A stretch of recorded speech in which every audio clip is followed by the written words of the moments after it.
Good afternoon and welcome to the June 22nd, 2026 meeting of the Orlando City Council. We're going to begin today's proceedings today with the invocation and Pledge of Allegiance offered and led by Commissioner Roger Chapin. Thank you, Mayor.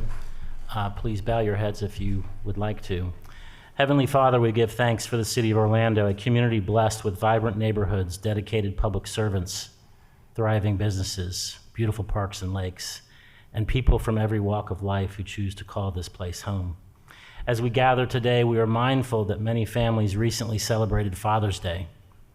We give thanks for the fathers, the grandfathers, the mentors, the coaches, the teachers, and the role models whose guidance, sacrifice, and example helped shape future generations.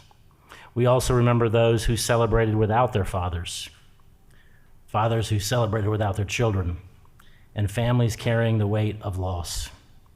May they find comfort, strength, and peace in the memories they cherish and the love that endures. As our nation commemorates 250 years of the American experience, we give thanks for the generations who have served our country and helped preserve our freedom. We especially pray for the men and women in our armed forces serving away from home today. Watch over them and their families. Grant this council wisdom, humility, and grace. Help us listen with open minds, treat one another with respect, and always place the needs of our community above our own.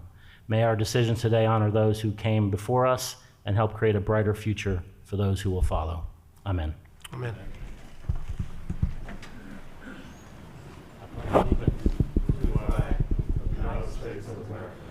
And to the republic for which it stands, one nation, under God, indivisible, with liberty and justice for all.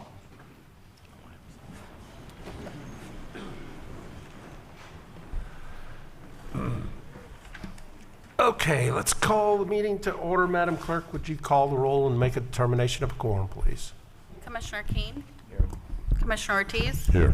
Commissioner Chapin? Here. Commissioner Sheehan? Here. Commissioner Rhodes? Here. Commissioner Burns? Here. Mayor Dyer? Here.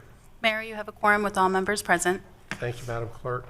First item of business is consideration of minutes from the June 8th, 2026 City Council agenda review and workshop meetings. Motion by Commissioner Ortiz, second by Commissioner Rose. All in favor indicate so by saying aye. Aye. Those opposed, and so the motion carries. We have no awards presentations today, so we'll go right into the mayor's comments. And before we have our next meeting, Commissioner Sheehan's birthday will arrive on July 6th. Commissioner Ortiz, can you help us here? Happy birthday to you. Happy birthday to you.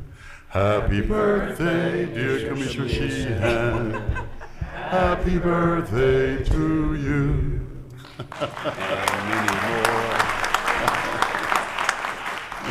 All right, 2 days after or 2 days before Commissioner Sheehan's historic birthday, we also have a historic event, which is the 250th anniversary of the founding of our country, and we are going to have a spectacular fireworks at the fountain display, and I would invite everybody there. We have food vendors, kids play zone, festivities throughout the day, and the fireworks display will be at 9:10 p.m. sharp.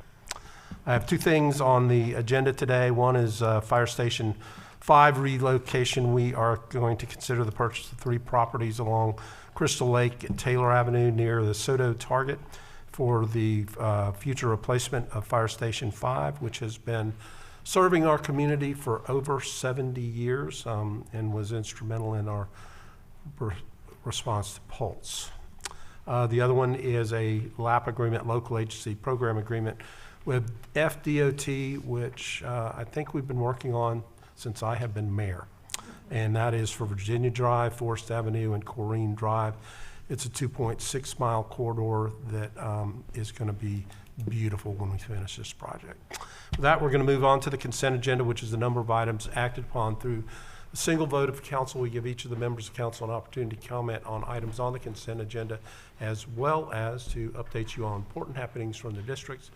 We rotate the order that we do that, and today Commissioner Chapin is first up. Thank you, Mayor. I know we've got a lot of people here for a lot of important issues, so I'm going to keep my comments brief.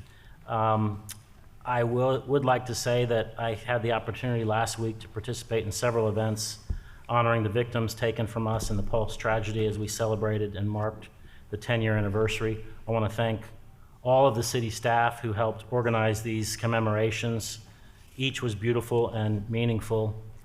And I particularly want to thank Mayor Dyer and Commissioner Sheehan for the leadership that you've displayed since that tragic day and even until today.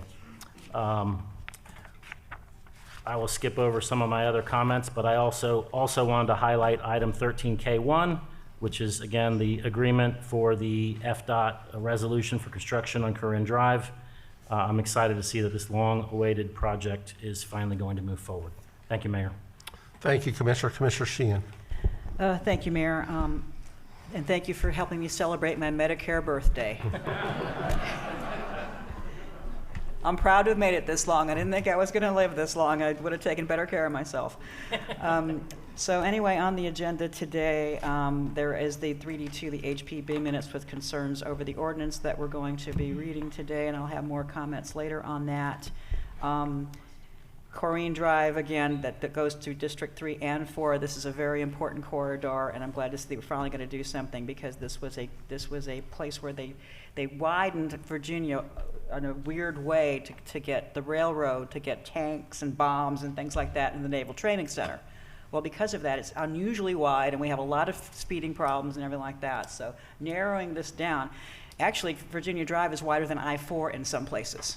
So narrowing this down, doing this project is going to make it a lot more pedestrian friendly. I'm glad to share this project with my colleague and maybe see this come into fruition before I leave, hopefully. At least some process on project, to see some progress on the project, but you know, it's very well needed, and I'm delighted to see the hybrid beacons. Those are very important, because it's a very dangerous place to walk. I walk it every single day. Also on the agenda, on the CRA, we hang Christmas lights. I'm glad that they're adding the Eola House. The guys that were doing that got a little upset because people kept vandalizing their lights, and I understand them being concerned, but that's what happens in a public park, so we're just going to go ahead and pick that up. And I just want to point out that we have 2 restaurant incentives on the agenda today. We are having investment in downtown, and we should be understanding that there is investment happening in downtown, unlike what's been said in a lot of the things that have been going on. So again, that's all I had, and thank you so much. Commissioner Rose. Good afternoon, Mayor, Commissioners, and everyone in the audience. Few things. If you haven't been downstairs to check out the portraits, the City of Orlando is hosting Portraits of Pulse. It's an exhibition of the 49 victims from the Pulse tragedy. It'll be until August 23rd. Thank you, Flynn Dobbs and the team, for continuing to keep our gallery going and commemorating and celebrating the lives who were taken from us. I want to thank EA. So every year, for those that don't know, EA Sports is right here in the Paramore community, and part of their community impact is when the games come out, they bring our youth in. So we had a football competition, and they continue to engage the youth with getting their feedback and playing the game. It's a whole big thing where they make a whole collage. I don't know if we go back to the days where we got PlayStation games physically, they had a cover, so EA does a whole cover for the kids. So I make sure to incorporate Commissioner Ortiz. When I do anything, I make sure the Inglewood Kid Zone is part of it, so I don't just do the 3 zones that are in the district. So Inglewood came in 2nd place. But I think it was a little bit competition with Mercy Drive, Holden Heights, and Paramore playing college football sports. Recently, around the city in the area, we celebrated Juneteenth. This is a day that marks the end of slavery in the United States and honors the resilience, strength, and contributions of Black Americans throughout our nation's history. As we reflect on the journey toward freedom and equality, let us also recommit ourselves to building communities where opportunity, justice, and dignity are accessible to all. I celebrated several events, and first I want to thank the Office of Community Affairs for leading the charge on a joint community resource fair with Commissioner Burns and myself at the Grand Avenue Neighborhood Center. Thank you to FPR for making it a seamless activity. Thank you, Rodney and team. I joined the Pine Hills Community Council for a cleanup in the Pine Hills corridor. I participated in a Stop the Violence golf cart rally with a promoter called Another Chance. So ultimately, we go from the Pine Hills community to Paramore, and we stop at various apartment complexes and talk to the youth about stopping the violence. We kind of give them information about programs, and we also give them skateboards and helmets for them to have some activities. I also want to thank Reggie McGill and the team for 100 Black Men Gala. For those that don't know and have never experienced, 100 Black Men is a wonderful organization that mentors our youth and sends them off to college. Not only high school students graduated, but also making sure that the alum, they keep in and they continue to give scholarships and keep them motivated for a successful future. So may we continue to learn from the past, celebrate progress, and continue to work together toward a brighter future. So for those that don't know, the Small Business Enterprise Office was kicked off. On the third Monday of every month at the NEC at the Fashion Square Mall, there is a collaborative meeting that's held with Orange County and the City of Orlando. April 21st, we launched the SBE program, which provides small and locally owned businesses in the metropolitan area opportunities to participate in city development and procurement contracts. I am proud to say that as of today, we have certified 59 businesses that are in our directory. 28 of these 59 are businesses that are registered with the county. And so for those that know, that's a big milestone here in our region. For anyone doing business in the city, it has been a long time where you would just be certified with one entity versus the other. Now, if you are certified with both Orange County and the City of Orlando to do business seamlessly. We will continue to work to make sure we support our local small businesses. Commissioner Chapin and I cut the ribbon. For those that don't know, there are two Coke distribution centers here in District 5 and 3. The new center opened 180,000 square feet. Warehouse, $84 million investment here in the City of Orlando. There are job opportunities available, and I will be posting about those for anyone looking for employment. On to the agenda. I will give comments about the historic preservation once we get to that ordinance. But 3D, 5, and 4D, I'm proud to support Tropics Lounge as we bring another small business and restaurant into the downtown corridor. 3E1, so I don't know, for those who haven't been here, I sit on the Orange County Swim Safety Task Force, and so I'm glad that we are receiving some funds to help 160 children in the area to help with swimming lessons through our FPR. And for C, I'm glad to support Blue Coast Borough LLC going to 410 North Orange Avenue, and that's all I have, Mayor. Thank you, Commissioner Burns. Thank you, Mayor, and good afternoon, fellow commissioners, as well as all who are in attendance today. Want to announce on June 17th, I hosted my district-wide town hall. Glad to say that there were over 150 participants. And this was a time that we showcased what was going on in the district, had the several of the city departments available to answer questions. The Richmond Heights neighborhood won the award for the most attendees. And so again, they will be getting a financial award that goes to support their neighborhood association. I'd like to say thank you to the Smith Center staff, our meal sponsor, as well as our presenter, OUC, the reliable one, who shared great information with our community about how they can conserve, save money, as well as other services that are offered by OUC. Also, the supervisor of elections, Supervisor Castor Dental, as well as our entire city team who tabled economic development, SBE, emergency management, solid waste, housing, FPR, code enforcement, as well as public works and OPD. During that District 6 town hall, I did give a snapshot of kind of District 6 to date, and it showed some of the activity that has happened since I was elected in 2020. So real briefly, $6.67 million were received by homeowners in District 6 for housing rehabilitation. That's 106 households that received funding to assist with home renovations. The average award was $62,000, with the largest award being $131,000. So I will encourage anyone who's interested in this program. We still have funding. please reach out to my office or either of the commissioner's office, because this is not a District 6 initiative. It's a citywide initiative, but we've just been very aggressive in District 6. So again, excited that we've been able to help 106 households access $6.6 million in home renovations. Also, since 2020, there's been $63.5 million in grants received specifically for District 6. 38 grants, 10 grants exceeding $1 million. So again, thank you to our grants team here at the city. They do a great job in securing this funding for our districts.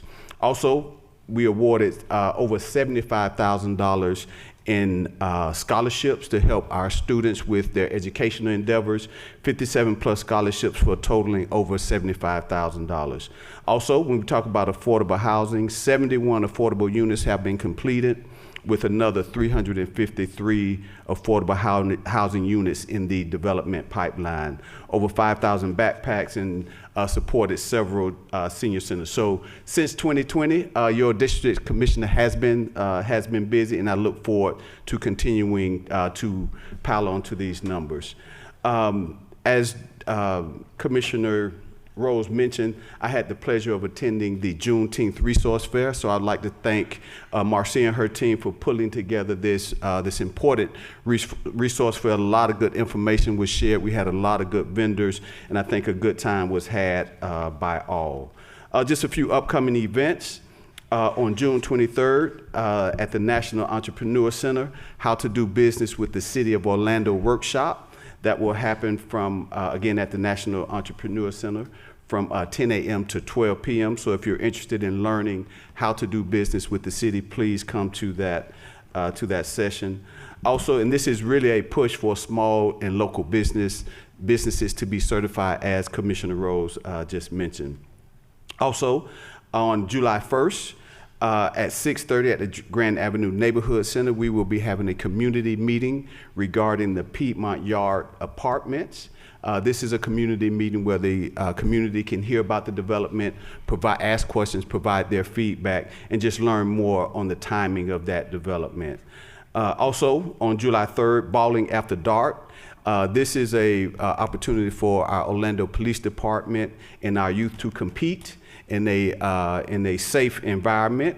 This is happening at, the next one is at Grand Avenue at 8 o'clock. So if you know of youth who are looking for things to do, encourage them to go to Bowling After Dark. Also, on July 8th, we're planning for the District 6 OPD community meeting with Chief Smith. That will happen at the James R. Smith Center at 6:30. And then also continue to have my satellite office hours. On the second Wednesday at the James R. Smith Center, on the fourth Wednesday at the Grand Avenue Neighborhood Center, and on the third Friday at the L. Claudia Allen Senior Center. And Mayor, I do have some comments on some of the ordinance, but I'll save those until then. And that completes my updates. Thank you. Thank you, Commissioner. Commissioner Keene. Thank you, Mayor. Good afternoon, everyone here in person and also online. Congratulations, Commissioner Sheehan, on your birthday, soon to come. Last week, my office hosted the first meeting of our e-bike safety working group, bringing together OPD, OFD, Orange County staff, City of Orlando staff, Nemours Children's Hospital, local HOA leaders, and principals from several of our schools, middle schools and high schools in District 1. I want to thank Senator Carl Sciarramo-Smith and Representative Rita Harris for taking time out of their busy summer to join the conversation as well. It was an important step in developing solutions that improve safety for everyone, especially our young children. I appreciate everyone who took time to participate and contribute to this collaborative effort, and it will continue to have these meetings throughout the summer and during the school year. Mayor, on the consent agenda today, I'd like to highlight 3D6. First is a temporary use permit for BEEP at the Lake Nona Town Center. BEEP is an autonomous mobility technology company headquartered in the heart of District 1 in Lake Nona. I'm very excited to see them expanding their operations and adding more transportation options in Orlando. And 3J1, I'd like to share my excitement for the new Southeast Government Services building. Today we will vote to approve Seth Palmeter and Madison Smith for their creative services on sculptures and interior mixed media paintings, and I can't wait to see the final product. Based on their portfolios, it should be a key feature of my new district office. And with that, Mayor, that's all I have for this week. Thank you. Commissioner Ortiz? Mayor, you're going to love me. In lieu of the amount of people we have here that they came for a particular purpose, I'm going to keep my comments for next city council, and I'm just going to move to adopt the agenda. Fabulous. Thank you. Motion by Commissioner Ortiz. Who had the second? Commissioner Rose. All in favor indicate so by saying aye. Aye. Aye. Those opposed? And so the motion carries. Okay, if you're just here for consent agenda, now would be a good time to make your way out. Anybody up for that? All right, you're in for the long haul then.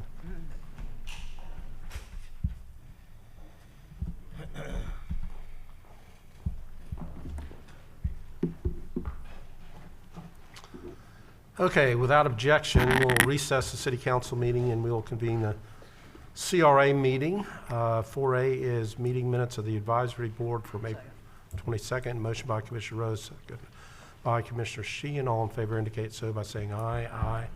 Those opposed, so the motion carries. All right, David, 4B. Yes, thank you very much. Good afternoon, Mayor. Good afternoon, Commissioners. So, Commissioner Sheehan, as you mentioned, this item is an amendment to our We Hang Christmas Lights contract for this upcoming year.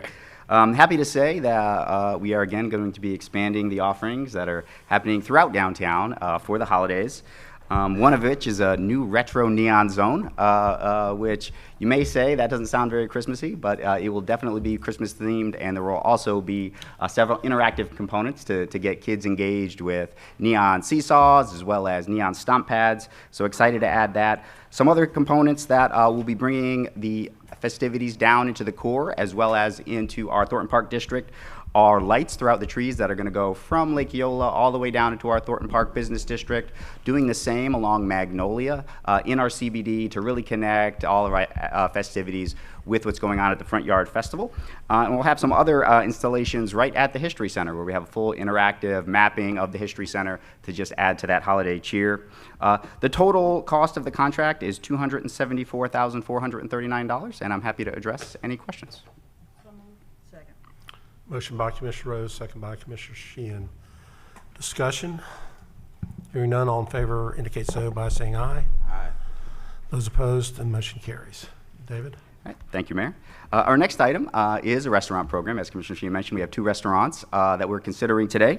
The first of which is Blue Coast Burro, LLC, which is not the name of the restaurant. It's Devante. It's a French-themed restaurant. It's going into the ground floor of the Society Building, which is directly across the street from the courthouse. It'll be a first-generation space there. They've leased about 3,000 square feet. And have a number of other establishments, one of them being Blue Coast Burrito in the Packing District. They own a coffee establishment in Claremont, as well as several others, not only in Central Florida, but the state as well. They'll be making just under $800,000 of improvements in that space, of which they qualify for about $313,000 of CRA funding towards those tenant improvements, in addition to $50,000 in rental assistance, for a total award of about $363,000. And I'm happy to address any questions. Motion by Commissioner Rose, second by Commissioner Sheehan. Discussion? Hearing none, all in favor indicate so by saying aye. Aye. Those opposed, motion carries. And 4D. Our next item is another restaurant that was also mentioned during the opening comments. This is for Tropics. So Tropics is a Jamaican-themed restaurant coming into the ground floor where Pine and Orange intersect. So the last establishment you may know that occupied that space was TD Bank.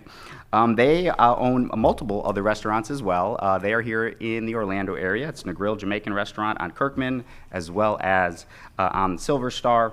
They are also spending about $785,000 in order to build out and retrofit that space, for which they qualify for $210,000 in tenant improvement allowance assistance from the CRA and an additional $50,000 in first year's rental abatement. So the total award from the CRA is $260,000. Motion by Commissioner Rose, second by Commissioner Sheehan. Discussion? Hearing none, all in favor of the motion indicate so by saying aye. Aye. Those opposed, and so the motion carries. Further business, David? That is all, Mayor. Thank you. Then we will stand adjourned as to the CRA without objection, and we will reconvene the city council meeting. Madam Clerk, that brings us to hearings 9A. You want to read that for us?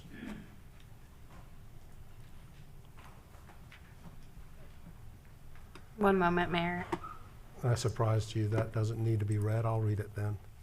Third amendment to the second amended and restated development order for Florida Hospital Orlando Development of Regional Impact, District 3. Move approval. Motion by Commissioner Chapin, second by Commissioner Sheehan.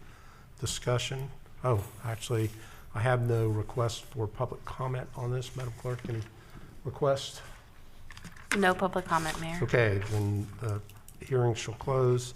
All in favor of the motion indicate so by saying aye. Aye. Those opposed, and so the motion carries. Okay, this one you can read, Madam Clerk, which is hearings ordinances on second reading. Ordinance number 2026-18, an ordinance of the City Council of the City of Orlando, Florida, relating to the Downtown Historic Preservation Overlay District, imposing a temporary moratorium for 36 months on the requirements, processing and consideration of certificates of appropriateness prior to the erection, alteration, restoration, or demolition of exempt historic landmarks or structures within the Downtown Historic Preservation Overlay District, adopting findings of fact, providing for extension of early termination of the temporary moratorium, and procedures, providing legislative findings, and for severability, correction of scrivener's errors, and an effective date. Okay, motion and a second. I want to thank everybody that is here to speak on this matter. It's a testament to how much people care about Orlando and our neighborhoods and our history, and I also want to thank our Historic Preservation Board for the great work that they have done in protecting Orlando's historic neighborhoods, particularly the 5 predominantly residential historic districts. But our downtown district presents a different set of challenges in revitalizing large-scale commercial buildings in the heart of the central business district. Requires balancing of historic character with economic viability and long-term investment. The proposal before us temporarily shifts the review of projects to the Appearance Review Board, which is the same board that reviews all the other major commercial projects throughout downtown every day. It creates a more consistent, predictable process for owners while continuing to respect the historic character that makes this area unique. Predictability counts. It often is the deciding factor on whether an investor chooses to move a project forward. This proposal does not eliminate demolition protections or erase Orlando's history. Requests for demolition still have multiple layers of approval, including review by the Historic Preservation Office. This temporary change is designed to remove barriers to investment while preserving everything that makes this district special. Commissioners, I know that you received a copy of a letter from the Department of State about this possibly impacting our status as a certified local government. I want to be clear, the city attorney has reviewed the letter, believes the action would not jeopardize our certification. However, in an abundance of caution, these temporary procedures will not take effect until August 10th to align with approval of the proposed rebate program to incentivize reuse and renovation. We remain committed to historic preservation. We're not looking to we are looking to implement an incentive program and continuing to have HPV review of improvements in the other 5 primarily residential historic districts. David, you ready? David Barilla, our Executive Director of the CRA, and Jason Burton, Planning Division Manager, will lay the process out. Thank you, Mayor. Let's just get this up here. There we go. All right, thank you again, Mayor and Commissioners. Just wanted to review some of the items discussed during the first hearing several weeks ago. As you remember, we talked a lot about investing in downtown. We're in an exciting time in downtown's history. We have an immense amount of project, an immense amount of work, all moving forward to change the trajectory of the downtown that we have into something that I know we are all truly proud of. All of that work is being guided by the DTO Action Plan. So as you know, the DTO Action Plan started in the context of really charting an actionable course to make sure that our downtown was everything, not just that we wanted it to be, but what we knew it could be. It was vision-driven. It was research-based, and it's a strategic framework of actions, 14 specifically, that start to take down block by block the context and the character of downtown and structure it in a way that can ultimately be utilized for decades to come. So some of those projects, which you will know of, are things like the Canopy, which is going to occur underneath I-4. We have our immense Lake Eola Gateway project that will be starting here soon. Art Squared, which is already delivered right there on Orange Avenue, which is a great place to go during the day or even for an early evening. Our Lake Eola Master Plan, which we are on the cusp of starting as well. And you see a number of other projects along the right-hand side, which I'll highlight a little bit later in the presentation. We also talked about just some of the large-scale investments that have occurred in downtown over the last 15 years. These specifically are investments of over $5 million. Those are the yellow areas, really, that you see on this map to help orient yourself. You can see Lake Eola there, kind of in the center. And then our central business district is really highlighted by those 3 pink spines. That is Orange Avenue, obviously, Magnolia, and then Roslyn. The pink on this map showcases really all the investments that the city and the CRA are making to really change the aspect of our downtown. It's the 2-wing of streets, it's the Canopy, all of which is focused on the core. And what you can see by this map is the context of where that activity from a private perspective has been focused on from a large scale. If you did take this map back another 10 years, or another 5 years, made it a 20-year or 25-year map, you would see additional growth, as Commissioner Sheehan pointed out last time, with the plaza, as well as 55 West, which would be in that green area. But the context is really of our recent past, we've seen growth. We're very proud of it. It's over $2 billion and over 20 projects that have come into our downtown and making it all it is today. And we've heard and seen different contexts really in the core and wanted to make sure we're aligned as we continue to chart the course forward. So what's happening right now? So as you know, we have Magnolia underway as we speak. We're about 60% complete on that. We'll hopefully be done here in the late summer, early fall. In just the coming weeks, we're going to be starting our work on Church Street. That's that picture on the bottom left there. Literally taking building face to building face and creating a pedestrian-friendly, walkable environment that we can ultimately hope to host not only many large-scale investments, but just the day-to-day activities when you want to come downtown with your friends, with your family, to enjoy the core of our city in an active and vibrant space. Just above that, you see 30 South Orange, which is on the corner of Pine and Orange, which has been a vacant lot for many years, but it was a part of an acquisition that the CRA was successful in making. With that, we're looking to bring a great respite location with a park that provides a little bit of a getaway from all the hustle and bustle to that extent that might be around you in the core. To the right is probably the biggest project. That is the 2-wing of Orange and Roslyn, again taking building face to building face and really all of the area that the city controls and making sure we're doing everything we can do to set the table for a successful and vibrant downtown. And then the other project down on the right, that's One North Orange. It's often referred to as one of Orlando's original skyscrapers. It was another property that the CRA was successful in purchasing in order to reintroduce it to downtown. I think it's a great context to really what we're discussing today. This building in and of itself sat vacant for probably almost 20 years. The last occupying owner, so to speak, that had it activated was the county. When they sold it, it sold to an investor who was never able to make that project work. It then it went into foreclosure. It went to another investor who ultimately saw the same challenges.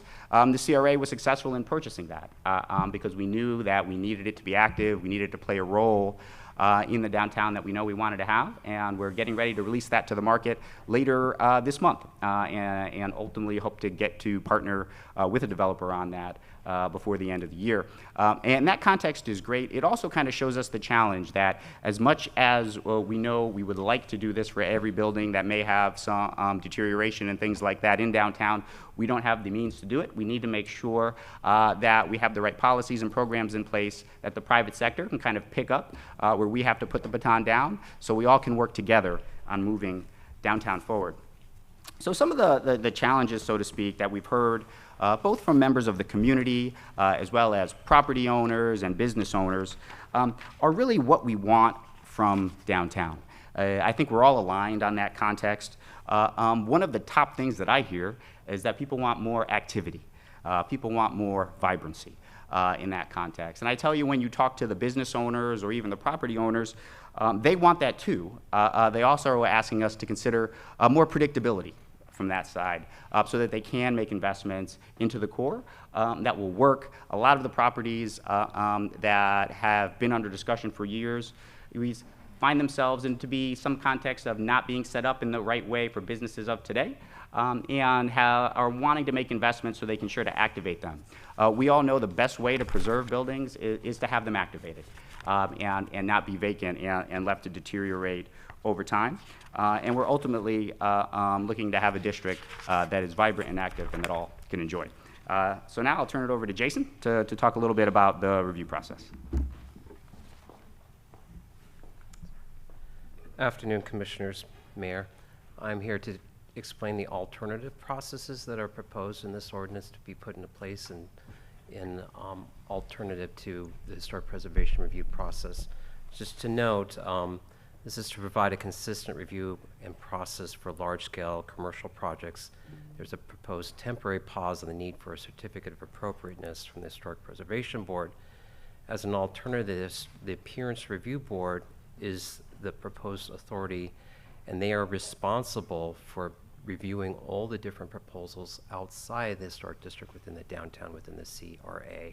And that's proposed for the construction and renovation of buildings within this downtown historic district for 36 months. The ARB, like mentioned, reviews all the other projects that are within the CRA, the Community Redevelopment Area.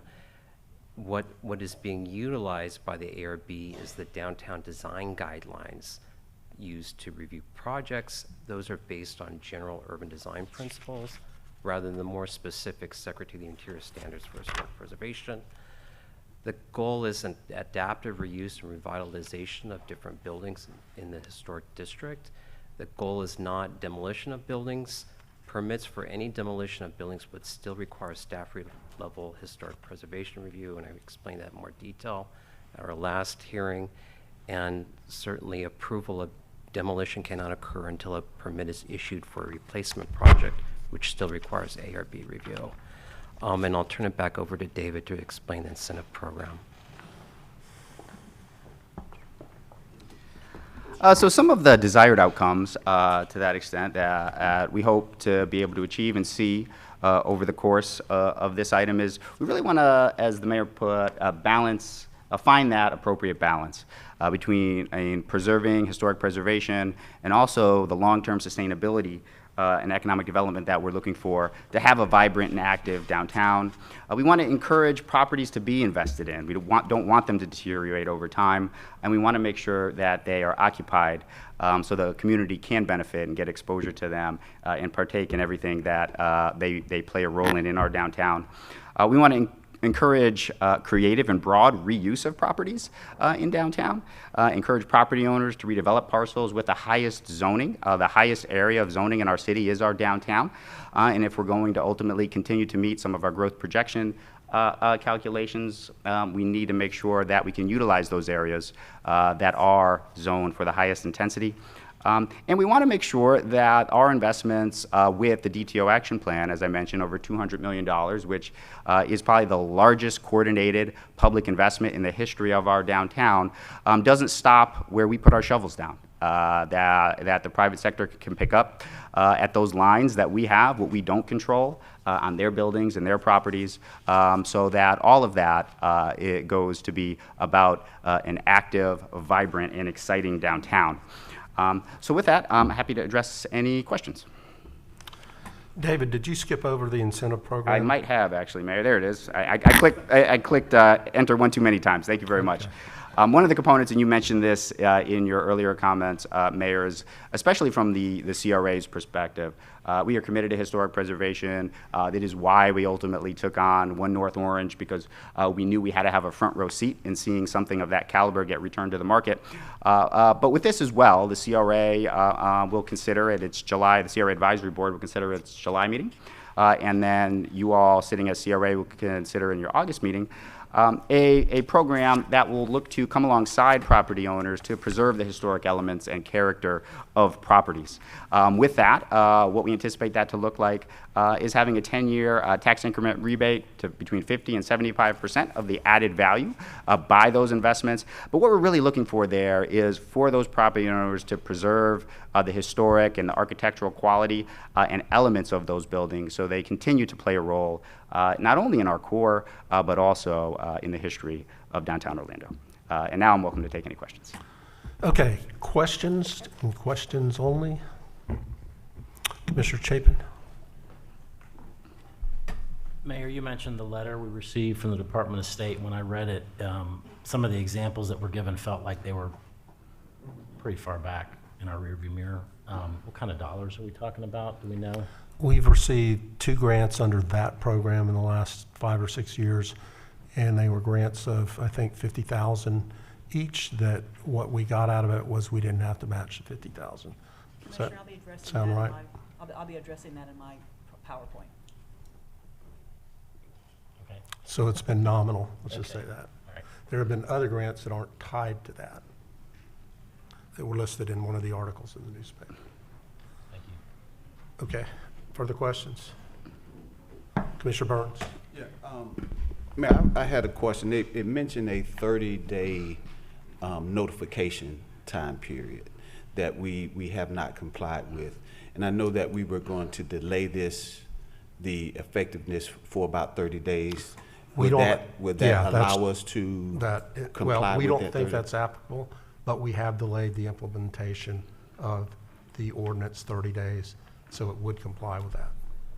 So delaying it 30 days would comply with the state's requirement to notify? We them? don't think we need to comply with that. However, in abundance of caution, that would comply. Okay, so again, delaying it will make us compliant with the 30-day notification? That would be legal advice, yes.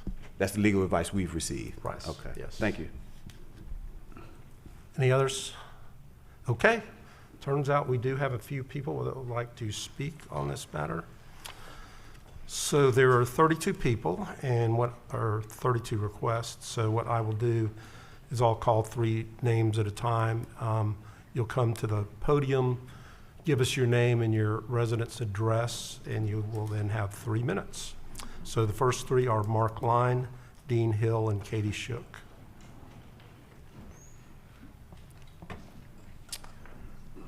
Good afternoon, Mayor and Commissioners. I come before you as a preservationist, but not a hardcore preservationist. I also believe in my community and want to see it grow and prosper. But I want to remind you of how important historic preservation has been in many other communities. Park Avenue today is a flourishing community in Winter Park. They have historic properties. Winter Garden has prospered considerably in past years with Plant Street, with historic properties. Our own, Thornton Park does very well with historic properties. And if we want to reach out to South Beach, if they had destroyed those Art Deco buildings many years ago, we wouldn't have what South Beach is today. And the same thing is true in Tampa. So we know that historic properties can be used profitably and for economic development. I want to say to David, thank you for a good presentation from the DTO, but I also have read that very carefully and I found nothing in that report, which was well researched, that said anything about historic properties being an impediment to economic development. So I'm hoping today that we can look for perhaps a different solution, or at least the process to help us find a better solution, than to put at risk what I'm concerned about, particularly are the properties on Church Street. Thank you for your time. Thank you. Dean Hill, Katie Shook, Jennifer Evans.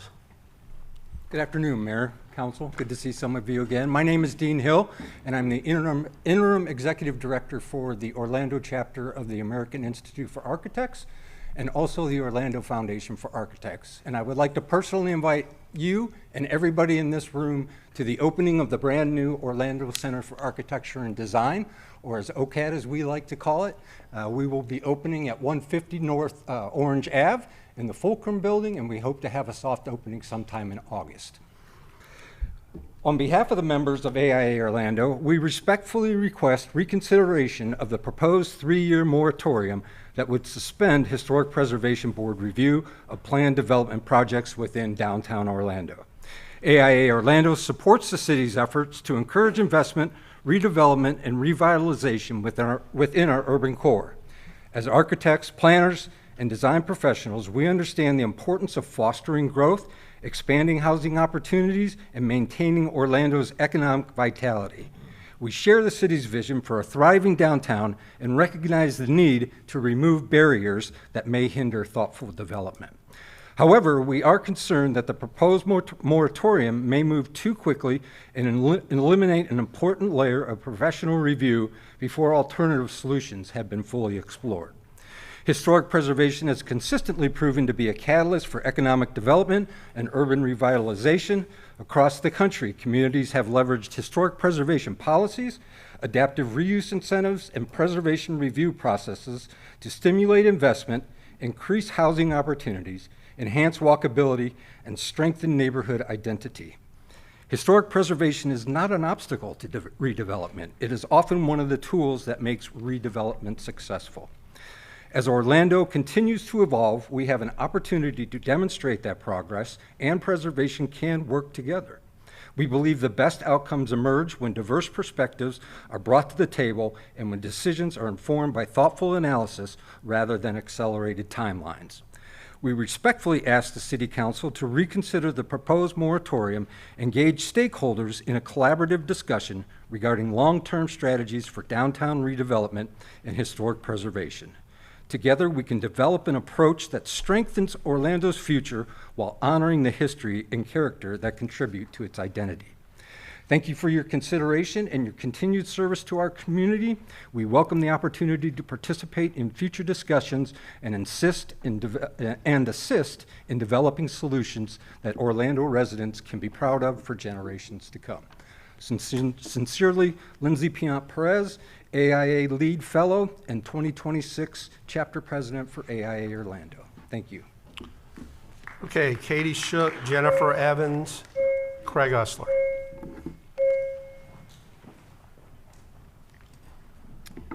Good afternoon, Mayor and Commissioners. My name is Katie Shook. I live at 14 North Lawsona Boulevard. Sorry. My name is Katie Shook, and I live at 14 North Lawsona Boulevard.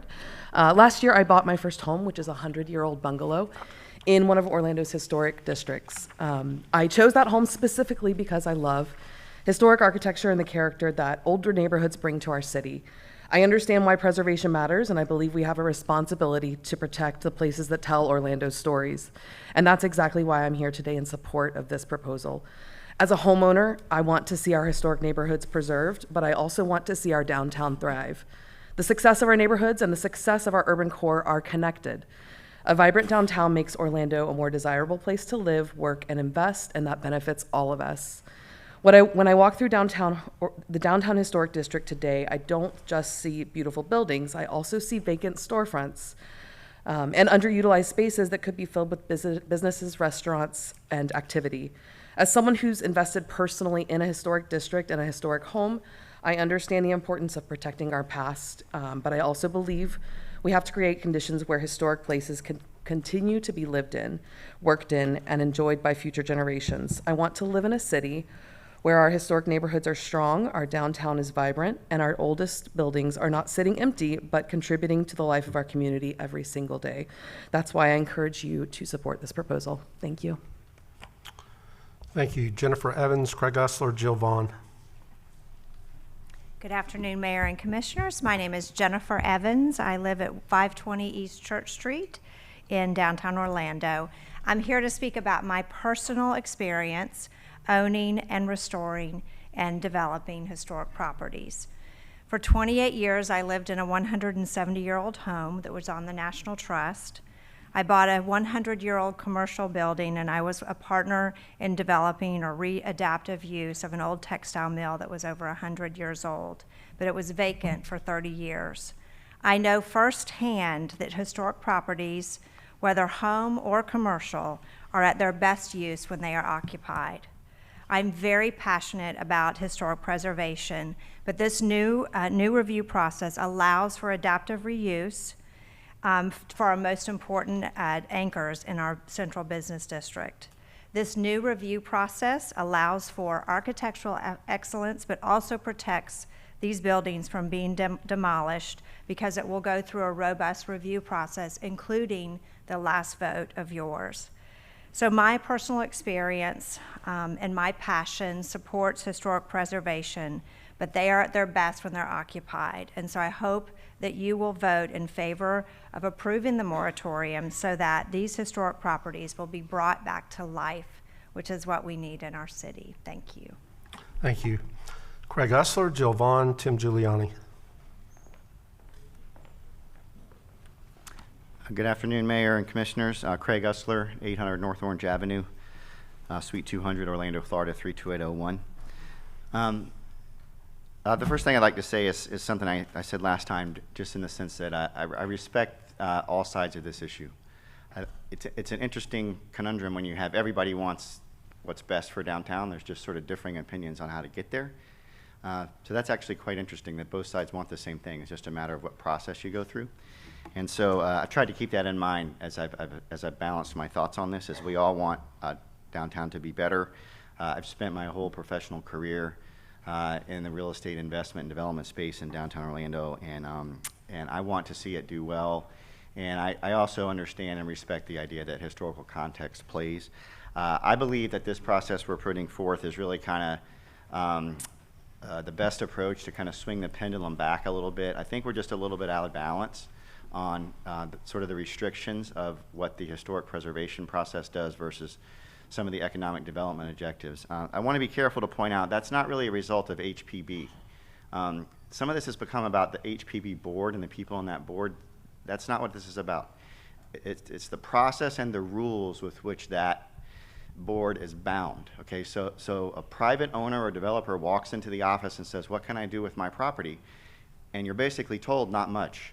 It's very restrictive what you're allowed to do, and so the vast majority of projects never make it to the HPB board.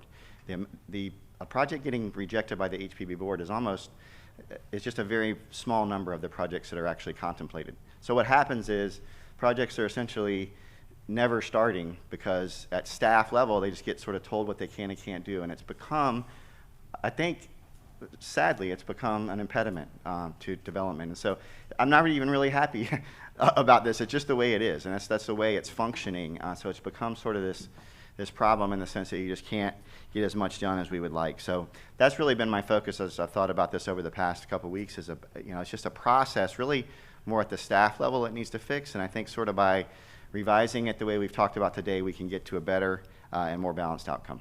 Thanks. Thank you. Jill Vaughn, Tim Giuliani, Joe Nunziata. Good afternoon, mayors, commissioners. Jill Vaughn, 333 South Garland Avenue, Orlando, Florida, 32801. I serve as the president and CEO of the Downtown Orlando Partnership. And from my office in the Truist Plaza, I look out 5 days a week at the vacant buildings along Church Street. It's a visible reminder that some of the most important blocks in downtown Orlando have not seen investment or the activity that they deserve. I also personally have witnessed trespassing and vandalism of these buildings from my office window. When properties remain unoccupied for years, they become more vulnerable to neglect and to deterioration. Vacancy does not protect these buildings or strengthen the district around them. As someone who values history, architecture, and the character of downtown Orlando, I do not believe the answer is to disregard our historic resources. They are part of what makes downtown distinct. However, we also have to ask whether the current process is helping these buildings find new life. That is why I'm here today in support of this temporary moratorium.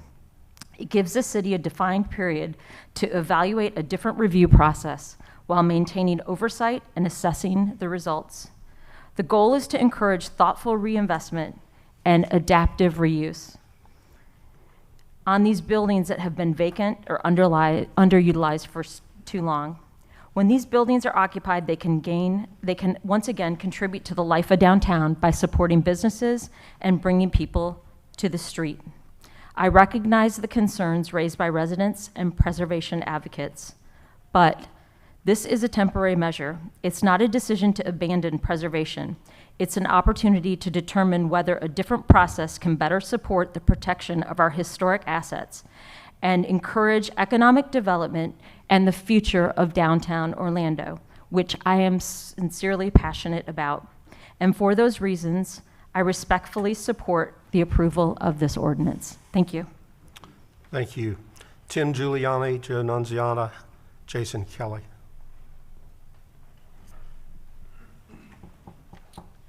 Good afternoon, Tim Giuliani, 810 Euclid Avenue. Good afternoon. I'm here to speak on behalf of the Orlando Economic Partnership in support of this ordinance and temporary suspension of the historic planning review of development in the Central Business District. We appreciate the opportunity to come together as you provided 2 weeks ago to discuss this important issue. And ultimately, we all have the same goal, which is creating a culturally vibrant downtown that anchors our regional economy. We commend the city for bold investments in the heart of downtown Orlando. And leadership like this is essential to catalyze the kind of economic development we all want in our urban core.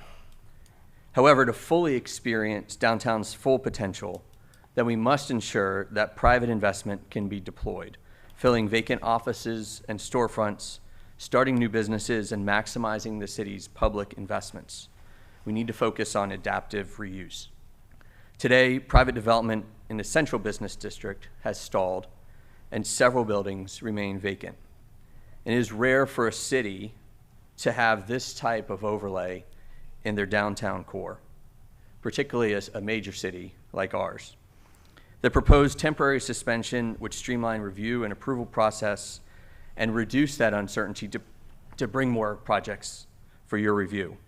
Importantly, this is a measured approach, striking a balance between the need for private investment and historic preservation. Alongside the potential incentives for adaptive reuse, it creates a window to invest while respecting the historic urban fabric that defines our downtown. OEP values our partnership with the city, and we look forward to continuing to work with you to improve our downtown. Thank you. Thank you. Joe Nunziata, Jason Kelly, Steve Garrity. Good afternoon, Mayor, Commissioners, and staff. My name is Joe Nunziata, and I serve as the CEO of Acrisure Mortgage. My address is 189 South Orange Avenue, Suite 900, Orlando 32801. We're headquartered right in that location. We have about 700 employees. I also own and have owned multiple properties in the downtown historic district. I want to begin by saying that I care deeply about this city. Orlando has provided incredible opportunities for my family, business, and for thousands of others who has chosen to invest their lives and livelihoods here in Orlando. I also believe we have reached an important moment for downtown.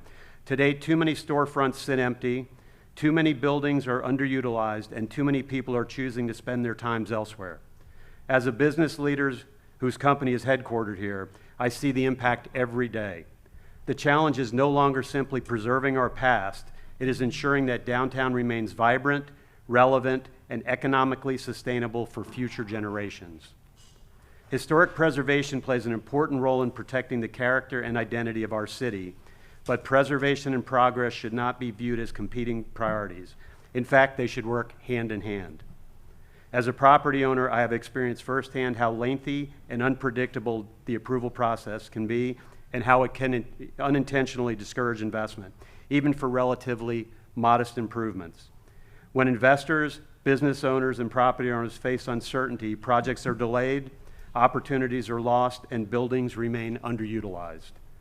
I support this temporary change because I believe it creates more predictable paths for investment while still respecting the historic significance of these properties. The best way to preserve a historic building is not to leave it untouched. It is to keep it occupied, maintained, and contributing to the life of the community. A thriving historic building filled with businesses, residents, and activity honors its legacy far more effectively than a vacant one does. This proposal gives us an opportunity to encourage reinvestment, support adaptive reuse, and bring new energy to downtown Orlando. We can respect our history while creating the conditions for a stronger future. I support this effort because I believe in downtown Orlando, and I want these historic buildings to remain not only a symbol of our past, but active contributors to our city's next chapter. Thank you for your consideration. Thank you. Jason Kelly, Steve Garrity, Lawana Gelzer.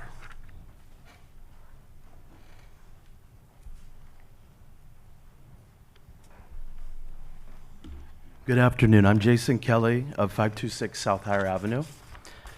My great-grandparents, Amos Roberts and Bessie Wigglesworth, arrived downtown in 1925. More than a century later, our family's still here. I'm a proud fourth-generation Orlando resident who loves the city and is fiercely protective of its history. I'm president of the Lake Davis Greenwood Neighborhood Association, a graduate of the Mayor's City Academy, a member of the Mills 50 District Board of Directors and the chair of its design committee. I previously served 2 terms on the Lou Gardens Board of Trustees, and I'm now serving my 2nd term on the Historic Preservation Board, which is why I chose to speak today. Everyone gathered in these chambers cares deeply about Orlando's future and wants to see downtown thrive. As the Historic Preservation Board approaches its 50th anniversary, Orlando should be strengthening its commitment to preservation. Instead, this ordinance strips vital protections from the most iconic buildings in the oldest part of our city, opening the door to their loss. That's a disservice to Orlando residents who trust us to safeguard our city's architectural heritage for future generations. We must not abandon that duty. These buildings were here long before us. If we do our job right, they'll remain long after we're gone. How you vote today will help define your legacy. It is not too late to do the right thing. I urge you to vote against this unpopular ordinance and protect Orlando's treasured historic places from unnecessary demolition, because once they're gone, they cannot be rebuilt. Please don't be on the wrong side of history. Instead, cast your vote to preserve it, because this place matters. Thank you for your time. Thank you. Steve Garrity, Lawana Gelzer, Cindy Parker. Good afternoon, Mayor and Commissioners and staff. Thank you so much for your time today. I am Steve Garrity with Highwoods Properties at 201 East Pine Street, located in downtown. Highwoods, the company I work for, owns about 1.7 million square feet of Class A office buildings. We've been growing with the city beautiful for the past 27 years. We love downtown, for sure. It's what we call best business district. It's very, very walkable. Our office buildings are about 88% leased, and our customers continue to remind us that they would love to continue to walk downtown and see and enjoy beautiful things on Church and Orange Avenue, but unfortunately, there's no place for them to dine or enjoy. These buildings are beautiful for sure, but they need to be loved and not neglected. I'm in favor for this proposal. It brings current, vacant, and underutilized properties back to life. This temporary approach, a very thoughtful way of balancing preservation and revitalization. It reduces the building decay while enhancing and highlighting the building's character for all of us to enjoy. Thank you for your time. Thank you. Lawana Gelzer, Cindy Parker, Justin Core.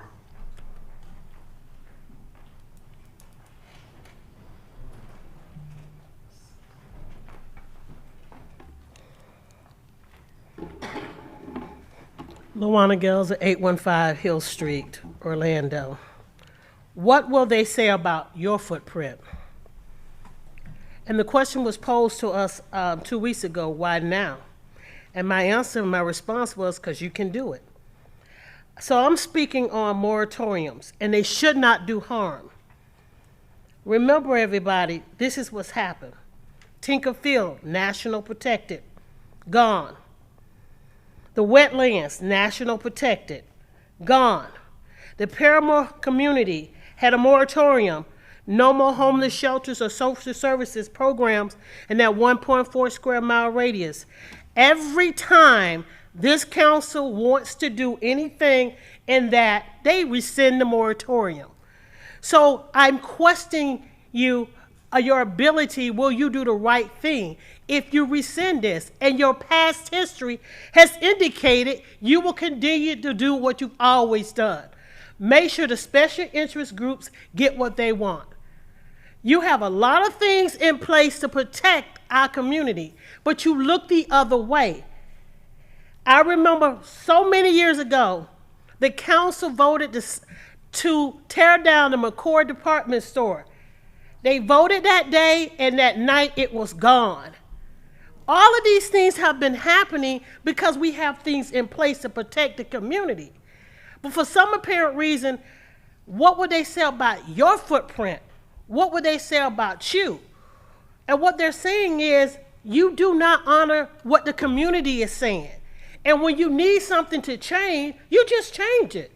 And then you'll put it back and say it's for the good of the community. I'm watching you on Bob Carr, because it's in Creative Village. And it's a national protected building. However, I know if we go to sleep, it might get torn down. Only because of your history of what you've done in the past is what we're questioning, especially Luana Gelser. Last time I questioned the staff ability to see what was going on, and I called them incompetent or they just didn't know what they were doing. The Huffington Post came down and did a story, and we proved exactly what we were saying was true. So all I'm saying is you can say what you want to do, but your action speaks louder than words. And your action said you're going to continue to do this. That's why another 37-story building is getting ready to go up by a church. Come on, guys. Why so quickly? Why now? Because you can do it. But is it fair to everybody in the city of Orlando? Is it fair to us? I'm judging you on what you've done in the past, and what you have done has done harm. Moratoriums should not do harm. Thank you.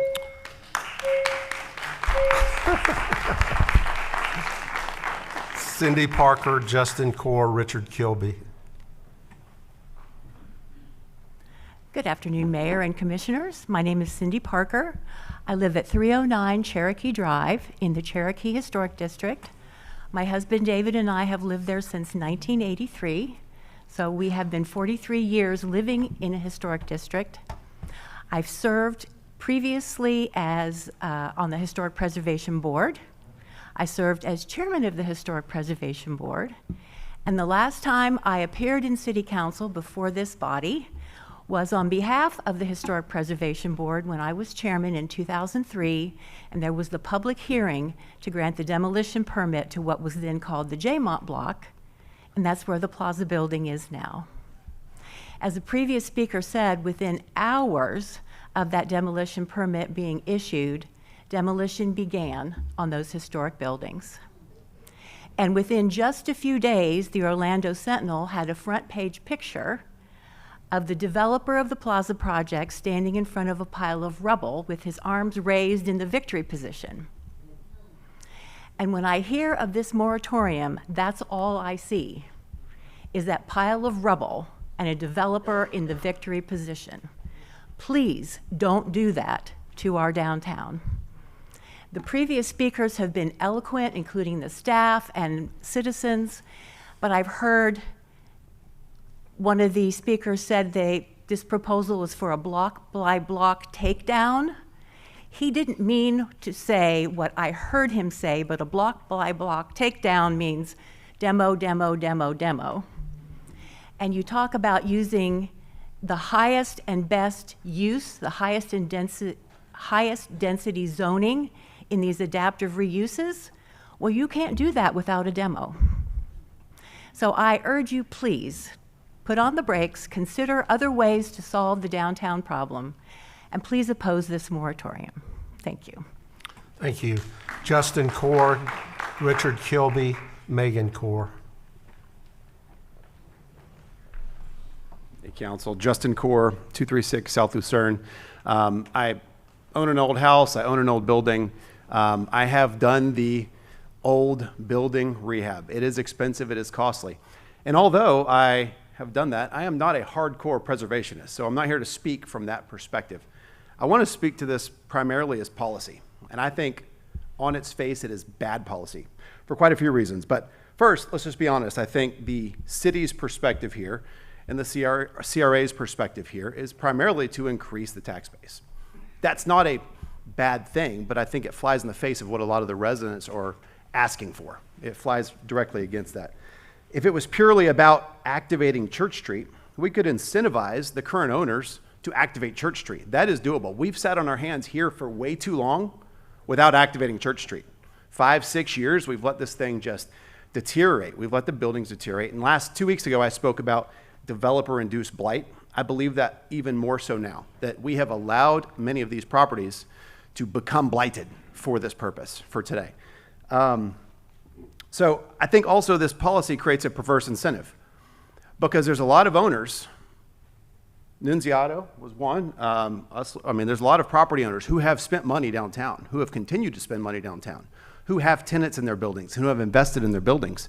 And for many of them, they actually won't have enough time to take advantage of this 36-month period. So on its face, I think if it's good policy, and you believe it is good policy for Church Street and downtown, why the 36-month period? I think that makes no sense. Because at the end of it, if we demo, as Cindy said, what do we have to preserve? There'll be nothing left to preserve. So I think we got to really reconsider this policy as it is written, and either we believe in it thoroughly and we might as well do away with all historic preservation, or we bring project by project before the city and then council can overrule the board time and time again. It's very possible. I see you shaking your head, and I know this has happened because they haven't been brought before the board. So it hasn't even had a chance to go through the proper protocols of resident boards that are in place for this purpose. After demolition, there is no reversibility. I mean, we cannot take the 36-month, we pull this back at 36 months, it is irreversible. So I really think it's important to remember that we just cannot undemolish a landmark. Once that happens, it is over. We need a better way of going about this. I heard David speak about the immense amount of research, and I agree, there was a lot of research being done. None of it spoke to the historic buildings being in the way of revitalizing downtown. We want these buildings to be activated, we should activate them. And if the goal is adaptive reuse, then we need to change the way this ordinance is written in the first place. Thank you. Thank you. Richard Kilby, Megan Core, Joy Dickinson. Hello, my name is Rick Kilby. I live at 1818 Curry Ford Road, about 2 miles from here. I'm a history guy, and I'm going to stay in my lane, talk a little bit about Orlando history. Last July, I gave a talk at the History Center called From Railroads to Rosie's, the Evolution of the Church Street Block. In preparing for that talk, I was reminded that the story of Orlando is written in its historic buildings. If we lose those buildings, we do not just lose bricks and mortars. We lose the people, the struggles, and the dreams that built this city. We lose part of Orlando's soul. Joseph Bumby arrived here in 1873, paying $10 from an ox cart ride to what was then a frontier settlement. While waiting for his citrus groves to mature, he carried the U.S. mail on horseback between Orlando and Sanford. When the railroad arrived in 1880, Bumby's warehouse became Orlando's very first railroad depot, and he became the city's first ticket agent. In 1886, he built a hardware store across from the station that still exists today. That building anchored the Bumby block on Church Street for 80 years. William Slimmons came to Orlando in 1886 and opened a dry goods store on Church Street. During the 1920s boom, he built the tan brick Slimmons building. His family served Orlando there for decades. In 1973, Bob Snow gave it new life as Rosie O'Grady's Good Time Emporium and helped spark a downtown revival. In 1911, J.A. Collier, a successful black tailor, built a two-story commercial building at 27 West Church Street. It housed a bakery, a dry goods store, a drugstore, and Collier's tailor shop. At that time, he was the only black landowner in downtown Orlando. His building is not just part of black history, it's part of Orlando's very important history. The Slemons Building, the Bumby Building, and the Nicholson Collier Building are not obstacles to progress. They are landmarks that are the physical record of who we are. It took 150 years for Orlando to gain the patina of history that makes the city beautiful more than just another place on a map. So why would we put that at risk with a rushed, ill-conceived moratorium? Once these buildings are gone, they are gone forever. No vote and no redevelopment plan will bring them back. We owe the people who built this city and the generations that follow better than that. Thank you. Megan Core, Joy Dickinson, Brian Wilson. Good afternoon, Council. Megan Core, 236 South Lucerne Circle East. First, I want to thank each of you who took the time this week to speak with concerned citizens about this moratorium. Regardless of today's outcome, I sincerely appreciate your willingness to listen and investigate this issue with what little time we had. We all share the same vision for downtown. We want a vibrant city with restaurants, shops, and activity day and night. I live nearby and regularly walk to the Dr. Phillips Center. Events like the Front Yard Holiday Festival showcase what downtown can be, but we also see and experience the same blight that you do. And it's not only in the downtown historic district, so I think it's unfair to blame it on that alone. I've followed DTO 2.0 closely and have been excited by its promise, yet some proposals have left me wondering who they were designed for. Specifically, projects like the Pocket Parks and Lake Lucerne, which seem to reflect a larger pattern of ignoring citizen needs and concerns in favor of paying consultants and developers to tell us what we want. We've seen this play out before with the Plaza and 55 West. Now we're going to do the same thing again and hope for different results. There's a saying about that, but I won't repeat it here. With high interest rates and construction costs, what happens if historic buildings are demolished and redevelopment stalls? Another vacant lot for years like we've seen with the Orchid Ballroom? Preservation isn't an obstacle, it's a proven investment through existing incentives and tax credits. I also want to clear up some misconceptions I've heard from council and staff about the Historic Preservation Board. The board is not an anti-development body, it's simply citizen oversight. In the last 5 years, the board has approved every proposal from the Downtown Historic District. We have approved modifications that improve street activation, converting windows into doors, and adding a balcony on Wall Street where none previously existed. To my knowledge, only 2 proposals for projects on Church Street have been submitted since many of those buildings changed hands in 2021. One was approved and one was withdrawn before coming to the board. It's difficult to argue the process doesn't work when few have tried it. The Historic Preservation Officer, who's an architect with a master's in historic preservation, does use the Secretary of Interior standards when working with applicants, but those recommendations can be refused and projects can still go before the board. The board, while considering those standards, is not required to follow them. We can and have granted exceptions in the interest of adaptive reuse and responsible development. Emphasis on responsible. The HPB also has no authority over interior renovations like ADA improvements as long as they don't affect the exterior facade. Growth and preservation are not competing values. If we lose our historic fabric in pursuit of the next big project, we lose the very character that makes downtown worth investing in at all. I respectfully ask that you listen to the citizens for once and vote no on this moratorium. Thank you. Joy Dickinson, Brian Wilson, Val Mobley. Hi, everyone. My name is Joy Wallace Dickinson, and I live at 614 East Washington Street. I'm an Orlando historian, writer, and longtime advocate for preserving our community's history. And I'm struck today by how much everybody here basically wants the same thing. We just disagree on how to get there, I think, and also some of us want to be included rather than told to move aside. But I'm here today especially to highlight a letter that was sent to you all by Melissa Wiley, CEO of the Florida Trust for Historic Preservation, which is the statewide nonprofit group that advocates for Florida's historic resources. The Trust strongly opposes suspending historic preservation protections in downtown Orlando. Its letter reminds us that the Downtown Historic District, established in 1980, was one of Florida's earliest local historic districts, and there are many others. Orlando's preservation program began 50 years ago in 1976, our nation's bicentennial. And for decades, the city has recognized that preservation and responsible growth can and should advance together.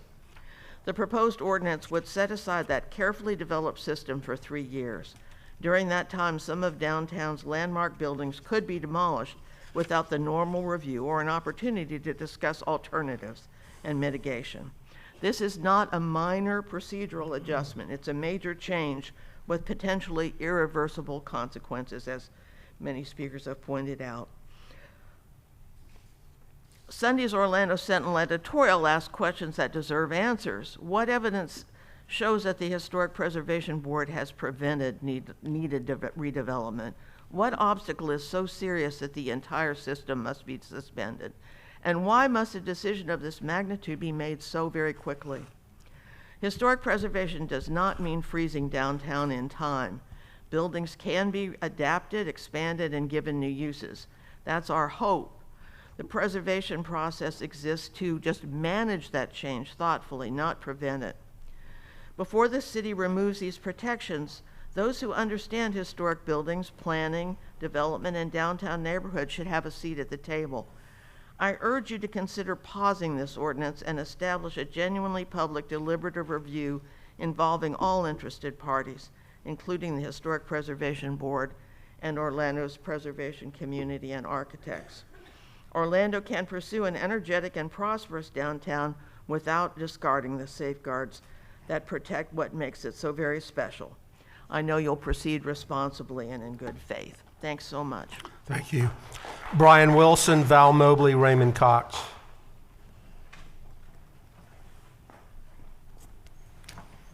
Good afternoon, Mayor, council members. My name is Brian Wilson. I live at 507 Palmer Street, as well as downtown at 1 South Orange, Suite 200. As many people have said today, it's an interesting situation where everybody wants the best for downtown Orlando. And when I think of downtown Orlando, I think of the historic district. My building is at the corner of Main and Main, which is Orange and Central. It's one of the oldest buildings in Orlando.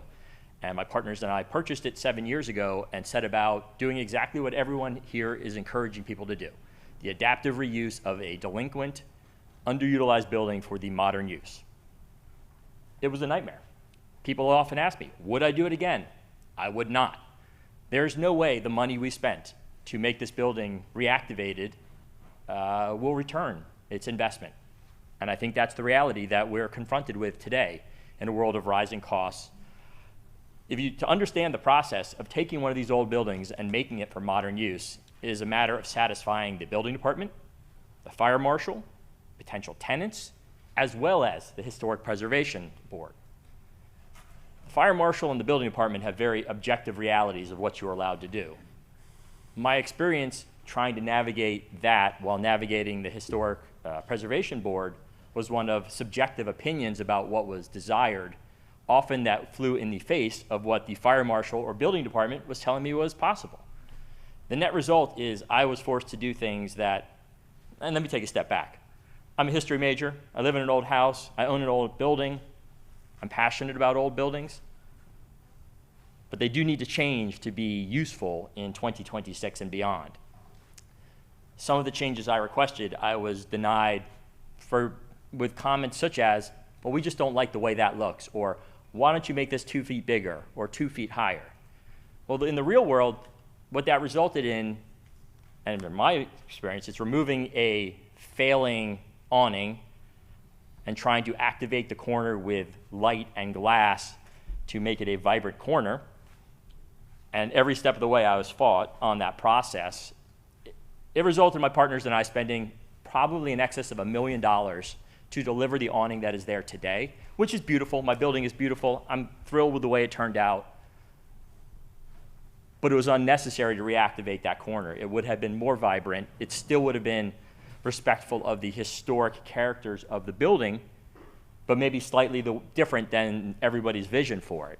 And that's where this moratorium comes into effect, is that if you want money invested, you need to be able to have a series of objective realities that people know going in of what's going to be allowed, not allowed, so they can see if it's worth doing. As a building owner, at the end of the day, that's what's going to determine, and that's why I'm in favor of this moratorium. Thank you. Thank you. Val Mobley, Raymond Cox, Tana Porter.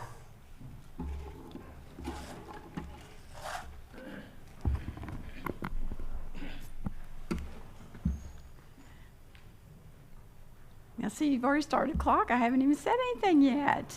And I'm supposed to be able to say my name and address before you start my time. Val Mobley, 226 West King Street.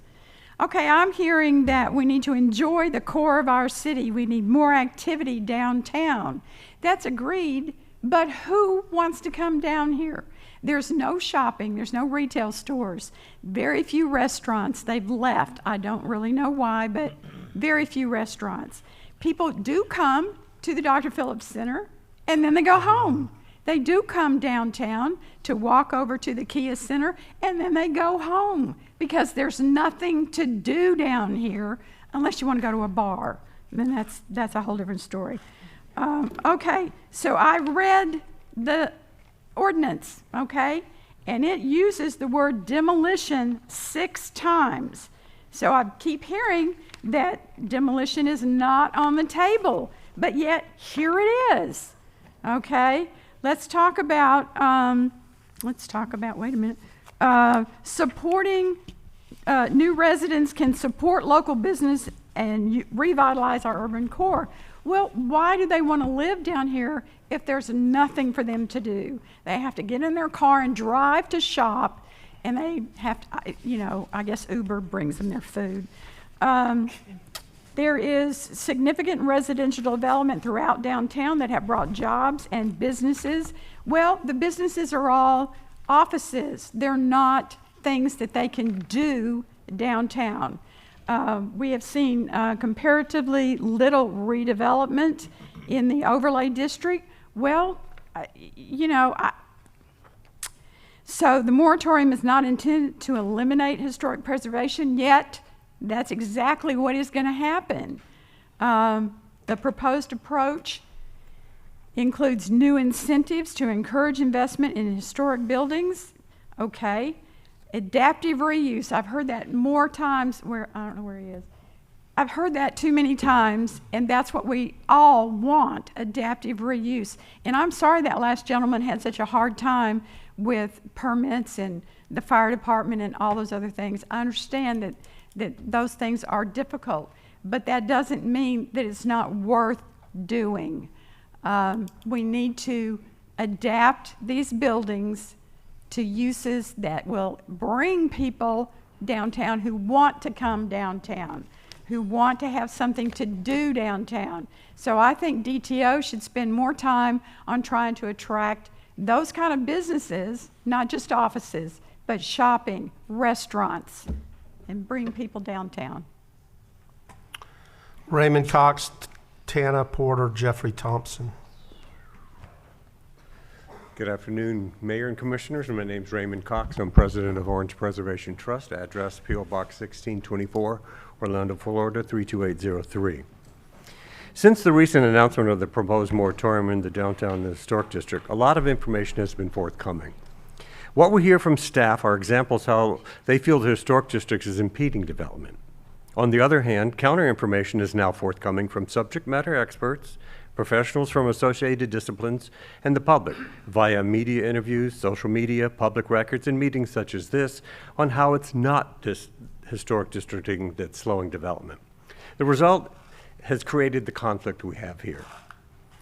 It's understandable that the Economic Development Agency and the Downtown Development Board do all they can do to promote what's best for the growth of Orlando, and that the Historic Preservation Office acts in a responsible manner that protects the historic integrity and economic incentives for the city's cultural resources as charged by the city's growth management plan and the Florida Department of Historical Resources. Both goals are essential for the economic health of the city. They are not mutually exclusive. As the ordinance is written, Section 8, the effective date is upon adoption. To clarify that, I called this morning and spoke with the Florida coordinator of the Certified Local Government Agency in Tallahassee. A summary of the review from his office is that the ordinance is written, removing the HB review component is in violation of the Certified Local Government Guidelines, which will start the decertification process. This will result in the termination of any current approved funding that's in the tunnel to come out, as well as any future eligible funding for any preservation projects.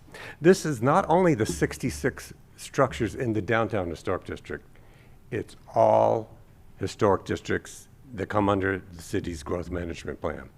So that's residential, as well as the 47 landmarks. So we're talking 1,800 properties in addition to the 47 landmark properties that can lose funding. You've all spoke this earlier today about how much grants and funding you've been getting.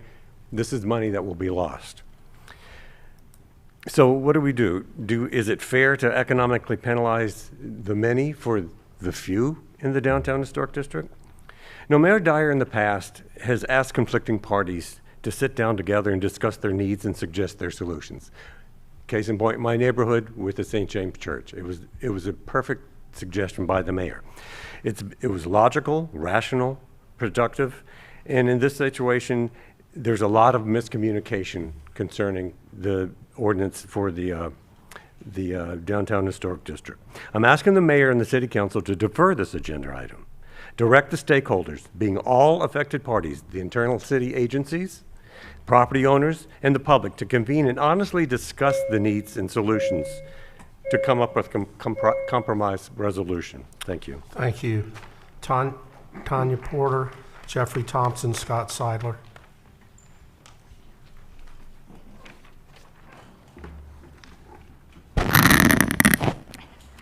I'm Tana Porter, PhD, 4304 Edgewater Drive, Orlando, 32804. Ms. Porter, could you pull that mic closer to you, please? And I'm a teacher, writer, historian, and for 11 years, a research librarian at the History Center, so I know a little bit about the city's history.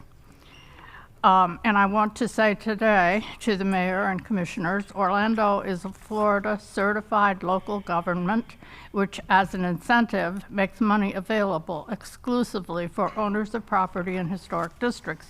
From 1984 to the 2027 grant periods, 25 grants totaling $7.4 million have been awarded in Orlando. Some notable recipients include the Kerouac House, St. Luke's Cathedral Church, Black Bottom House of Prayer, Maxie Croom's House, Plaza Live, William Wells House, Lou House, to name a few. Private residences and businesses have been recipients of state grants as well. Regardless of your opinion on the proposed moratorium, it is critical to point out that the process here today violates the city's agreement with the state with regards to the certified local government accreditation. The compliance failure to notify the state for a 30-day review of proposed changes of the ordinance will result in the CLG's decertification. This would create a financial incentive loss to historic property owners in all of the city's historic districts, as well as landmarks, since property owners and the city of Orlando will no longer be eligible for these grants. If your goal is to move forward with the moratorium in the Downtown Historic District, I urge you to defer this item today so that you can be in compliance with all regulatory procedures. Please do not jeopardize these economic incentives for not only the Downtown Historic District, but all of Orlando's historic landmarks and other historic districts. Thank you. Thank you. Jeffrey Thompson, Scott Seidler, Ryan Young.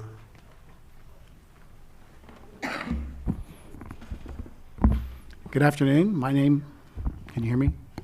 I don't know if I can raise it. Good afternoon. My name is Jeff Thompson, and I live at 600 East Amelia Street in the Lake Yellow Heights Historic District.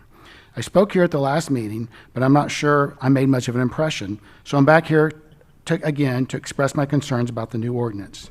If you remember, I'm the guy who's been on the Historic Preservation Board for 18 of the past 40 years, but today I'm speaking on my own behalf. First, I want to say there is nothing in the historic standards that prohibits adaptive reuse, period.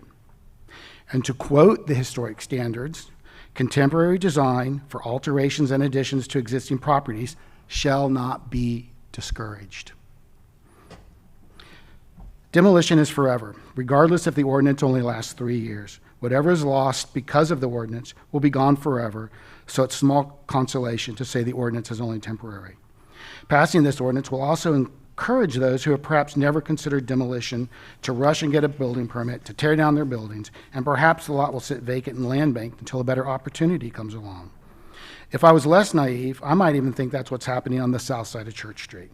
First, the Orchid Ballroom, which is part of Church Street Station, was demolished 3 years ago, but due to quote-unquote financial changes, the building permit has not been acted on and the lot has been allowed to sit vacant ever since. Now that same owner controls the rest of the block on the south side of Church Street from Cheyenne Saloon to the Bumby Hardware. After making it difficult for tenants like Hamburger Mary's to stay, which left 2 years ago, the developer seems to be creating blight by neglect, a term I heard earlier today, in an effort to force the city's hand into an ordinance like this moratorium. They will reap the benefits of the change in land use by tearing down the historic buildings, combining parcels, and building a new tower that could be as harmful to downtown as the existing plaza.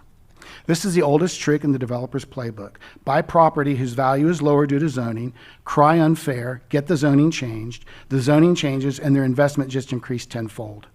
All but 5 properties in the historic district have been purchased since the district was created, so they all knew better. Please do not reward this kind of greed or let it destroy our shared architectural heritage. Owning multiple parcels is not a bad thing. That's what Bob Snow did, but he did that to celebrate Orlando's history. These current developers won't care about Orlando's architectural heritage when they tear it down. Developers claim the process is slow, but again, I'll refer to the plaza. The developer who went bankrupt, resulting in the foreclosure of the property, did not like the HP recommendations to save just the facades. The city council overrode the HP decision, and by midnight, the same day the bulldozers moved in, the buildings were gone. That's about as fast as a process as I've ever seen. I understand the city has concerns about vacancies, but that's the case for all of downtown. So don't make historic preservation the scapegoat. I urge this council to defeat this moratorium. It will be counterproductive to what we want downtown to be and diminish the sense of place and diversity of our built environments. These are the things that will attract visitors as downtown rises to meet the future. Thank you so much. Thank you. Scott Seidler, Ryan Young, Deborah Smith. Good afternoon. I'm Scott Seidler, 635 Delaney Ave, Orlando 32801. I'm a restoration contractor and a former chair of the city's Historic Preservation Board, and I'm here to ask you to please vote no on this ordinance, and here's why. The city says this moratorium is temporary, 3 years, just to study the effects. But here's the problem with that. The moratorium is temporary, but the changes will be forever. This ordinance will leave permanent scars on our city that you can't vote away in 3 years. You cannot undemolish a building. Once a wrecking ball swings downtown, no future council can ever vote that building back into existence. And the ARB has no historic preservation bona fides and is not the appropriate board to review these historic buildings. You're removing protections from some of your most treasured pieces of history to study what happens.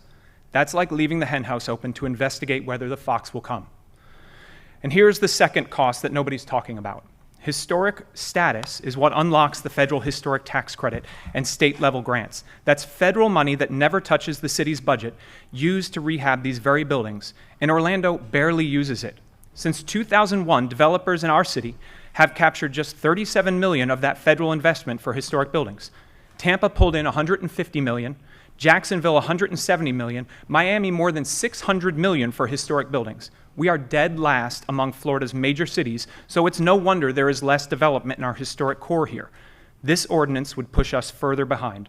On top of that, we're a CLG, a certified local government, a federal designation that we've talked about here, and it depends on us actually enforcing our preservation ordinance. Passing this ordinance as written puts that status at risk. The state was concerned enough when they saw this ordinance to write to the city last week saying as much. Please don't discount their opinion. And please, commissioners, think about the timing. As Tallahassee fights over slashing property taxes, this council wants to choke off one of the few funding tools that doesn't cost the city a dime. That's incredibly backwards. If investment really is the goal, I have a question then. You're offering a tax abatement in this ordinance to spur development. Good, offer it. But why bundle it with gutting the historic district? Give owners the carrot without stripping the protections. Nothing stops you from doing both. The truth is there are too many unanswered questions here, questions that the public deserves to weigh in on. The ordinance got zero public feedback before it was drafted in the dark of the night, rushed to a vote in 5 days, built to keep the public out of this room. Please don't reward that process. Vote no and tell city staff to do this in the open. And one last thing, you'll notice that there are a lot of older Orlandoans speaking out against this. I believe that's because these people better understand the importance of this town's history than anyone. I urge you to listen to their wisdom. Thank you. Ryan Young, Deborah Smith, Betsy Owens. Mayor, Commissioners, good afternoon. Thank you for allowing me a few minutes to talk today. Ryan Young, 814 West Church Street. I'm an architect, a general contractor, and an infill developer, and have firsthand knowledge of the HPB process. My comments today are not a referendum on the past performance of the Historic Preservation Board. I appreciate the board's service and all of the members that I have personally worked with in the past. However, I would like to offer another perspective of how we can embrace this 3-year moratorium as an opportunity to test new ideas. New ideas that allow for the redevelopment of buildings that have sat vacant for years. I started my career across the street in the SunTrust building on the 18th floor, and I clearly remember walking down the street and being able to go to TGI Fridays, Jungle Gyms, Ceviche for lunch, shopping on Church Street Exchange, and we even had Sharper Image retail at the time, all within a city block, as downtown should be. Those may not be the tenants that we want today, but it did point to a thriving and active downtown.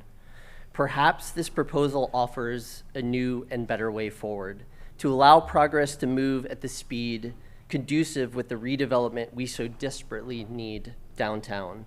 It's my belief that our current processes generally need an overhaul, and this is a step in the right direction.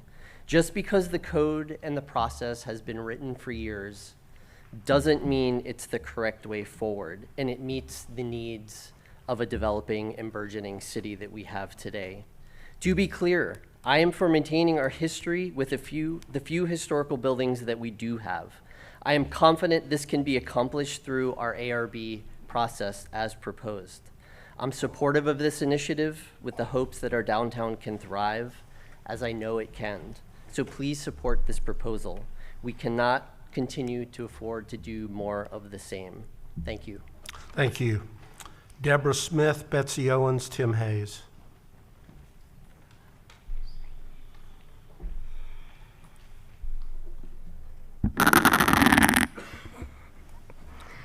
Good afternoon. My name is Deborah Smith. I live at 830 Palm Drive, Orlando, 32803. On June 8th, I attended the first reading to amend the ordinance, which requires the Historic Preservation Board to review development plans within the historic district. I'm asking you to pause this vote, do more homework, reach out to the community, and I want to explain why. The rush to amend this ordinance raises serious concerns. The Historic Preservation Board is being cut out of the conversation. I have no idea why that happened. Commissioners and the public were given very little notice. Public's upset. Commissioners should be upset. And the staff presentation was thin on details relating to how any of this is the historic building's fault. I also found it misleading. I had a lot of questions, and many commissioners didn't ask one question. Before moving forward, this commission should wait until the two-way street conversions are complete. Let's give that a try, see what happens. Good idea. Additional street parking should be added, and a study that involves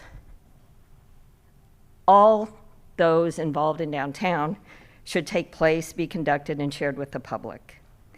At the June 8th meeting, a commissioner, he's not here, speaking in defense of the moratorium said, "I don't hear anyone saying they're going to tear down any historic buildings." I attended that entire meeting. I did not hear a single person say they would not tear down our historic buildings either. With so little information being shared, what are we to believe? I don't know. I also noticed on June 8th meeting that several commissioners who spoke offered little more than talking points in support of the moratorium. And others asked no questions and made no public comments and then voted yes. I don't know how that happens. How is that possible? I don't get it. So I don't think that's leadership at all. So blaming the Historic Preservation Board and our historic buildings are not the obstacle. The lack of vision and transparency in this process is. Thank you. Betsy Owens, Tim Hayes, Tom Price. Good afternoon, Mayor Dyer and Commissioners. My name is Betsy Owens, and I live at 3029 Westchester Avenue on the Orlando side of Orwin Manor. I'm here today as both an Orlando resident and as a historic preservation professional. I serve as the executive director of Casa Feliz Historic Home Museum in Winter Park, where a major part of our mission is advocating for the preservation of that city's historic and architectural assets. In Winter Park, we have often pointed to Orlando as a model to emulate, a city with 6 local historic districts, 7 National Register districts, and nearly 50 years of preservation leadership. In fact, this very week we invited Orlando's Historic Preservation Officer to speak to 80 community leaders in Winter Park about Orlando's historic preservation successes, hoping the city's example will inspire stronger efforts in our own community. So I'm deeply dismayed, both as a preservationist and as an Orlando resident, to see this moratorium being considered. I absolutely understand the need to revitalize downtown. I worked downtown in Orlando from 2016 to 2014, and I saw firsthand the deterioration of the downtown experience. I believe downtown's future is the most important issue facing this city. But it's simply not credible to suggest that historic preservation is the cause of downtown's lack of investment. Something about this doesn't pass the sniff test. I hope I'm wrong. Historic assets met with vision and investment are what give a place a sense of authenticity. They are what make a district memorable rather than generic. They are what attract people. It is why people are drawn to places like Audubon Park and Mills 50, neighborhoods with texture, a cool retro vibe, a sense of place. It is why every day Mears buses pick people up at the attractions and convention center and go down I-4 past downtown Orlando and are dumped out onto the National Register district of Park Avenue in Winter Park. Because people are seeking history, authenticity, and charm. They are assets to be protected, adapted, marketed, and invested in. Downtown Orlando needs investment. It needs energy. It needs strategy. But weakening protections for the very buildings that make downtown distinctive is not a revitalization plan. It's a step backward. The communities that thrive are not the ones that discard their historic fabric when redevelopment becomes difficult. They are the ones that use vision to make those assets part of the solution. Thank you. Tim Hayes, Tom Price, Diane Martins.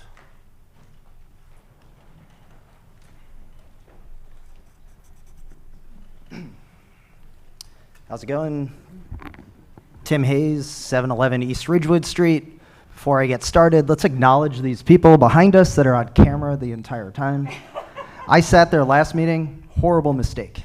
You're going to be on every Instagram reel. Hopefully head nods while I'm talking. Mr. Unsler, you learned the lesson last time too. I am the Vice President of the Lake Eola Heights Historic District, and we encompass just over 1,000 homes, businesses, and apartments within our boundaries. The Lake Eola Heights Historic Neighborhood Association strongly opposes the proposed moratorium on the downtown historic district and this ordinance. As a neighboring historic district, we oppose removing critical protections for our historic resources, even those framed as temporary. Removing the protections that help preserve our shared history for current and future residents could result in irreversible damage. It is true, I did have one.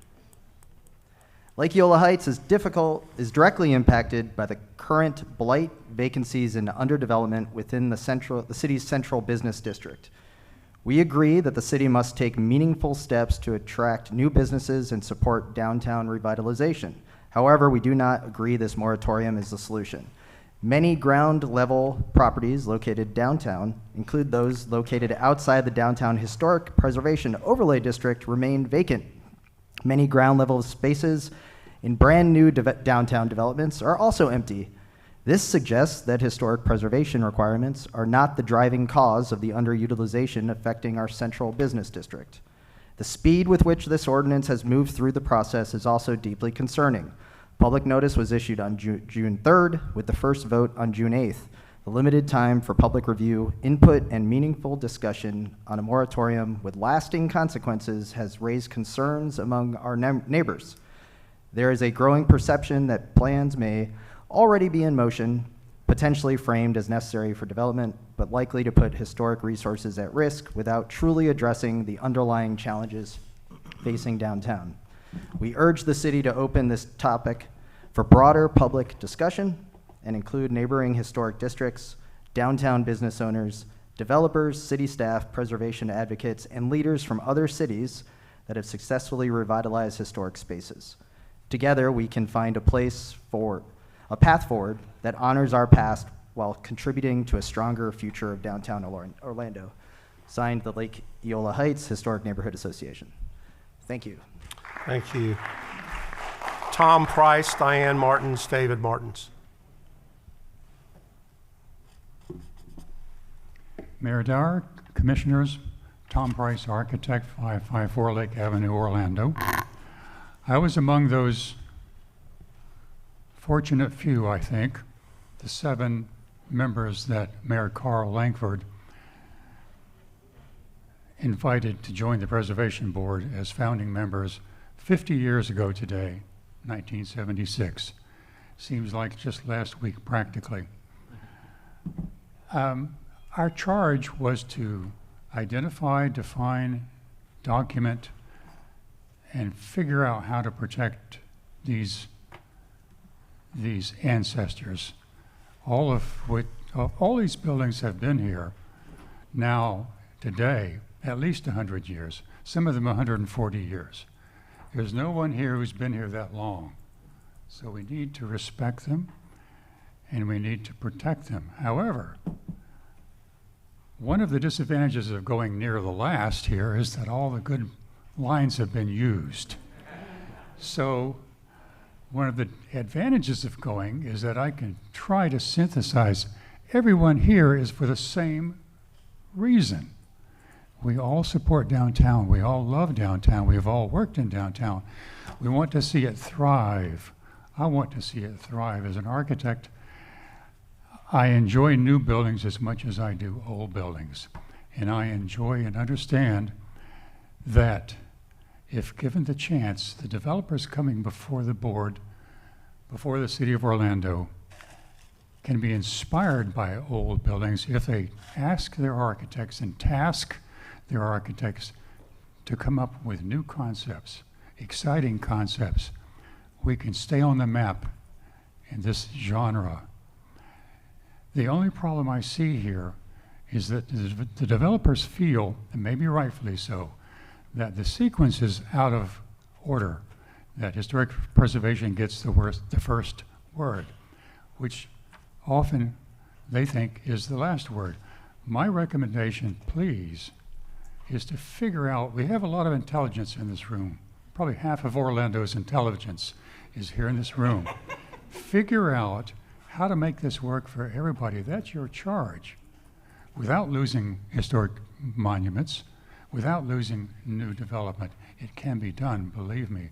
I have confidence in today's young architects, and some of the old ones even. We still kick around, and we do old buildings. I can do an old building a new building that looks like an old building. That's not what we're doing right here. So please, pause this moratorium, give yourself enough time to study the issue and come up with a perfect sequence of review. Don't take chairs away from the table, bring chairs to the table. Thank you. Thank you. Diane Martins, David Martins, Paul Skomsky.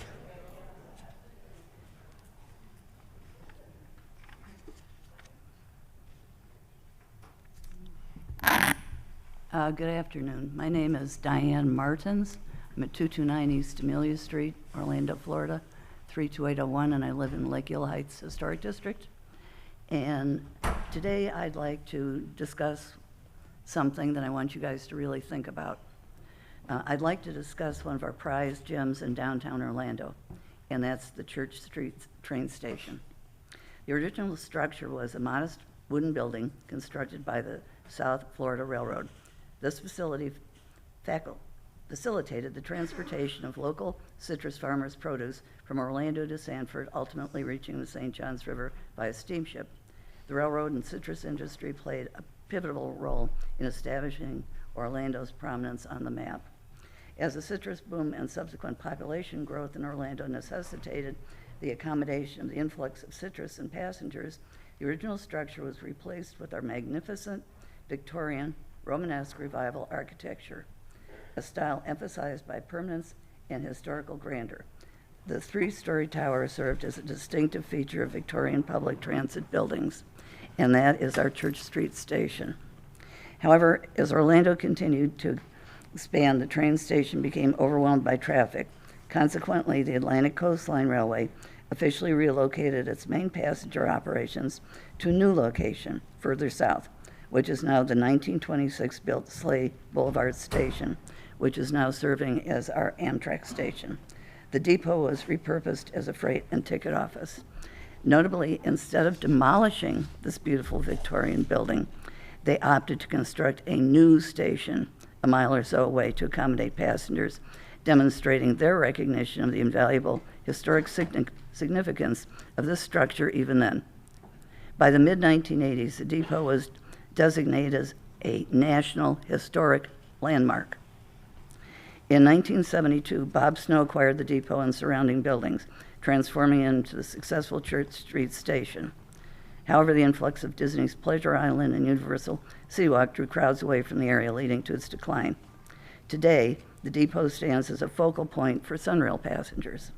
Given its enduring presence and acceptance as a downtown historic landmark, the depot deserves to remain untouched by developers who fail to comprehend the profound significance of history and historical structures. Let us remember our origins and recognize the importance of history to downtown Orlando. This ordinance threatens this and other historic resources best left in the hands of experts, the Historic Preservation Board. Thank you for your time. Thank you. David Martins, Paul Skomsky, Rachel Williams.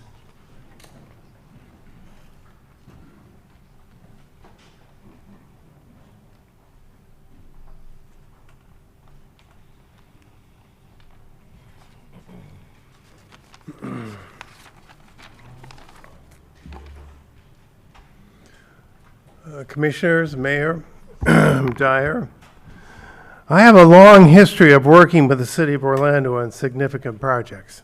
I'm not going to go through my qualifications, but I would like to talk about World Cup Soccer 1994, which brought the world to Orlando in a groundbreaking way. As a member of the Executive Committee, we collaborated closely with city officials throughout the rigorous selection process.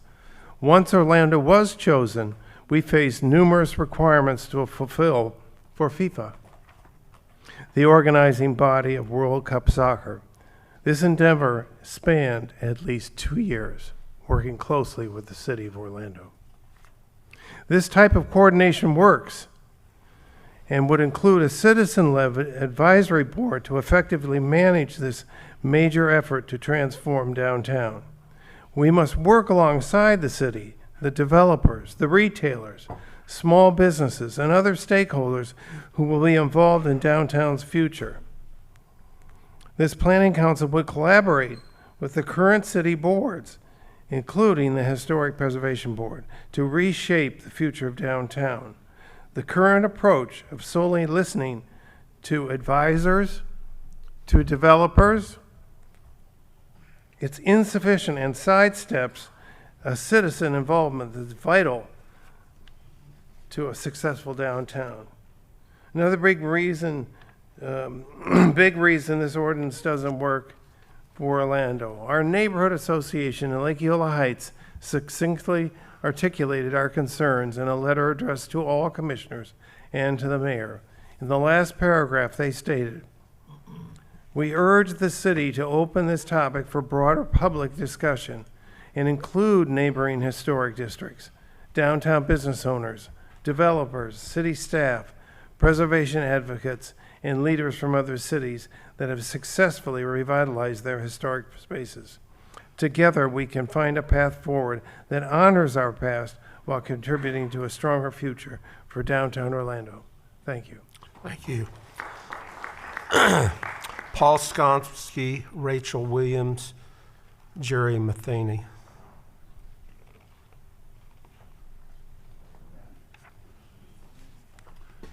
Mayor, Commissioners, Paul Skomsky, 1400 East Ridgewood Street in Orlando. Private equity versus government versus historic preservation. That discussion isn't specific to this room. I'm in support of the initiative, but with a giant asterisk.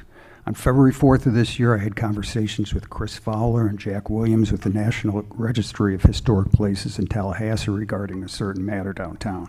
At the end of that discussion, I asked for any last suggestions. The response was that they prefer familiarity over accuracy. With that direction as a guide, I would strongly advise developers and government to keep the facades of the buildings on Church Street. Except for the Cheyenne Saloon, which is savable but can't financially exist alone, the buildings have been stripped and headed to the same fate as former Woolworths and McCrory buildings, old favorites hiding a giant rat civilization inside of a fire trap. My solution, keep the facades but sacrifice the antiquated buildings. This is doable, as Mr. Fowler and Williams suggested, take familiarity over accuracy. Build beautiful, functional new buildings behind the facades, but do not lose the spirit of the identity of what Bob Snow built. Bob was a close friend of mine. I would suggest you keep the walkover bridge. He had told me that he designed it to look like a railroad car, and he did. If you look at it the next time you see it, my solution is have set designers fabricate two pairs of ultra-realistic looking fiberglass train wheels and attach them to each side of the bottom of the train car, called the Bob Snow line. In fact, call the whole block the Snow Belt, but do not lose Bob Snow to redevelopment. By all measures, keep the historic train depot. Aim for a tenant that's not going to go away. And think outside the box. My thoughts keep drifting to Apple, a company like Apple, but not just Apple, but an Apple megastore. The creatives would salivate at the opportunity to repurpose the fabric of the old depot while consciously ushering the past into the expanding future. Offer a rent package they cannot refuse. Initial rent incentives in exchange for Apple providing security. As the technology arrives, and it will, have a vision of friendly robots, snowbots, who offer information, directions, weather reports, etc., all done while filming 360 degrees for security, crime, and loss prevention measures. This is going to happen somewhere, sometime, and why not us? Orlando is a if you build it, they will come city. Build this and watch Bob Snow's millions of tourists start coming back to downtown Orlando in a safe, unique, charming, and functional atmosphere. Lastly, thank you. Thank you. Rachel Williams, Jerry Matheny, Jeff Guido.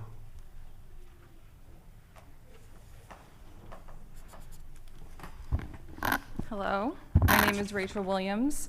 I'm the historian at the Orange County Regional History Center, but I am representing myself as a concerned citizen. The Orange County Regional History Center is located at 65 East Central Boulevard. It's housed in a previous county courthouse, which was built nearly 100 years ago.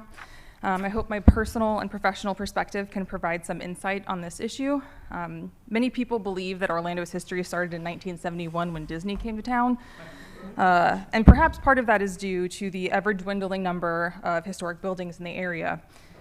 The area is rich in history, and most notably probably is the business history here. Spanning from cattle to citrus to military to tourism, Orlando has been on a trajectory of growth and development long before Disney came here. Historic buildings historic buildings in downtown districts in general offer a charm that attracts locals and tourists alike, looking to the artful craftsmanship once present in architecture that has been lost to sleek, dominating high-rises and that litter downtown landscapes today. Seeking a historic building amidst the modern lifeless skyscrapers is like seeing a living piece of art or a living piece of history. While I understand the allure of private investment, I don't see why we can't strike a balance between historic preservation within a modern landscape. Why can't we repurpose buildings while preserving their historic nature? I've seen council statements in the media ensuring that this is the goal. However, bypassing the historic preservation boards seems counterintuitive and contradictory to this mission. Why aren't they being included in this decision? Look at cities that have leaned into their history as a factor of driving tourism. Savannah, New Orleans, St. Augustine, for example. These cities have thriving historic districts because they market their history as a vector of tourism. We can do the same because Orlando's history is more than just Disney. Before we lose what's left of our architectural history, I implore the council to listen to the concerned citizens, have discussions with local historians, and weigh the options here. There is value in preservation, there's economic value in promoting the history of the city. Revitalization should not come at the cost of erasing our living history. Thank you. Thank you. Jerry Matheny,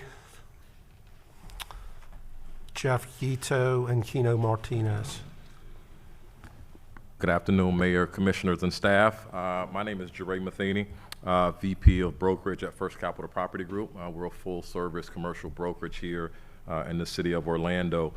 For approximately 15 years, I've worked in downtown Orlando commercial real estate, representing property owners, investors, and businesses, with a significant portion of that work involving older and historic properties, including nearly a dozen historic properties in downtown Orlando. We've presided over multiple facade improvement projects and more than 100,000 square feet of renovation in downtown Orlando's historic buildings. And I can tell you firsthand experience, navigating the HPB review process is a significant challenge that is 100% impacting the amount of incoming capital that we're seeing that's looking to invest in downtown Orlando. I support the proposed 36-month pause because I believe it creates an opportunity to reduce uncertainty, encourage investment, and improve the feasibility of projects involving older downtown buildings. Long before a project reaches final decision point, investors are evaluating historic properties, not only for the property itself, but also for the anticipated review process, timeline, and likelihood of successfully executing their vision for the project. For many investors evaluating these properties, that review process is perceived as challenging, uncertain, and difficult to predict, and as a result, it often becomes part of the investment analysis long before any of these formal applications are submitted to HPB for review. that perception can influence whether an opportunity moves forward and the level of capital that's ultimately committed. Why does this matter? That uncertainty translates into additional carrying costs, as the gentleman mentioned earlier, consultant costs, longer timelines, and in some cases, higher financing costs. My position representing property owners and investors evaluating these opportunities, I have seen the historic review process present meaningful challenges during evaluation and underwriting of certain projects, including situations where obtaining clarity regarding relatively minor issues proved significantly difficult. Why is this especially important for downtown? The downtown district is located directly within the path of growth and represents one of the most visible opportunities for adaptive reuse, redevelopment, and reinvestment into downtown Orlando. However, when uncertainty surrounding those opportunities increases, reinvestment may occur more slowly. Fewer groups may be willing to pursue these projects, and capital may ultimately be directed towards opportunities in other markets that are perceived as more predictable, sometimes resulting in lost opportunities for investment, job creation, property improvement, and economic activity in downtown Orlando. I believe the more successful we are at reducing uncertainty and encouraging investment, the more likely we are to see investment in the buildings and properties that contribute to the character and economic vitality of downtown Orlando. Thank you. Thank you. Jeff Guito and then Keno Martinez.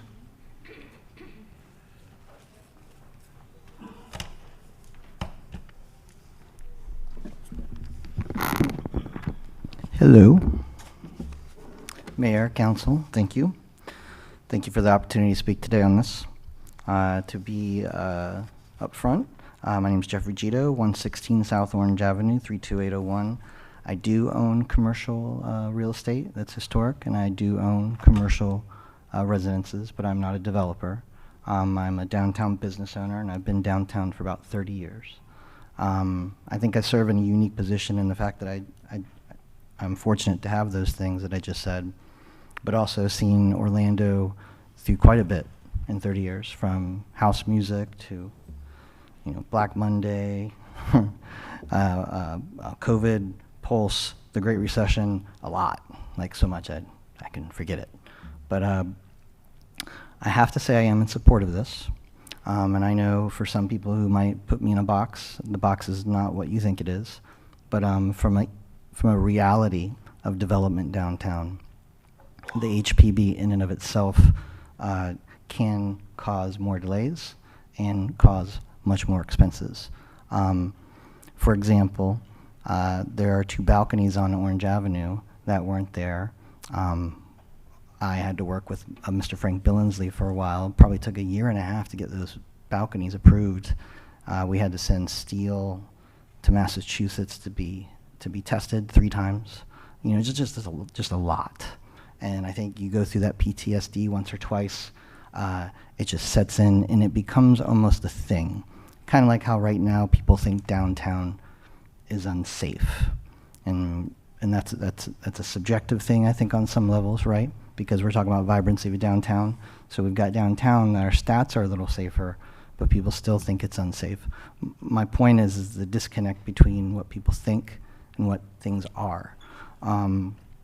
I'm in support of this because I think we're kind of all as a community really trying to find what is wrong, what our identity kind of is our town, and why haven't we been able to get out of that, with Church Street being a classic example. I wish I had the answer. I wouldn't be up here supporting, putting a moratorium on the Historic Preservation Board, and I was very much part of a lot of the downtown Orlando venues. What we had to collectively go to the table with the stakeholders. Nobody left the table happy. I don't think anybody leaves this table happy. I think it's just a pure bat swing. Obviously my opinion, but at the end of the day, there's not a lot more tools in the tool belt to kind of go after this. I like to think about 15 seconds. Okay, philosophy. Hobbes versus Rousseau. Man is either inherently good or inherently self-interested. I think that see what people do with the historic assets that they purchase, I think they'll surprise you. Thank you. Keno Martinez.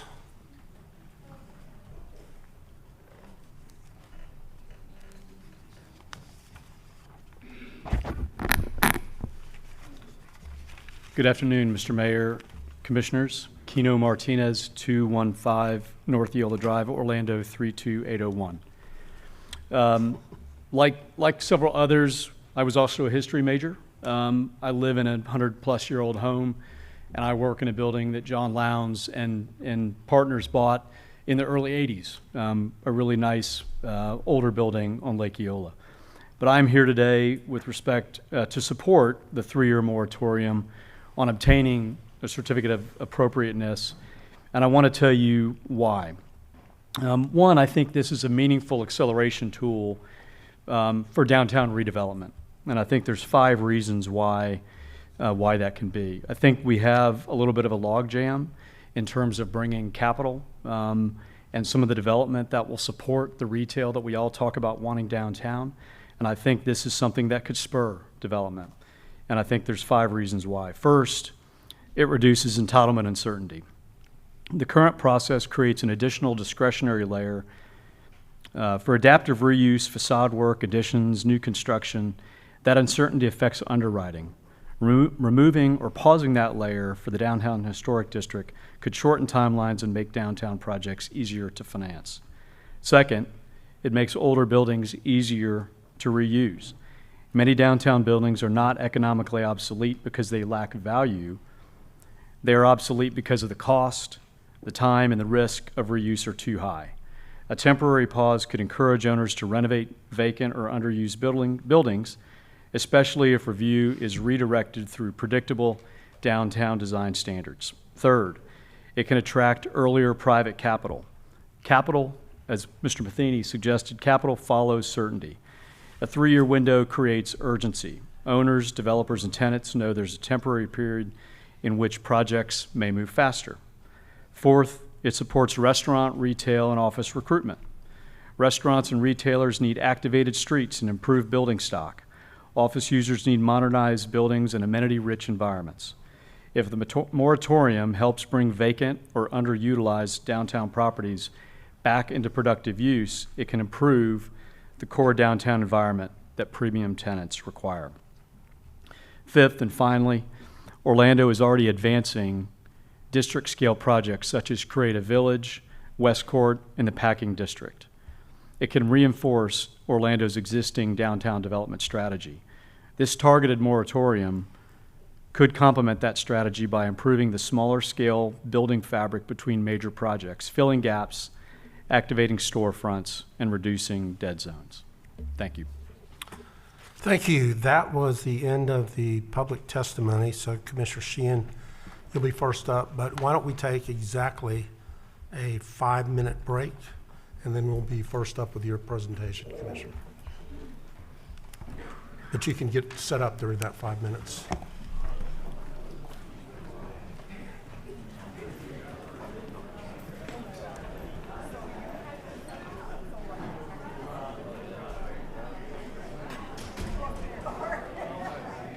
All right.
It'll be the first time I've used that in 23 years.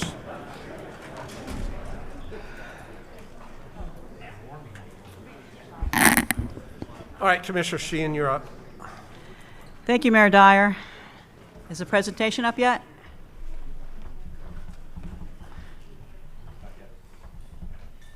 There we go. Okay, I know it's a little unprecedented for a city commissioner to make a presentation at city council.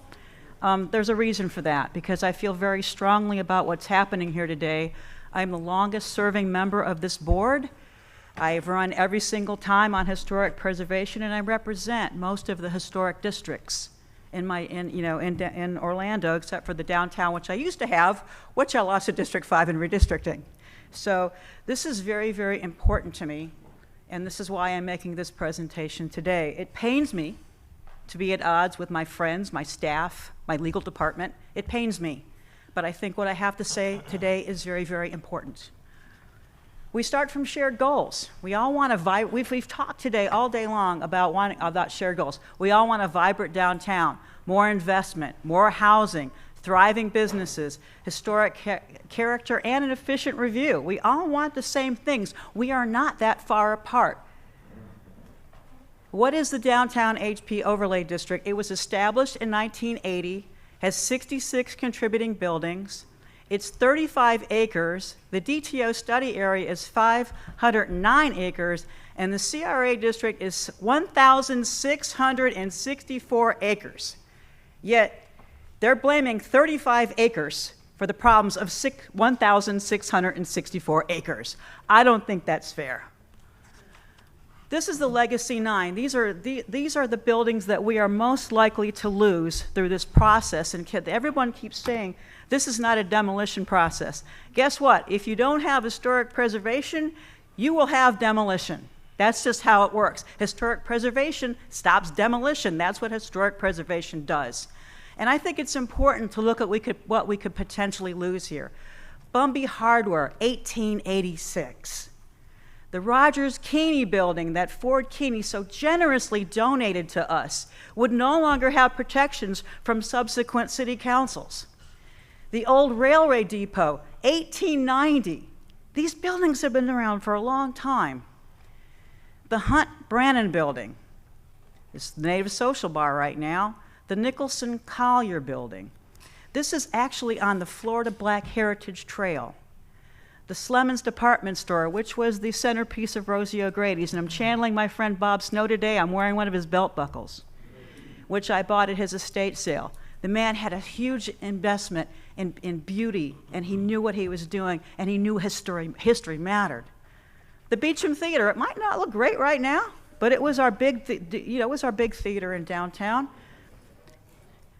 The First National Bank, it's a beautiful building, and also the Crest building.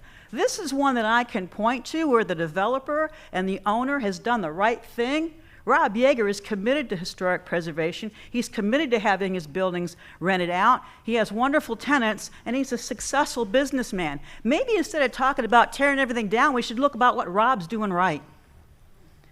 The central claim is that historic preservation regulations are severely impeding redevelopment and contributing to downtown blight.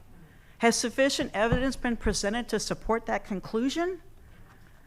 The larger the policy change, the stronger the evidence required, and we should have time to evaluate that. Many of my colleagues here today have asked, well, we're getting in tonight, have asked about this process and everything like that. I've been on this council, like I say, for 26 years, and the longest serving member. I have never seen anything jammed through this quickly without any public input. It's distressing to me.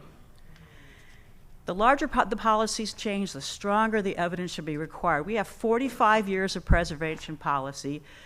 This affects an entire district, not a single project. And this is 36 months, a path to permanent destruction. This ordinance is the largest possible change. Where is the largest possible evidence? The burden of proof, the DTO action plan. What does downtown need most? DTO professionally commissioned a study of downtown as a whole to identify what works and what needs improvement to facilitate pedestrian activity and contribute to a sense of vibrancy. The downtown district Historic District has the highest metrics. It's in the DTO plan. Why does the DTO show the Downtown Historic District with some of the highest metrics if it's causing blight? Again, this is from the DTO action plan. Block quality. Block quality considers the size of the block, how the uses cover the block, and how many uses are in that block. The area that we're talking about is very high. It's actually good. Why are you blaming it for the problems in downtown when the historic district is actually very good and highly rated in the DTO action plan? Connected structure measures the urban fabric's connectivity, walkability, and integrity. Downtown has a relatively well-connected street structure, particularly in the central part of the downtown core. It's good. We have good bones here. Downtown has exceptional bones, small blocks, omnipresent sidewalks of good dimension and geometry cover the downtown. Pine Street between Orange Avenue and Rosalind Avenue is the portrait of a high performer. This experience of strong bones should be an example moving forward. Again, I'm getting all this from DTO action plan. The same DTO that wants to destroy the historic district. What the ordinance actually changes, and y'all please, if you could just listen to me on this, this is so important to me. The current process is the property owner goes before Historic Preservation Board review. They have the right to appeal. City Council has the final decision. The proposed moratorium, the property owner goes directly to appearance review, and then they can pull a demolition permit after they show their plans. This does not protect historic buildings. Substantive historic review is replaced by lighter appearance review. Demolition review is downgraded from major to minor. I can't stress that enough. Demolishing an whole building is major, it's not minor. Has the board actually stopped redevelopment? No. 0 times has the Historic Preservation Board rejected applications from the downtown district in the past 5 years. No, 0. There have been no pre-app requests to demolish any buildings in the past 5 years. HPB has approved numerous requests for storefront redevelopment, awnings, and outdoor cafes. These are all of the projects that have been approved by the Historic Preservation Board that everybody's saying, oh, they're stopping everything. 1 South Orange approved, new glass storefront. 19 South Orange, a new cafe. 63 North Orange, a new cafe. 190 South Orange, new storefront, removing the granite base and replacing all the ground floor windows with doors. 100 now North Orange, new storefront, nano-wall doors and cafe. If y'all don't know what nano-walls are, they're basically glass. You can't get more modern than that, okay? But the Historic Preservation Board approved that. 130 South Orange, new overhead doors. 18 Wall Street, new awnings, balconies, storefront replacing second-story windows with doors. These are projects that have all been approved by the Historic Preservation Board. This is one that was approved. 18 Wall Street. Major certificate of appropriateness, removing the awning, adding a balcony, converting 2 windows to doorways. It was reviewed and approved. The process allows change before and after. This is the First National Bank building at 190 South Orange. They removed the ground floor windows and replaced them with doorways for a new interior layout. This is where the Walgreens was. So the board did approve significant changes to allow this adaptive reuse. And again, this slide, 61 East Pine Street, the Robinson Cocktail Room. This outdoor cafe was approved. Historic preservation minor review process is a fast-tracked way to make approvals easier. Then this photo was taken from the DTO action plan showing what's working downtown. These are some of the past approvals. City staff has said that HPB will not allow new awnings or overhangs for outdoor cafes unless they are exact copies of the originals. This is Church Street Station. None of this is original. Bob Snow created all this. HPB approved new balconies, columns, wrought iron railings, awnings, outdoor cafes, and even a bridge, none of which were there before. And I love this. I hope we keep this because I think it's cool. Like Paul said, I think it's amazing. I think we should keep these beautiful amenities. Staff claims there are no more federal tax credits or state grants. There are federal tax credits and state grants. They're both available. Staff claims the moratorium does not eliminate demolition protections. The moratorium eliminates protections. That's why I'm so passionately speaking against this today. Once a building permit has been issued, the demolition cannot be refused. Cannot be refused, y'all. Staff claims there are few cities with downtown historic districts, and only Savannah comes to mind.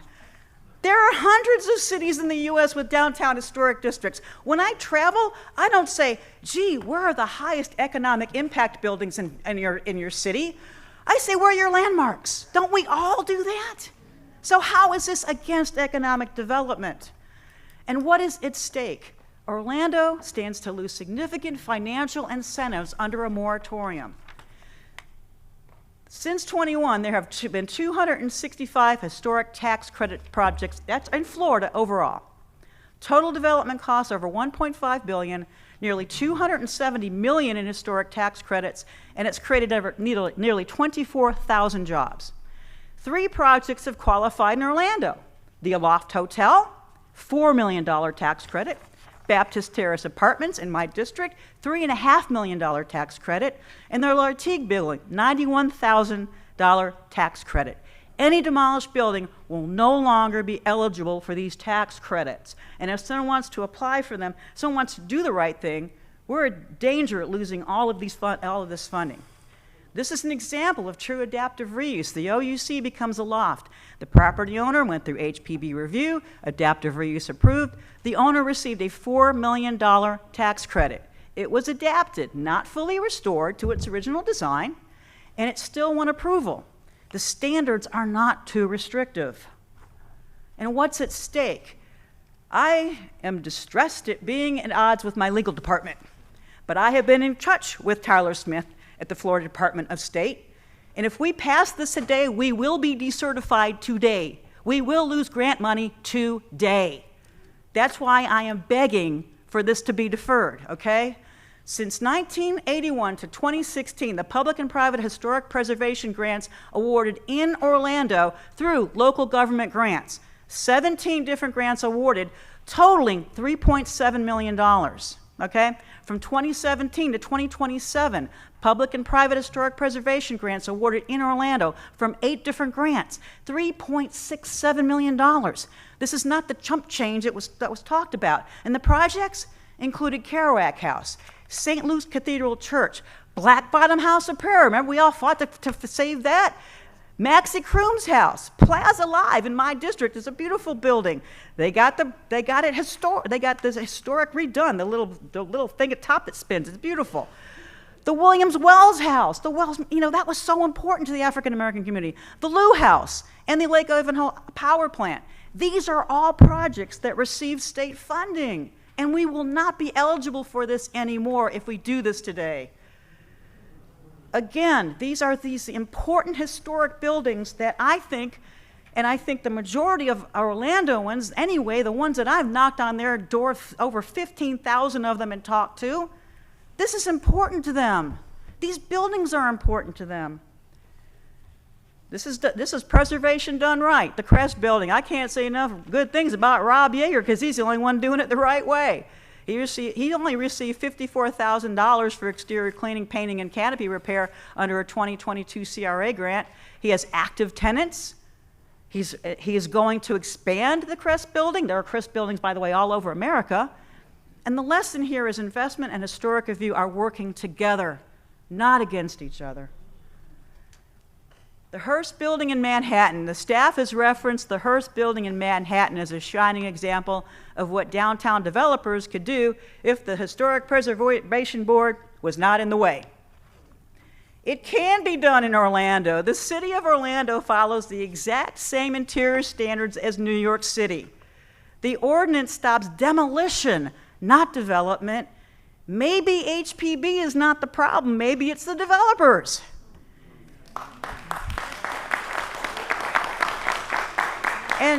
And HPB tried in Orlando. Here are the minutes from the HPB hearing. They voted to retain the facades of the McCrory's and Woolworth buildings in 2003. They ended up getting torn down. I voted against that. I think I was the only one on that one too. Okay? It's been said there are no other Florida downtown historic districts. There are 31 downtown historic districts with 9 districts in large cities in Florida, including Miami, Jacksonville, and West Palm Beach. Other national downtown historic districts: downtown Chicago, downtown Boston, downtown Los Angeles. Estimates indicate that hundreds of U.S. cities, ranging from major metropolises to mid-sized municipalities, possess overlaying historic districts directly in their downtown business centers.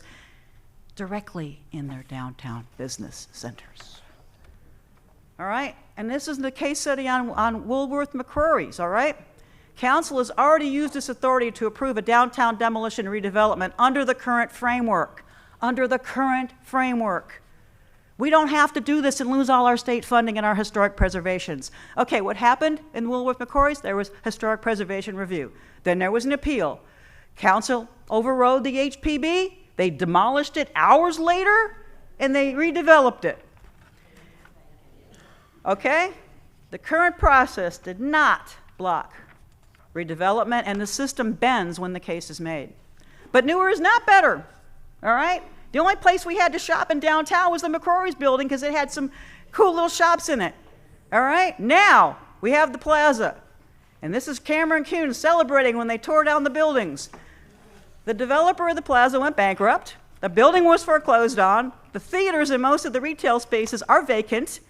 And the former Court Street is now a seedy service alley. By midnight on the day it was approved, the bulldozers had begun to raise the buildings, and the developer celebrated, making way for the plaza and Solera. Newer is not better. We invested $6 million in CRA funds to build the plaza's movie theater. I voted for it. I voted against the demolition, but I voted for this. It opened in 2009, and now it's closed. Demolition and new construction do not guarantee success. Management does. Newer already failed to block away with public money. Again, these are some pictures of the plaza. Tell me how vibrant this is. Tell me how beautiful this is. Tell me why we had to lose the few storefronts that we had along Orange Avenue where I go across the street and buy a card.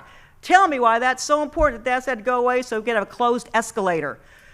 Garbage in the garages and more empty storefronts. This is just more empty storefronts in new buildings. Mondrian and Solera, they have empty storefronts. Plaza, Solera, and 201 South Orange, all empty storefronts. 55 West, Morgan & Morgan, Regions Bank, and the Society, all empty storefronts, not in the historic district. All right, newer is not better. Society, Steelhouse, and Radius. We require first floor retail. They let it sit there vacant. Land banking is the problem, folks, not historic preservation. Who is actually restricting downtown? Some of the folks that come by today talked about the interest rates, the high cost, construction costs, crime and safety. Land banking, I feel, is the biggest problem because these folks buy these buildings and then they sit on them and they buy historic buildings and say, oh, gee, the answer is to just tear them all down. Parking is a concern and mismanagement. There is no reason why these buildings shouldn't be full. I have friends that had businesses along Church Street that were harassed and kicked out by their landlords. All right? If you won't let your tenants use the bathroom and it's a restaurant, that's a big deal. This is the kind of monkey business these folks are doing, and then they say they can't rent their spaces. All right. Council already has the final word, y'all. The HPB makes a recommendation, not final decisions. Those recommendations can be appealed. The City Council already holds final authority over every project. If Council already decides, why suspend preservation protections district-wide for 3 years, and why lose all that federal and state money? It makes no sense. These are the buildings that we could lose. The Tinker Building, built in 1925. The Crest Building, built in 1935. The Nicholson Collier Building, and I want to talk about that. It carries immense cultural and historical weight as a milestone for black entrepreneurship in Central Florida. It is featured on the Florida Black Heritage Trail. My proposal today is to defer the second vote in light of this new information. Everybody in the room said, let's have more discussion. Okay, let's do that. Defer the second vote, allow for a more thorough evaluation of historic preservation and its impacts. You've heard people say, save the facades. We're okay with redevelopment. We don't want to do that, but we can't do that if you could demolish the facades willy-nilly like this ordinance allows. Bring people together, city staff, Historic Preservation Board, and our Historic Preservation Officer. And if anybody goes after her, I'll be the first one to testify at her PERC hearing. She was not included in this, and we have treated her badly. It's not fair. She has a master's degree in historic preservation. She's probably the most educated and knowledgeable Historic Preservation Officer in the state of Florida, and she was left out of this process. Property owners and the public. The property owners should be included as well. Absolutely. Not this rush to demolish our shared history. We all agree that the city and property owners need to do more to reactivate all of downtown. All city policies should be reviewed in a transparent method to determine their impact on redevelopment, and the city should look to other cities for successful best practices like we have on everything. The city has not shown that preservation is the cause. The city's own data shows downtown is already growing under the current framework. Let's slow down, demand the evidence, improve the process. Don't suspend it. Don't throw our historic preservation out. And I'm going to be clear about why I voted against the Church Street streetscape last week. I didn't put it together because I was having to read this all at the same time on the dais as I saw this ordinance coming through. Why would we pay for a church? I think that a streetscape makes sense supporting an historic district because it's a public benefit use. But if we're going to let Church Street be demolished, why should we be paying the freight for the developers? They should pay for their own streetscape. And, you know, y'all, it's not like I didn't try to talk to staff, okay? I always try to work with staff on these issues. But I could not, because this was not done in the right way. And I'm begging you to slow this process down. And this 30 days is not enough because if we vote on this today, we are going to immediately lose the ability to get that state funding, state and federal funding. And my problem is, why should we reward the people who don't want to do historic preservation while punishing the people that do, because that money is going to be gone, and it will be gone forever as well. Thank you.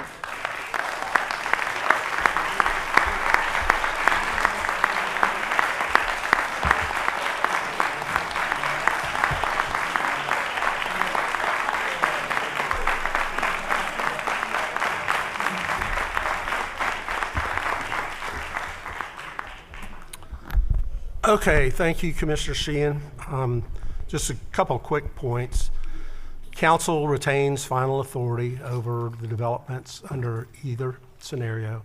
Ultimately, anything that goes through in this new process comes right here, just like it would if it went through the old process. The problem is none of that stuff ever makes it to council because it's killed, either because developers don't have any certainty whatsoever whenever they go through this process, or they're not willing to make it. We had at least five different people that work in that area get up and say, I can't advise my clients to work in this process because they have no surety. We're not trying to blame the historic district. We're looking at the rest of DTO, which is thriving. We've got development everywhere except there. So we're wanting to help the historic district, and I will agree with the notion that everybody in this room, I think, wants the same thing, which is a vibrant historic district. And we disagree on how to get there, but we do know no one got up and said this process is working for the people that want to invest money there. Commissioner Barnes. Thank you, Mayor, and thank you, Commissioner, for that presentation, because there were a lot of things that you brought up that I was not aware of. But I did have a question for staff, and Mayor, maybe you can answer this as well. Has the city ever offered incentives for the redevelopment of these properties, similar to what we we're proposing incentive program.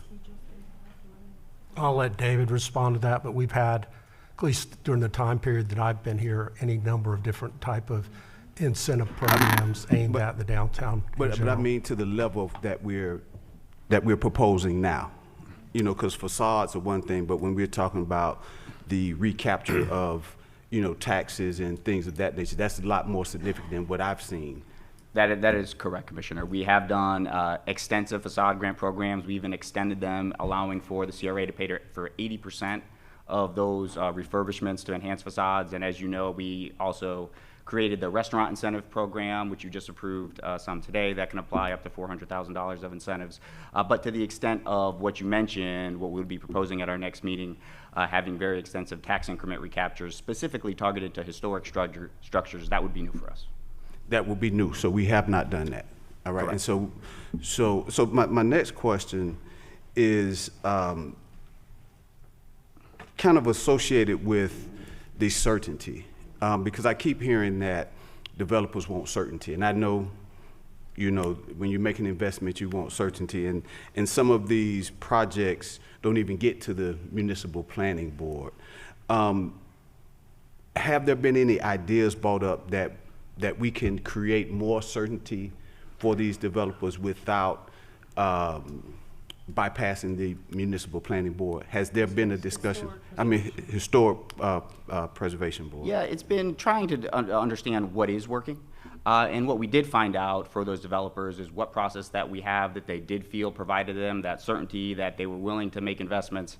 As you know, oftentimes before they would even come talk to the city, there's hundreds of thousands of dollars spent either on even potential acquisition or getting plans and reports done to make sure that their plans are feasible and can have some chance of success. What we heard back was that at the process that we have was similar is the appearance review process, which is kind of what started the conversation of aligning the review process for all of downtown. So they're saying the appearance review process has been the barrier? No, they're saying that that process has worked in providing that certainty while also preserving good architectural values. Okay, and then the other one is, my other question is associated with the 30-day notification. I know, Mayor, you said that we received legal guidance from our attorney that it doesn't apply to us. Commissioner Sheehan presented information that counters that. So I would like, you know, I don't know if our city attorney can chime in. Stacy.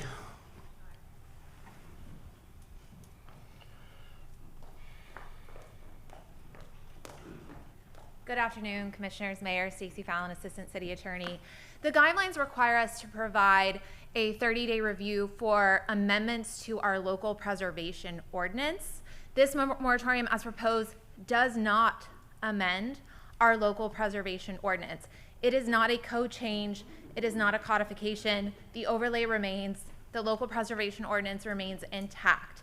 It's our position that this is a change of a rule of procedure, which requires notification in our annual reporting, which was always the intent to do so.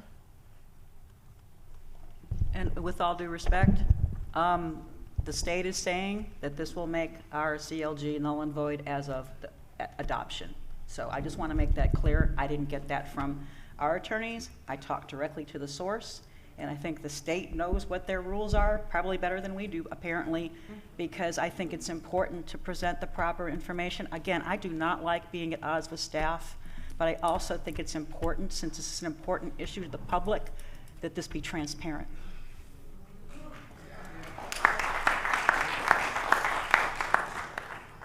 You done, Commissioner Burns? I'm finished, thank you. Commissioner Chapin. Thank you, Mayor. I've received a lot of input on this subject, both sides. As everybody's pointed out, we all love downtown. I've also received a letter and the email saying that historic funding could be at risk if we move this fast. We're getting our attorney's opinion on that, and we're also going to delay enactment in order to make sure that happens. I think it's, you know, an argument that's difficult to reconcile. Over the past 7 years, we've watched the state increasingly preempt local decisions, making and today advancing measures that could remove billions of dollars from local government. So against that backdrop, I find it difficult to accept the argument that Orlando should alter its local planning decisions because of a relatively small amount of state funding might be at risk. My responsibility is not to Tallahassee, my responsibility is to the residents of Orlando. And the message I hear over and over again is simple. People want a downtown that feels alive again. People are concerned about affordable housing, public safety, economic opportunity, transportation in the future. I want to address the notion that supporting this moratorium somehow means I don't appreciate downtown's legacy. Nothing could be further from the truth. I grew up in Orlando. As a young man, I worked at Church Street Station as a guest service host. I also valet parked cars for a different company alongside plenty of Boone High School and Florida State students who came home during the summers and the holidays. Back then, downtown Orlando was one of the most vibrant destinations in Florida. I remember seeing John Anderson at Cheyenne Saloon. He was right down the road from Apopka, Mayor Dyer. Remember him? Sure. 30 years later, I can still remember that music. In fact, some of us probably still know every word to Seminole Wind. What I don't remember was the color of the grout. And I think that's part of the point. I remember Nickel Beer Night at Phineas Fogg's. I remember World Cup when it was downtown. It was packed with fans from around the world. What made those memories special wasn't the buildings, it was the people. And that's exactly why this issue matters to me. I've gone back and reviewed more than a decade of historic preservation minutes this whole week. And to repeat Mr. Usler, this is not HPB members' fault. This is the fault of the ordinance. This is what they're dealing with. I'm not laying blame here. But I found repeated examples where property owners like Brian Wilson, who testified today, sought to invest in historic buildings, including the historic train depot, which proposed new restaurants, meeting space, outdoor dining, and a new activity while preserving the building itself. Mr. Price said to be innovative. This plan was innovative. Yet much of the discussion focused on mural colors, materials, lighting, awnings, grout, picket fences, and even where elevators should be, bathrooms should be, and kitchens should be. The question isn't whether we preserved an awning, approved a mural color, or debated the location of the bathroom. The question is whether downtown Orlando is producing the housing activity, investment, and vibrancy our residents want. I've also heard critics suggest that if Historic Preservation Board denies a project, the City Council can simply override the decision. Respectfully, that's not how government should work. We can't simply ignore our own ordinances. And if we overturn a denial, the ordinance remains in place. And if that decision is appealed, a court will not ask whether the council wanted more housing, more investment, or more vibrant downtown. The court will ask whether we followed the ordinance. That means the same uncertainty, the same delays, and the same conflict simply move to the next project. The reality is that uncertainty doesn't just affect the projects that get denied, it affects the projects that never got proposed in the first place. I've also heard criticism we're moving too fast. Frankly, my question is, what took us so long? The concerns reflected in the minutes span years. The frustrations expressed by property owners, business owners, and applicants span more than a decade. But this issue extends far beyond those directly involved in the process.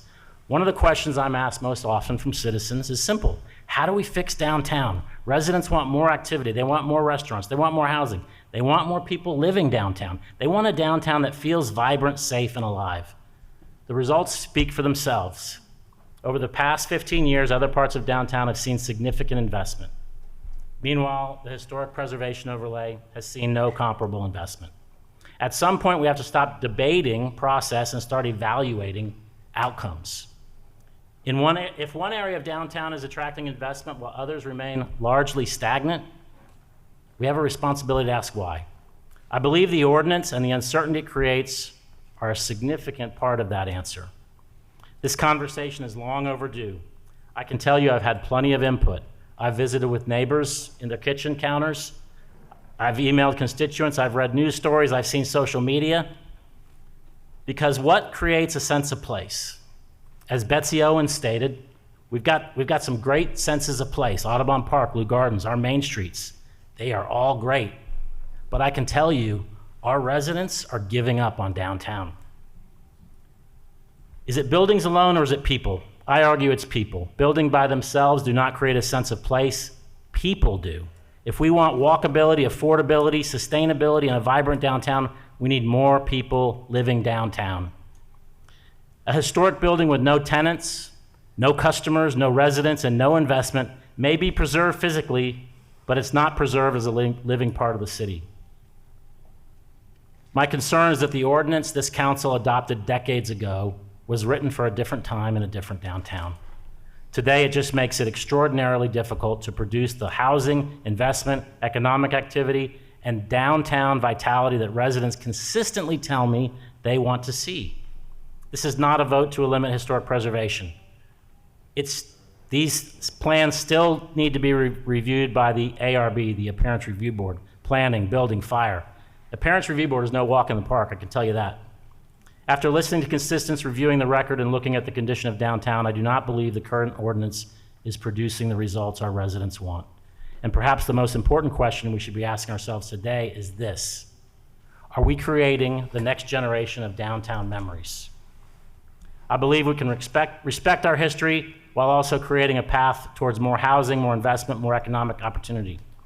I believe there's a difference between preserving history and freezing history.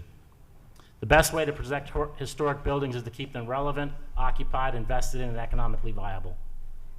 The purpose of preservation should not be to freeze downtown in time. The purpose of preservation be to ensure that our history remains a living and productive part of the city. We should honor our past, but we should not allow policies adapted decades ago to prevent us from building the future our citizens want and deserve. For those reasons, I will be supporting the moratorium. Thank you. Thank you. Commissioner Keene. Thank you, Mayor. I'm going to try to keep this fairly brief here. We've had a long afternoon. Orlando's downtown historic district has lacked, as we've heard today, major investments over the last 15 years. This targeted moratorium evaluates existing regulations that may be hindering projects within the business district. So I want to be clear that I support the moratorium today, the temporary moratorium, because it allows us to better understand how we can preserve our historic character while ensuring downtown is still economically competitive. Preservation is most successful when buildings are occupied, maintained, and economically viable. And again, I'm repeating what folks on both sides have said today. I want to thank Commissioner Sheehan for her very good remarks today, and to Commissioner Chapin as well. We have good people on both sides. I also want to thank the people who came to speak to me about this in my office, including members of the Historic Preservation Board, as well as those that are very passionate about the preservation of Orlando, who emailed me their thoughts and concerns. But this moratorium is a way that I believe is a way to balance historic preservation as well as the economic development needs of the city. Thank you. Thank you, Commissioner. Commissioner Rose. Thank you to everyone who came to speak today. Thank you, Commissioner Sheehan, for sharing your views on the ordinance. My support for the moratorium is rooted in a broader goal: accelerating downtown revitalization and removing barriers that may be preventing investment, redevelopment, and housing opportunities here in our urban core. Downtown Orlando continues to face significant challenges. As shown in the pictures that Commissioner Sheehan in her presentation, we have vacant properties, underutilized buildings, declining foot traffic, and a need for a moratorium that creates an opportunity for more residential and commercial activity. The proposed moratorium is intended to provide a temporary window to evaluate whether our current review processes are unintentionally discouraging developments that could help bring people, businesses, and economic activity back to downtown. This is not about eliminating historic preservation. Orlando remains committed to preserving its history and cultural assets. There have been stated concerns about demolition, but I want to reiterate the policy for those who do not understand it and do not know it.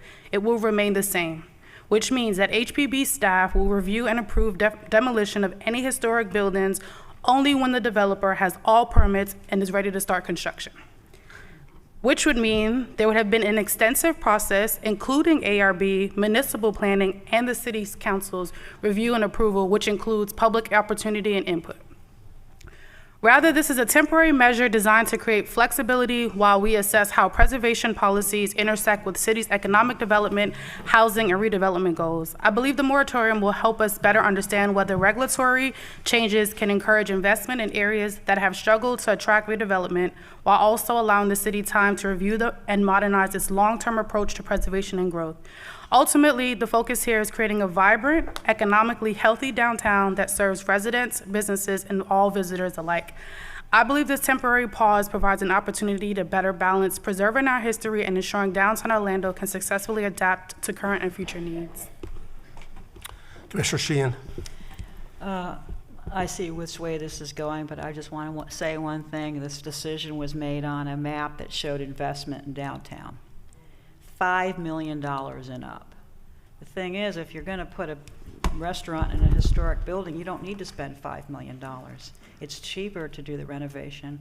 So going right off the bat, the chart that we were shown was one to disincentive, to not show the truth. There are empty storefronts all over downtown, not just in the historic district. So it's very frustrating to me to hear that this is going to be a panacea somehow, because there are empty storefronts all over downtown. I've often said that we need to start fining people with empty storefronts. Maybe that would make a difference, but we can't because it's unconstitutional. All permits in, they can demolish. As long as they get the permits in, it's demolished. So the reason all these folks here are upset today, and the reason I'm upset today, is because I care about the history of the city. I care about these buildings that have been here much longer than I have been, and will be here, and I had hoped would be here long after I live. And I'm deeply distressed by this decision. I do not think it's going to be the silver bullet that everybody thinks it's going to be. And as a historic preservationist, I'm appalled, horrified, and very disappointed. Okay, I want to thank everybody for being civil today. We sometimes have discussions and it's not so civil. Everybody isn't going to get the exact result they want, but you can be comfortable in knowing that everybody in this room has the exact same goal, and that is to have a great flourishing downtown, and especially in the historic district. So this is a step, we believe, in getting there. So all in favor of the motion indicate so by saying aye. Aye. Those opposed? No. Okay, I got it 4-2. Commissioner Ortiz not being present. Okay, motion carries. Okay, we still have a lot more business to do, so those of you who don't want to remain for that are eligible to leave.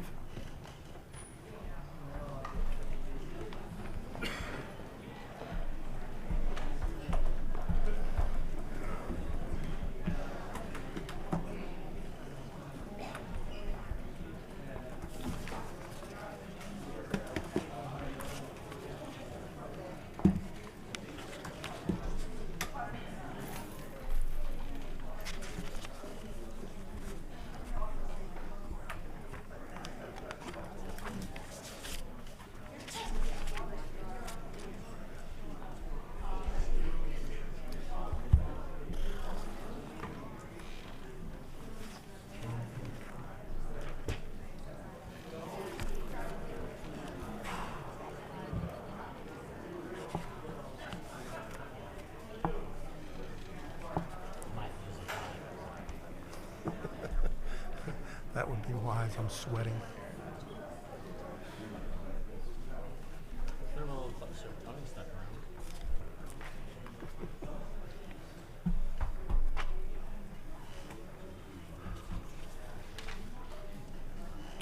About to be the Bakari show. Okay, Madam Clerk, are you ready? Yes, Mayor. Okay, we're on ordinance first read number 13A.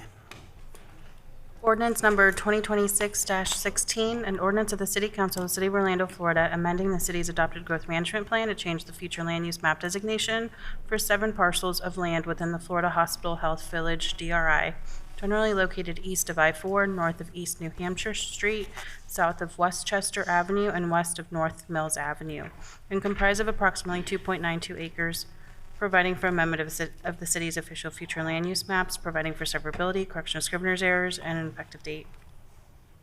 Move approval. Second. Motion by Commissioner Chapin, second by Commissioner Burns. I don't have any requests for public comment on this. Discussion, hearing none, all in favor of the motion indicate so by saying aye. Aye. Those opposed, motion carries. 13B. Ordinance number 2026-17, an ordinance of the City Council of the City of Orlando, Florida, amending the Florida Hospital Health Village Plan Development Zoning Ordinance to add approximately 2.92 acres of land to the Plan Development Zoning District, such land being generally located east of I-4, west of North Mills Avenue, and south of Westchester Avenue, and north of East New Hampshire Street, amending the development conditions of the plan development, providing a conforming legal description, providing for severability, correction of scrivener's errors, permit disclaimer, and an effective date. Motion by Commissioner Chapin, Second. second by Commissioner Burns. I don't have any requests for public input, discussion. Hearing none, all in favor of the motion indicate so by saying aye. Aye. Those opposed, motion carries. Okay, we're going to skip without objection to item 13D.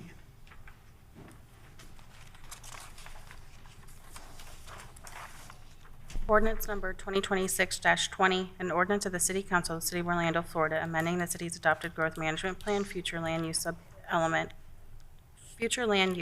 sub-area policy LU.S.2.5 to increase the residential unit allowance units within the sub-area policy boundary south of Oglesby Avenue, west of Clay Street, north of East Parr Street, and east of Interstate 4, providing for severability, correction of scrivener's errors, and an effective date. Motion by Commissioner Chapin. Second by Commissioner Rose. I have no request for public input, discussion, hearing none, all in favor of the motion indicate so by saying aye. Aye. Opposed, so the motion carries. Okay, that leaves us with 13C and 13E, which are ordinances 2026-19 and 2026-21, and we also have a legislative appeal and a quasi-judicial hearing, which all relate to the same property, which is 1600 Aaron Avenue. So it's a little complicated, but we have to take care of the legislative appeal before we can vote on 2026-19, and then we have to dispense with both of those before we can go to the quasi-judicial hearing, and we have to do the quasi-judicial hearing before we can vote on the ordinance, which is 26-21. So what I'm going to do is have the clerk read 26-19 and open the public hearing, and then we will hear the legislative appeal that relates to that particular ordinance at the same time, so that any testimony that we have will be part of the record for both the hearing of the ordinance as well as the appeal. Everybody good on that? So I have a question. So the appellant, can you unmute your device?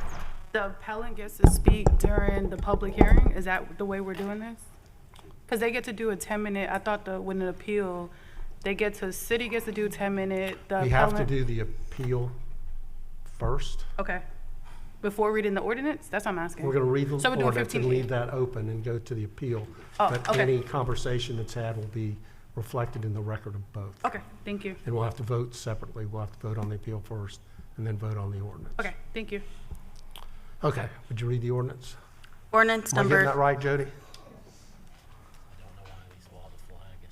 Okay. ordinance number 2026-19, an ordinance of the City Council of the City of Orlando, Florida, amending the city's growth management plan to change the future land use map designation for certain land generally located west of Aaron Avenue, east of South Ivy Lane, north of Cassius Street, and south of Cepeda Street, and comprised of 4.2 acres of land, more or less, from public recreation and institutional to residential low intensity, providing for amendment of the city's growth management plan, providing for severability, correction of scrivener's errors, and an effective date. Okay, and we are now going to take up item 15A, which is the legislative appeal relating to the ordinance that is before us. At its meeting on February 17th, 2026, the MPP considered the proposed amendment to the growth management plan to amend the GMP future land use map designation for the property located at 1600 Aaron Avenue from public recreation and institutional to residential low intensity. After conducting a public hearing, the MPP recommended approval of the proposed GMP amendment. Section 2.179 of the Orlando City Code gives the appellant and the city staff each 10 minutes to present their case, and then we will move to, well, let's begin with Jason Burton, our planning manager, and then we'll go to the appellants. Jason. Good evening, Mr. Mayor and Commissioners. My name's Jason Burton. I lead the City Planning Division. We're here to talk today about two separate issues. The first is a legislative appeal. The second one will be coming up later is a quasi-judicial appeal. The legislative appeal is only about this case number for the growth management plan to change the future land use designation from a P public designation to a residential low designation, and only that. Subsequently, we'll be talking about a quasi-judicial appeal regarding a proposed church on that particular property. So let me go through this. The location is at 1600 Aaron Avenue, which is over by Cassia Street, South Ivy Lane, Aaron Avenue, and south of Columbia Street. It's 4.2 acres in District 6. The recommended action is changing the designation of the property in the future land use map from public recreation institutional, called PRI for short, public on the zoning map actually, to residential low intensity, which is res low on the future land use map. There's an associate case, like I mentioned, regarding the former Quest site to be turned into community assembly public benefit use or a church that will be heard separately after this item depending on the outcome. So the previous actions on this particular site include in December 2023 a proposal to rezone and a growth management plan change amendment and a conditional use permit amendment to convert the former Quest site into a 200-seat neighborhood public benefit use, and it was deferred at the MPP meeting by the applicant due to neighborhood concerns. In January and February, additional deferrals by the applicant, and it was eventually withdrawn in 2025. And then there was a new application received to change from public recreation institutional to residential low, and then a PD rezoning for a multi-phase, 3 phases actually, maximum 500-seat church on a collector of 2 lanes.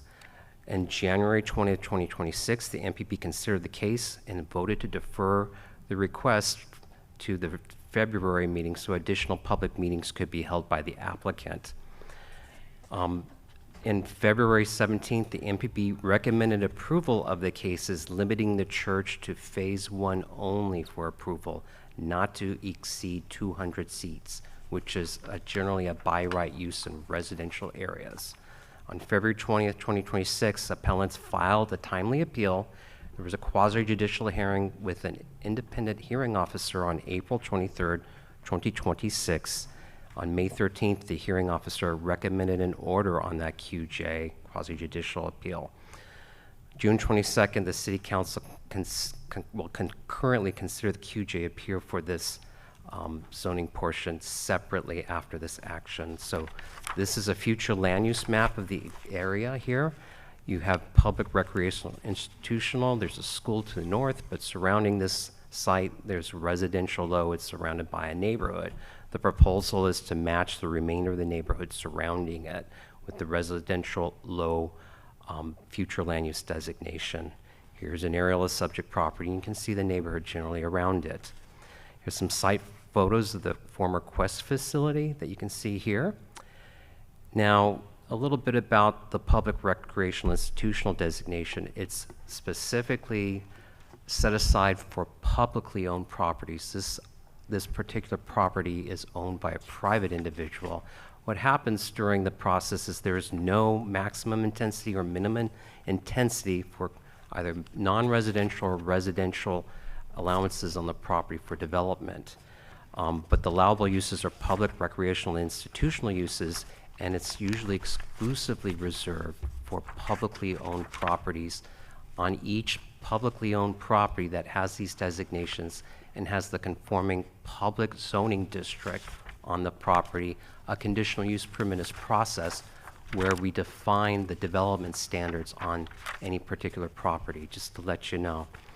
So what's proposed here is a residential low designation, which has a maximum intensity of 12 units to the acre or 0.3 FAR for non-residential uses. There is no minimum intensity. Now, the allowable uses on this designation include residential uses, as well as public recreation and other institutional uses, such as a church that's being proposed subsequently on the quasi-judicial appeal. So a couple notes of the legislative appeal. The future land use change to the map is a legislative matter. In other words, it's a policy-setting action that the council has more discretion. But I'm going to go explain the nuances of that shortly.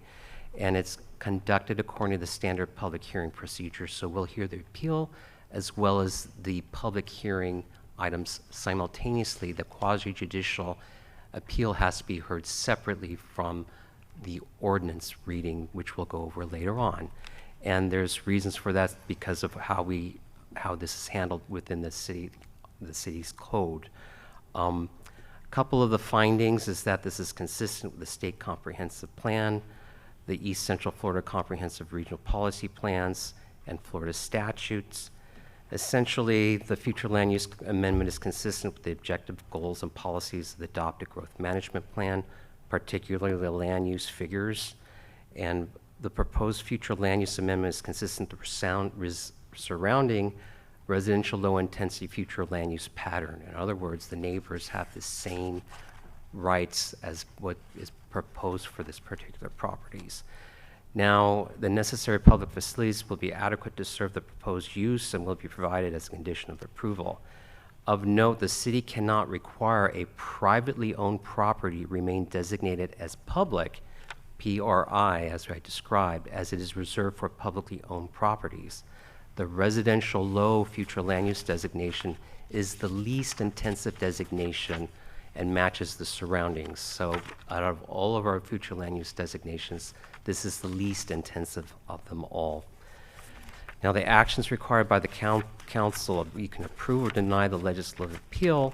If approved, the GMP amendment will not become effective if you approve the appeal. It's a little bit backwards. If denied, the council would also vote on the associated ordinance that is a separate item on the agenda, but we're hearing it today simultaneously as one item. The staff recommendation is to deny the legislative appeal and accept the recommendations on this item from the meeting minutes of the February 7th, 2026 Municipal Planning Board. Next steps, there should be the first reading of the ordinance on today's agenda. Staff will schedule second reading adoption for hearing of the ordinance, which would be at the next City Council meeting, and will send it to the Florida Department of Commerce. If not challenged by the Florida Department of Commerce, it would become effective within 31 days after adoption. Do you have any questions for me? And certainly the appellants are here, and of course we can take up the matters with the public hearing simultaneously for this particular item. We would hear both the appeal as well as the ordinance public comment simultaneously with this item. Okay, then we're going to hear from the appellants, and I have listed as appellants Cynthia Harris, Bessie Harris, Sam Brown, Andre Howard, Keith Johnson, and Dr. Sweetie Stewart. It turns out that under our procedures, each of the appellants has 10 minutes. So that means you have up to an hour, but 10 minutes apiece. Who's going to speak?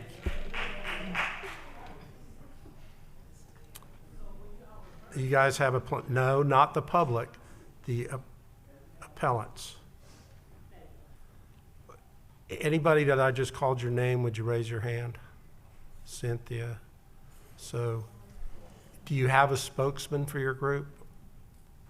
Whoever's going to speak, come on up to the podium.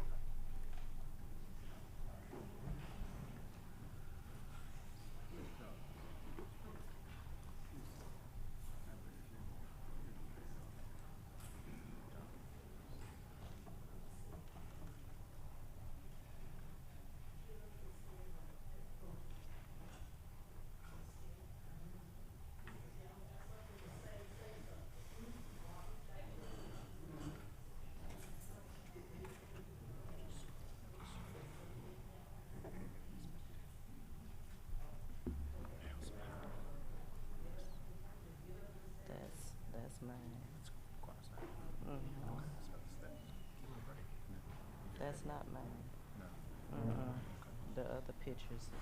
They're in here. These pictures were sent. Is this the right one? No, this one is empty. Missing pictures. These pictures. A while ago.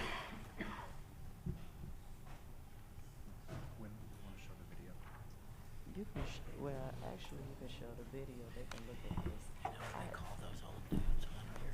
This is a folder that's missing stuff. So I have some. Yeah. Hey, Cynthia, could you tell us what the plan is? I'm sorry. Could you tell us what your plan on presentation is? My presentation is a video. No, you're going to speak. Is anybody else going to speak? I believe I'm going to speak for the appellants. For the group? Yes. Okay, great. Okay. Some of these are missing, so I have to. Mayor, does that mean she gets 50 minutes? 10. If it can't be said in 10. I was just questioning. Do you want me to make it shorter?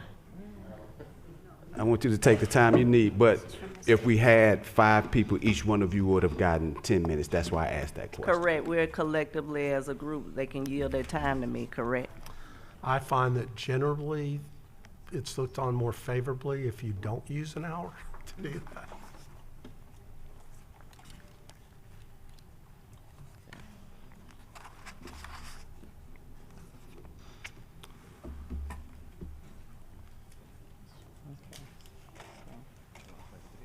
Yeah, you can play the video because it takes up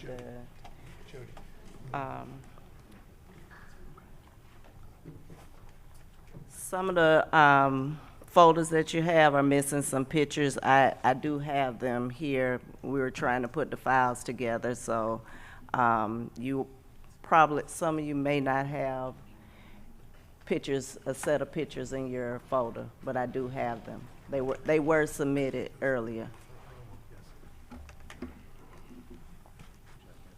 Yeah, you can go ahead and play. Are we ready to begin? Ready. Good afternoon, Mayor and Commissioners. I'm Cynthia Harris, and I appear on behalf of the residents directly impacted by the proposed rezoning of 1600 Avenue. As you can see in the video, this was the day after Hurricane Ian on September 28, 2022. Before beginning, petitioners request that all exhibits, affidavits, testimony, hearing transcripts, audio recordings, video recordings, staff reports, exceptions filed with the council, and all materials submitted in these proceedings be preserved as part of the official record. We also preserve all objections to previously raised during the quasi-judicial hearing because this request is not opposition to religion. It is not in opposition to a church. This request is about whether this particular location is appropriate and safe for this use. Issue number 1, the city-owned staff report shows that this site does not meet normal location standards. Commissioners, the city-owned staff report states that community assembly public benefit uses normally require access from a 4-lane collector roadway or arterial street because larger churches generate higher traffic. That'll be found in page 4 in paragraph 5 of the staff report. The report further acknowledges that this property is only 4.2 acres. It's located on Aaron Avenue. It is not served by a collector roadway. It is not served by an arterial roadway, and the city is not applying to its normal standards. Instead, the city staff is asking you to create an exception through a planned development. The question becomes, why should this neighborhood absorb impacts that the city's own code was designed to protect? Event staff recognize community opposition. The staff addendum confirms that multiple additional community meetings were held after the January hearing. The report specifically states, most attendees at the additional community meetings expressed continued non-support of the proposed religious site. Page 1, paragraph 4. Despite that overwhelming opposition, the recommendation remained approval. The residents were heard but were not listened to. Issue number 3, as evidenced in the video. The petitioner's exception filed with the City Council explains that engineering testimony, flood exhibits, drainage basin analysis, and resident testimony regarding Hurricane Ian flooding was discounted as speculative. Our engineer testified, residents testified, flood exhibits were submitted. The recommended order never adequately explains why engineering concerns were rejected, whether drainage capacity was independently evaluated, whether cumulative basin impacts were analyzed. If those questions remain unanswered, approval is premature. Issue number 4, the traffic findings relied on general assumptions. The exceptions filed with the council identified testimony regarding existing congestion, nearby churches, funeral traffic, residential street limitations, parking overflow concerns. The neighborhood experiences these conditions now. The proposed church will increase intensity of use. The traffic witness relied heavily on a study she did not prepare and did not personally conduct. Residents live in these conditions every day. Their testimony deserves weight. Emergency access remains unresolved. The record contains testimony from Ruthie Simon, former law enforcement officers, residents adjacent to access route. The concerns are simple. Ivy Lane is a narrow residential roadway. It is effectively a dead-end neighborhood street. Residents park there. Children walk there. Emergency vehicles must use it. No reliable enforcement mechanism was presented preventing routine church traffic from using the so-called emergency access route. The recommended order does not meaningfully analyze enforceability. That issue remains unresolved. Health impacts on residents were not addressed. Bessie Harris, a cancer survivor who lives directly across from the proposed site, testified regarding concerns involving construction dust, diesel emissions, vehicle emissions, increased traffic impacts. No health impact analysis exists in the record. No air quality study exists in the record. No evidence was presented demonstrating that nearby residents will not be adversely affected. Questions regarding professional qualifications. The application was submitted on behalf of the church by Jose Venegas. The recommended order notes that Mr. Venegas filed the application. Petitioners presented information indicated that Mr. Venegas is not a licensed architect in Florida. We're not asking the council to make a finding of wrongdoing. We're asking the council to consider what weight should be given to design and planning opinions offered by individuals who do not hold a Florida architect license. That question remains unanswered. The city is already prepared to adopt the recommended order. The proposed final order before council simply adopts Hearing Officer Frederick Reed's recommended order. That means the concerns raised by residents will effectively be rejected. Commissioners are the final decision makers. You are not required to simply rubber stamp the recommendation. You have the authority to reject it.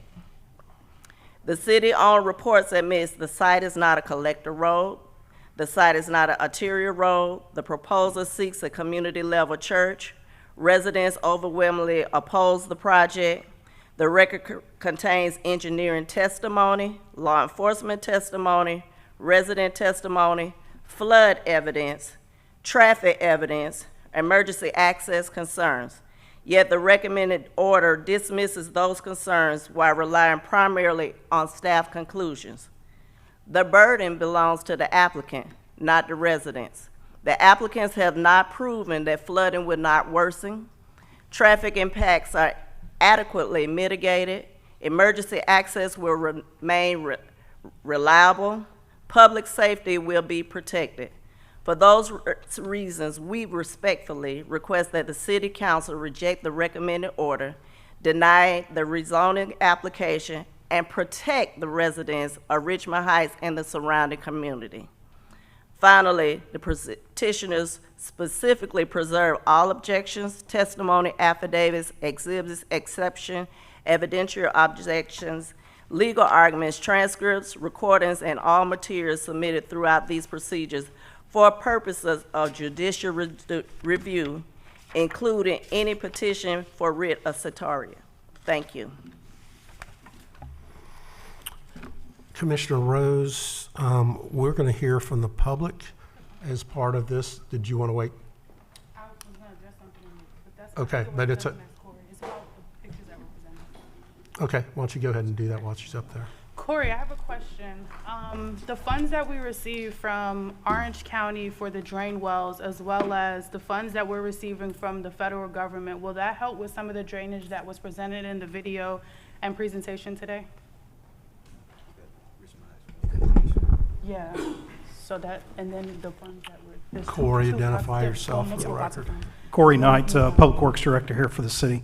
Commissioner, the funds that we have, depending upon what they are, go to various amount of projects.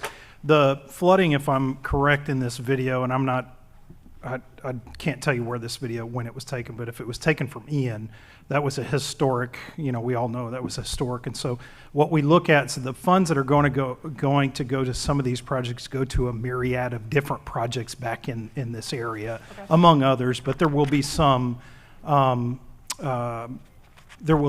benefit to this project in the general, although I can't get down to the level to say it's going to absolutely help that specific video evidence of what's Okay, going on. I just want to make sure guess, the funds will help, because I know some of it is 5, 6, and we share Riley Street. Yeah. And so if the mitigation that we are doing is going to help some of the drainage that was Yes. specifically displayed, I just want to make sure, because that was a big part of, and you didn't get the packet, and that was a big part, but it was like a follow-up to the video that was displayed on the screen, showing the drain basins and the drainage in the area and the flooding. So I just Yeah, wanted to make sure. It will, ultimately, the goal here is to, and there's several different grants that we are going after as well to try to help with some of these too. So I can't get deep in the weeds about which area specifically which grant is going to, but in general, a lot of them are focused in that area. Okay, thank you. The drain basin photos are from FEMA. You also may want to hear from the applicant. This is the legislative appeal portion, not considering the recommended order from the hearing officer. Jason, I was just inquiring about hearing from the applicant. Does the applicant want to speak? Sure. Okay.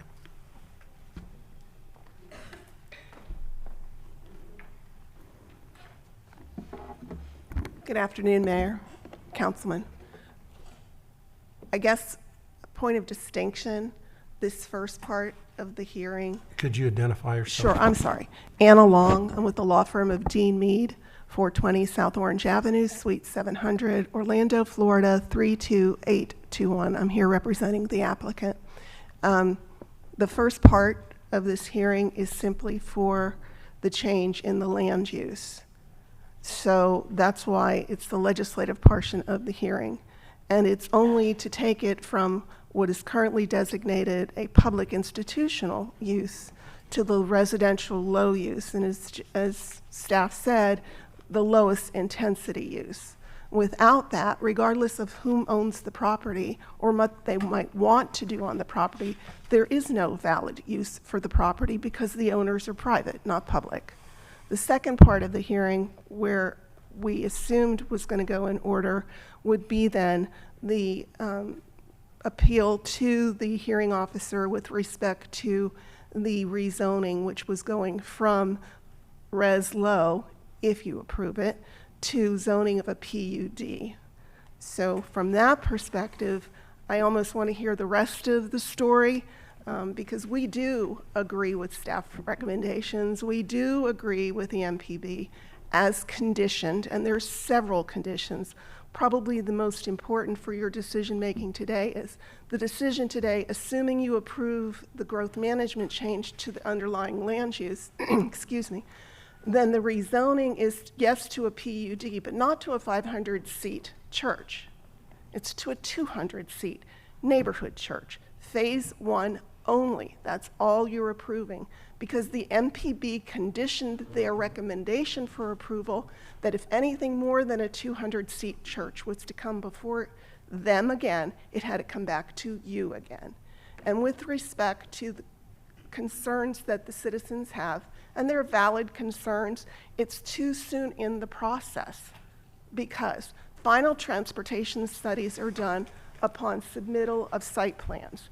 Final stormwater designs are submitted by the applicant once we submit to the Water Management District and your local stormwater utility folks.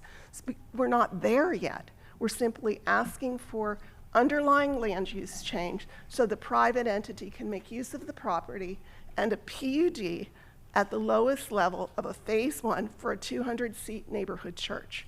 With that, in respect of your time and for others that want to speak, I would just simply ask to reserve rebuttal time at the end. Commissioner Burns, did you want to speak now? Or?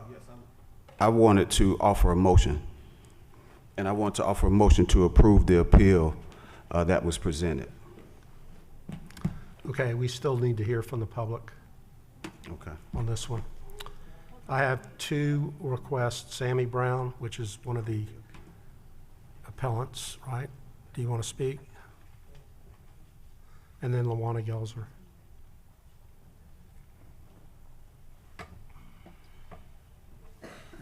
Good afternoon, Mr. Mayor and Commissioners. I'm Sammy Brown.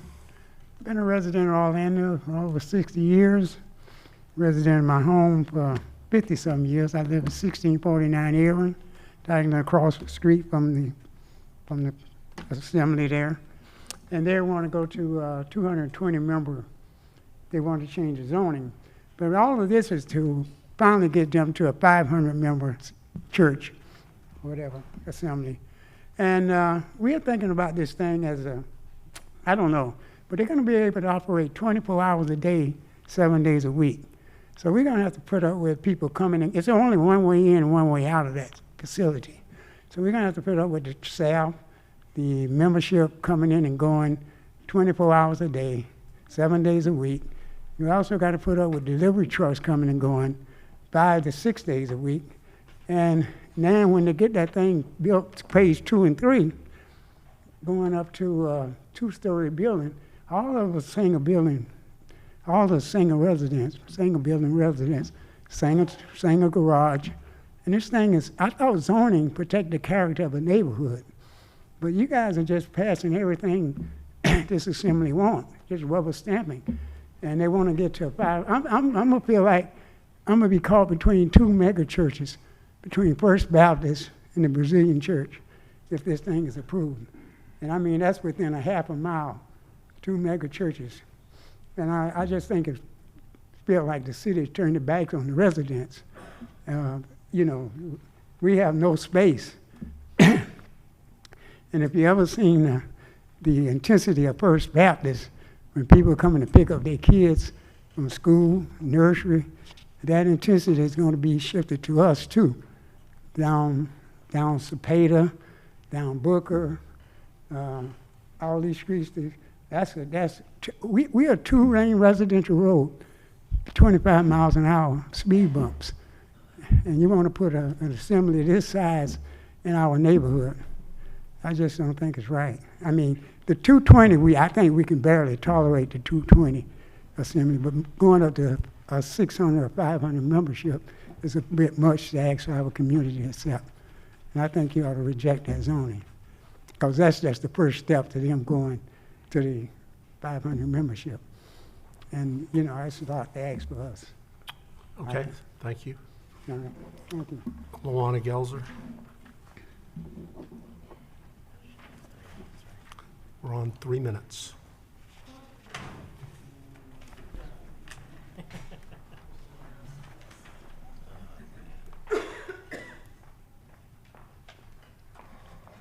It's a bit confusing today right here. Yeah, it is. It's Lawana Gelzer, 815 Hill Street. First of all, I want to applaud everybody who showed up to City Council today. It was a proud day for me to see civic engagement, to see the community understand that they do have a voice. And I want them to say, don't give up on your voice. I want you to understand this process starts now. Don't let up. Notification for anybody should not be just 300 feet. It used to be 1,000, then it went to 500, 300 feet. I'm telling about the process because I've been through this process 6 times. I remember when we fought for our national protected wetlands over on W.D. Judge. The city of Orlando used $435,000 mitigated credits, hire an attorney, to fact the taxpayers, the people. Be prepared for that, my brothers and sisters. It's coming. I remember the soccer stadium. My mother, my late mother, and I went through this process. No transportation impact study was done. No true environmental study was done. You closed the road without understanding the impact.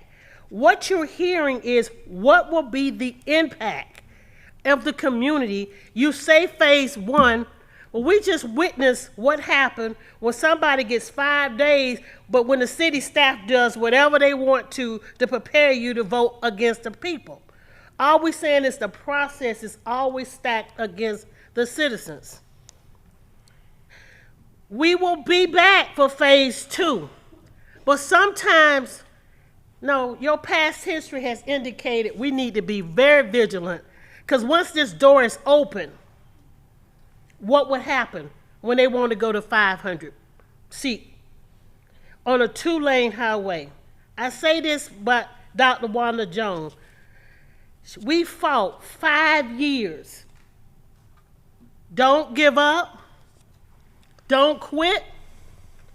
There's not the proper studies, especially not the environment study, because guess what? I'll be on your team for the air quality. I'm moving to monitor, collecting the data. We will have the data that the EPA will certify about what's about to happen.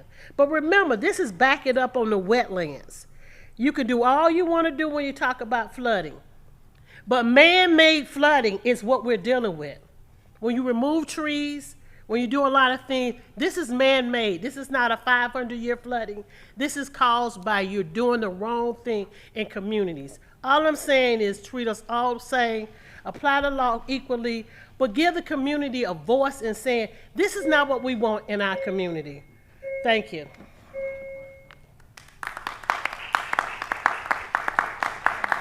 Okay, Commissioner Burns.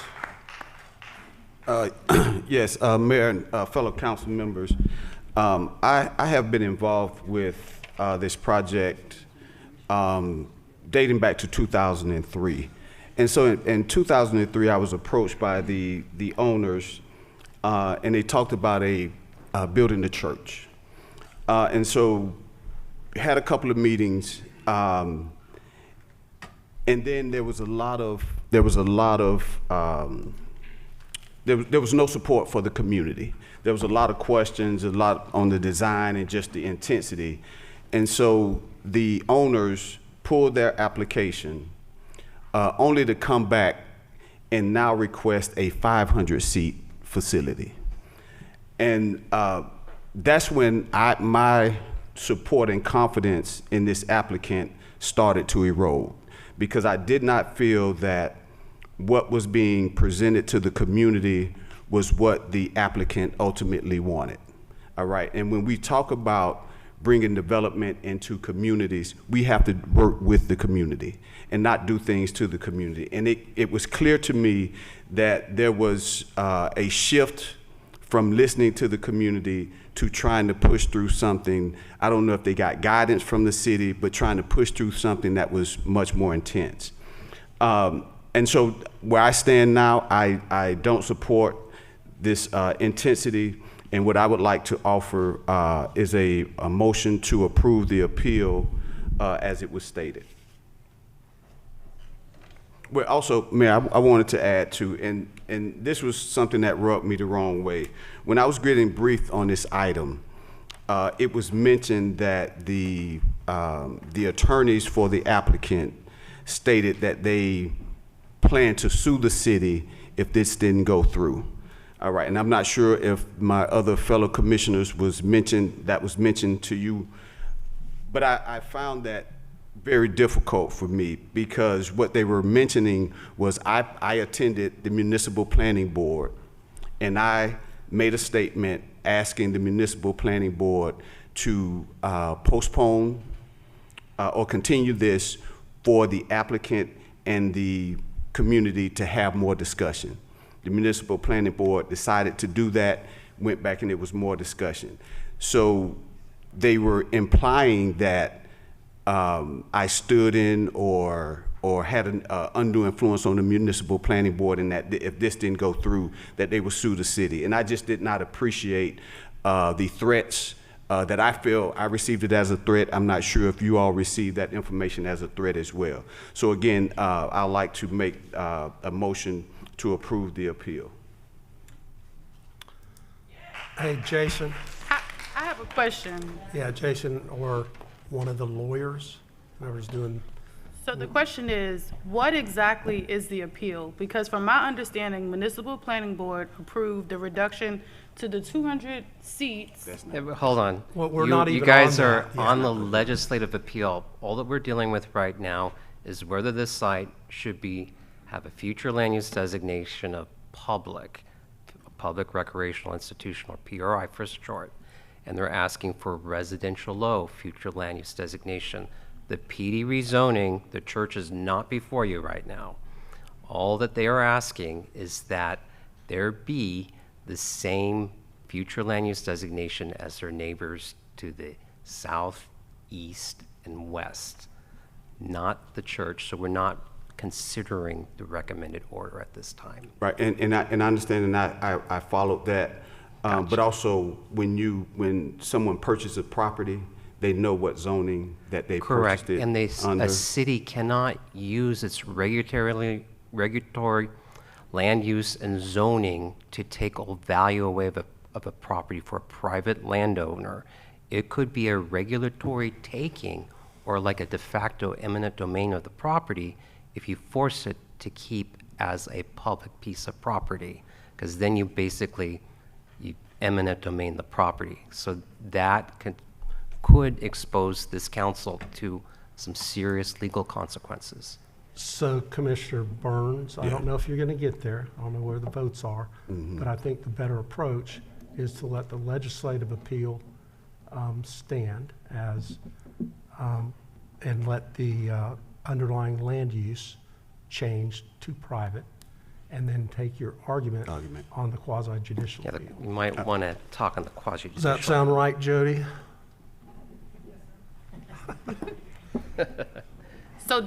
So where are we with, I guess, there? So my recommendation would be to deny the legislative appeal and approve the actions of the MPB, and then let Commissioner Burns make the fight that he wants to make on the quasi-judicial appeal. Jason, does that sound right? Okay, so would you? I have a question. Commissioner, you good with that? Yes. But I have a question. So all this is doing is changing the land use from public recreational institutional to residential, which would be consistent with what surrounds it, correct? Correct. That's fine. That's step one. That's right. Okay, then I'll make that motion. Is there a second? Second. All right, further discussion? Hearing none, all in favor of the motion to deny the legislative appeal and approve the actions of the MPB, indicate so by saying aye. Aye. Those opposed? Okay, motion carries. Now we are on the quasi-judicial. Oh, you're right. Okay, and I move that we adopt, what was the number on the ordinance? Ordinance number 2026-19. Okay, I move to adopt whatever ordinance, Stephanie. Read it again, Stephanie. 2026-19. Okay, is there a second? Motion and a second. All in favor indicate so by saying aye. Aye. Those opposed? Okay, we have the underlying land use approved. Well, first reading anyways. Now let's talk about quasi judicial, which is where the rubber meets the road. Greetings again, Commissioners and Mayor. This is Jason Burton with the City Planning Division. We're going to talk about the quasi-judicial appeal, which is the PD rezoning to accommodate a church on this particular property.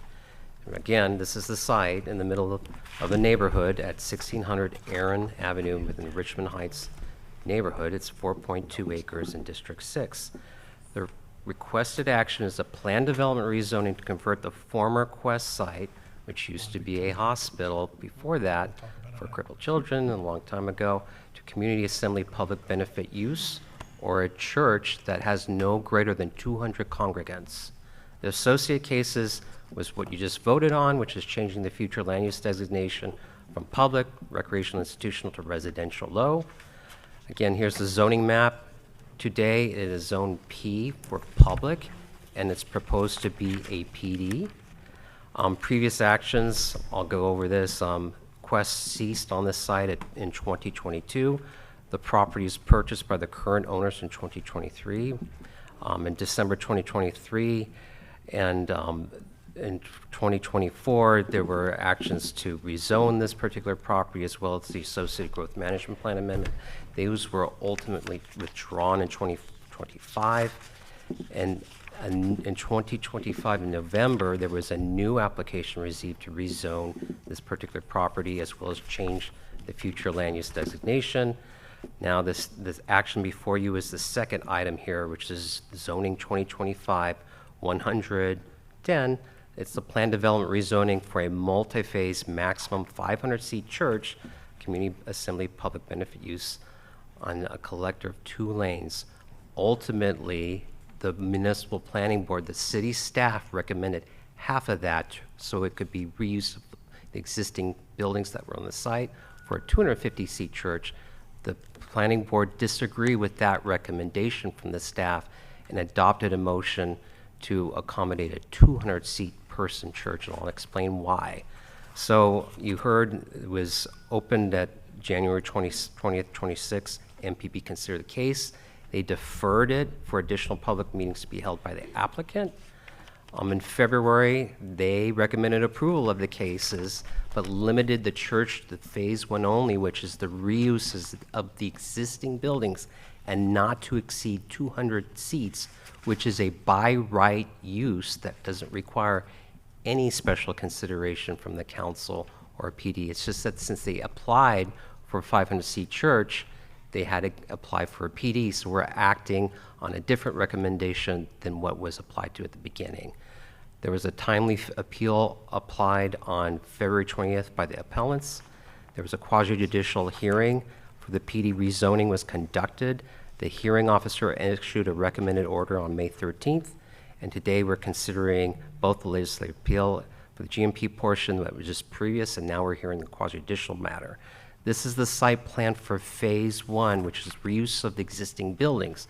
There's no new additional development on the property because there was 3 phases on the international application, but those were rejected by the municipal planning board, and only phase 1, reuse of the building for a 200 congregant church, was provided. You don't have to be on a collector road for up to 200 congregants per our code. If you go over 200 congregants, then you need to be on a collector road of 4 lanes or greater. So we allow churches inside of residential zoning districts for up to 200 congregants. So the current site is Zone P. The P designation is limited to public benefit uses and can only be applied to properties owned by public bodies. So this is owned by a private individual. And like I mentioned earlier, it's a potential regulatory taking if the city required a privately held property remain public. Rezonings and applications are quasi-judicial matters. They implement policy and have to be conducted subject to the Florida Supreme Court ruling in Brevard versus Snyder. And folks that are dissatisfied are entitled to a quasi-judicial board recommendation de novo hearing before a hearing officer. That hearing occurred on April 23rd. The QJ hearing was conducted. Some findings by the hearing officers. Under federal law, religious land uses, it's called the RLUIPA law, significantly limits a local government's ability to deny religious land uses through zoning and land development regulations. Under RLUIPA, municipalities may not impose or implement land use regulations that place a substantial burden on religious exercise unless the action is supported by compelling government interest and is the least restrictive means of achieving that interest. I'll give you an example. If you raise traffic concerns, that could be a concern of the neighborhood, but you couldn't deny something based on exclusively traffic concerns. The least restrictive means of doing that would be like moving the access points to an intersection which was incorporated into the recommendation by the staff and ultimately recommended by the Municipal Planning Board. Now, this is important. While petitioners expressing neighborhood concerns is an important component of the review process, opposition alone, per federal law, does not constitute a legally defensive basis for denial.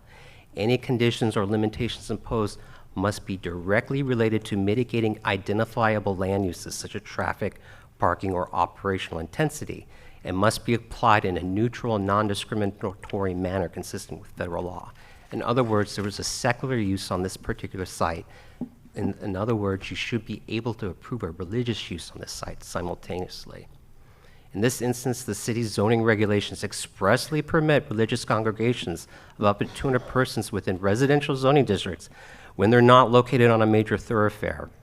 Aside from the relief of minimum lot size and vehicle access, which is not part of the application because that would be a future phase that has not been approved, the proposed PD complies with all aspects of the land development code. So there's not any variances or anything proposed in this PD since they're being limited to 200 congregants, which is allowed by right inside of residential zoning districts. The QJ officer also found that competent substantial evidence was produced to demonstrate the request is consistent with all applicable requirements of the city's land development code and growth management plan. The hearing officer found that the petitioners did not present any competent substantial evidence to establish that the request is inconsistent with the applicable requirements of the land development code and growth management plan. In other words, there's no additional flooding when you reuse existing parking lots and existing buildings as part of the Phase 1 approval.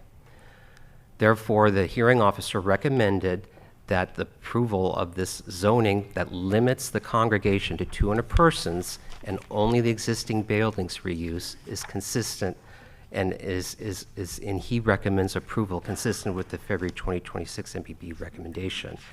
There are actions required by the council. You have to approve or deny the hearing officer's recommendations for this particular quasi-judicial appeal, and you can only deal with the recommended order at this point in time. If approved, the council should vote on the associated PD zoning as a separate item from this hearing. So you will only be hearing as part of this portion from the appellants and not the public. If denied, PD rezoning cannot be approved. The site remains zoned for public use, if you will. And the staff recommendation is approve of the hearing officer's recommendation of denial for the quasi-judicial appeal and accept the recommendation for this item for the meeting minutes of the February 17th Municipal Planning Board. You have any questions for me? Okay, questions, Commissioner Burns. So, Jason, so this quasi-judicial it's associated with moving it to R1 or no? No. Okay. It's public, public, and it's proposed for PD for the church. Now, plan development zonings are what you see is what you get type of a zoning. It's a customized zoning district, so it would have a base zoning of R1 because it's consistent with the future land use designation, but it would be PD to accommodate a church for the existing Phase 1 plan for the reuse of the existing buildings only for up to 200 congregants. In the future, should the church expand, is a whole new and separate issue that would come back for a new application and come before the Municipal Planning Board, get a recommendation, and come before the council, which could be denied or would be the pleasure of the council at that point in time. Okay, because as I look, I believe that this does not conform with our current LDC, because per LDC Chapter 58, Part 4L, Public Benefit Uses, they're divided in 3: assembly, light, intensive, but also they have subcategories. Those subcategories being local, neighborhood, community, and regional. And are we saying that they're seeking approval under the neighborhood? Yes, so 200 or lower is by right. 200 above would be community, which would, Right, I at that understand. point in time, Right, be I required to understand, be on a Jason, collector but road. let me finish. Correct. So we're going under the neighborhood, correct? Our land development code under neighborhood says an assembly public benefit use that is designed for and intended to serve the residents of a neighborhood or small geographic area approximately 1 square mile and meeting the following standards. All right, so that to me reads that they can come under this neighborhood if the project was planned and designed to serve the immediate community around the facility. And that's what it states. Am I That's reading the that? intent of the code. However, Commissioner, with any religious use, we cannot pick the congregants. That would be constitutionally suspect. Yeah, and I'm not saying picking the congregants. Yes. All right, but I'm going off of the land development code that Correct. we're bringing this under. All right, it says the project, I'll read it again, project that is designed for and intended to serve the residents of a neighborhood or small geographic area. So to me, that reads as if this facility was being established to serve that immediate community. And the question, I think, that has not been asked by staff, the municipal planning board, is, the question is, was this designed for and intended to serve the residents of a neighborhood or a small geographic area approximately 1 square mile? We'll have to have the applicant answer that question, but again, the city staff and the council can't pick the congregants and who they serve. And I'm not saying that we are. Correct. All right, but It's the intention. I'm reading what the code says. Correct. Designed for and intended to serve. Correct. All So right, they're that's the proposing key. to serve congregants from the local community and around the area. Now, how big that is, It says it, approximately Yeah. 1 square mile. we'll have to ask the applicant to answer that question. Sure, thank you. Any other questions? Commissioner Sheehan. Thank you, Mayor.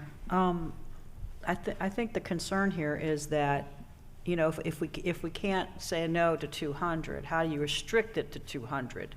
Because if they keep talking about this phasing, and it's not fair to the neighborhood that we pass this for 200 and then they can come back and ask for subsequent phases. That's not fair for them. So what my concern is, this phasing stuff, if they can say, well, we're going to cap it at 200, the neighborhood might not be as concerned, I don't want to speak for them, but as they would if there's potential phasing up to 500, which Correct. I've heard them express. Correct. So the recommended order, as well as the recommendation for the planning board, is to cap it at 200, and subsequent phases are not approved. Okay, so it is capped at 200? Correct. Through this? Correct, All right. through the plan development rezoning. All You right. got that correct. And how is that enforced? That's the question. That's enforced when we review their permits, we look at their occupancy and things like that through the permitting process. And mind you, all that's approved with the first phase is reuse of existing buildings, not subsequent phases, not new buildings, or not higher occupancies. Okay, we're going to do this at least procedurally. Commissioner Chapin. Questions? I do think it's important that. It just wasn't on. I do think it's important that we all realize and hear this 200-person limit and whether or not they can come back. Churches these days are operating more and more like businesses, more 7 days a week, childcare, bingo, Sunday worship, etc. But what I'm hearing is we don't really have any wiggle room on denying any specific church this by right 200, but I think we're pretty clear on the 200. So they can come back and ask, and we can't keep them from doing that, but, or can we?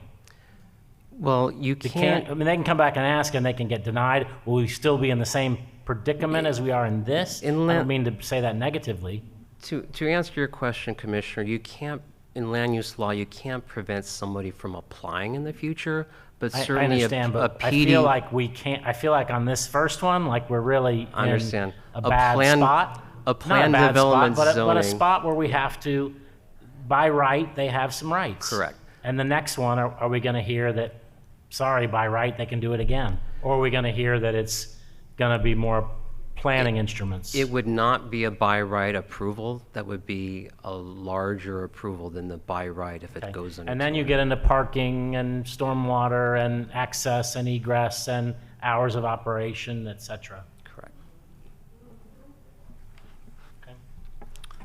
Oops. Okay, we're going to at least do this procedurally right. So we're going to give 10 minutes to the petitioners, divided among all of them, and then 10 minutes to the applicant. So it anybody? would be for 5 QJ, minutes? I believe it's What's that? 5. I think it's 5 5 minutes, Mayor? It's 5 minutes during the quasi-judicial for the appellants as well as the applicant, and no public testimony until you get I to know the no reading public ordinance. testimony. Actually, we've already heard from both, so 5 minutes should be sufficient. All right, applicants, I'm sorry, petitioners, you're up, 5 minutes. Cynthia, you speaking for the petitioners again?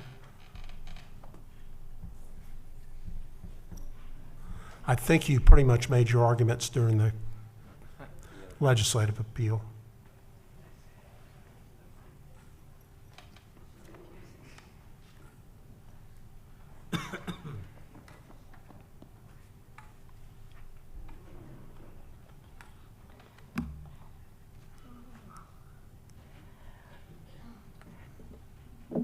The concerns that were addressed earlier, I reiterate those things. However, as been stated before, the same energy you had when it came to the historical preservation, it applies to our communities as well. If you know the history of Richmond Heights, all of those streets are named after somebody famous. Cassius Clay, King Cole, Willie Mays. These are streets that also have historic preservation and value to us. And as you saw in the video, that area video was taken the day after Ian. People were underwater. And there's nothing that says in their petition or any type of assurance that that won't happen again. They're already operating in that church. They're already operating. They already have activity. And their proposals in the future land use is to put a big old soccer stadium in the middle of 4.2 acres of land, as well as increase their capacity up to 800 people.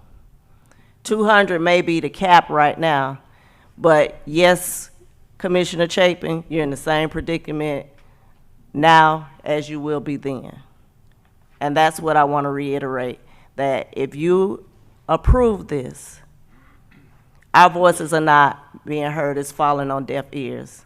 And the people that suffer are the people in this community, because we already absorb everything.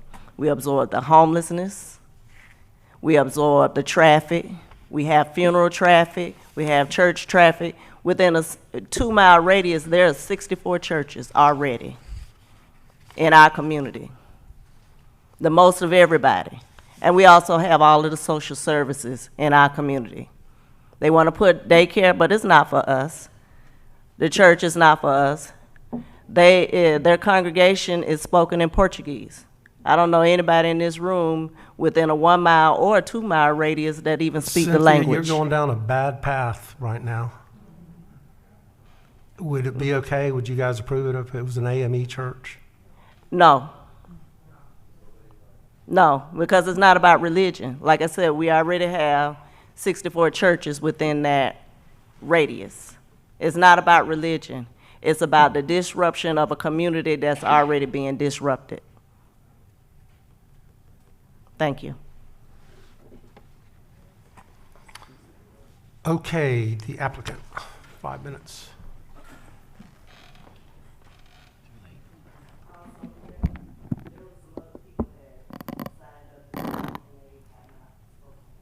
That you could only speak in the legislative, and nobody was signed up, the two I called.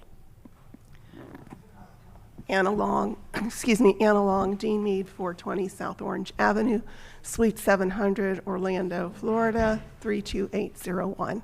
Before I sum this up very quickly, I do want to say to Commissioner Burns, I wasn't an attorney for the applicant during the MPB in 2003, nor 2004 or 5. I wouldn't have said something like that about you or to you. So I can't speak to who might have. I don't mind saying when you have a court reporter, we have a court reporter because if it doesn't go our way and we have a legal recourse, we likely will take it. But I just didn't want you to associate that. I felt like when you said that out loud and everybody looked at me, oh, there she goes. No, sir. With that said, we heard the community and we heard the MPB and we heard staff. You're not getting 500 seats. You get 200 seats and you use the buildings that you have. We agree, period.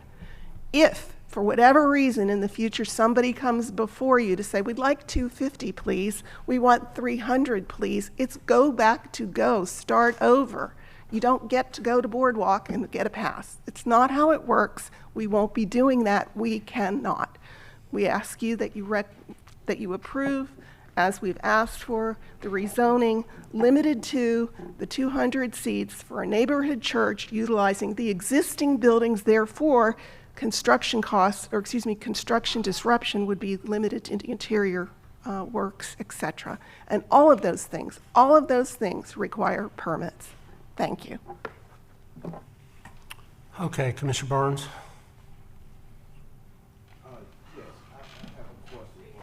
I have a question for the applicant, and it was the same question that I posed to Jason, that I think the question has not been asked, and therefore it has not been answered. Was this project designed for and intended to serve the residents of the neighborhood or the small geographic area within 1 square mile? It is my understanding that several members of this current congregation are live within an area close to this proximity. Do they all live within a mile? No. Okay, so I just want to answer my question. Was this designed and intended to serve the residents of a neighborhood within this small geographical area that our code states 1 square mile? No. Thank you. Excuse me, I'm sorry. The pastor is here. He'd like to speak to that. So I would like to speak. Ryan Amos, Vice President for the Florida Conference Association. We are a Seventh-day Adventist church. We serve all nations, all people, regardless of the language that they speak or the color of their skin or anything that has to do. We serve community services. We're one of the leaders in disaster response, reaching out to communities after disasters. We're one of the leaders in healthcare with Advent Health. We serve every member. I don't care who you are. If you walk through my doors and you need help, I will give you that help. And so yes, we have 70,000 members within the state of Florida. We have families that reside within this area. We serve everyone. And so, yes, if somebody in this community needs help, I'll do it. I have no problem with that. And so we have a way to reach out. We want to provide services to this community for youth, for young people, because we know that that's a desperate need. So yes, we're willing to serve anybody who walks through our doors. And that has been the mission of the Seventh-day Adventist Church since its founding in 1844. Thank you.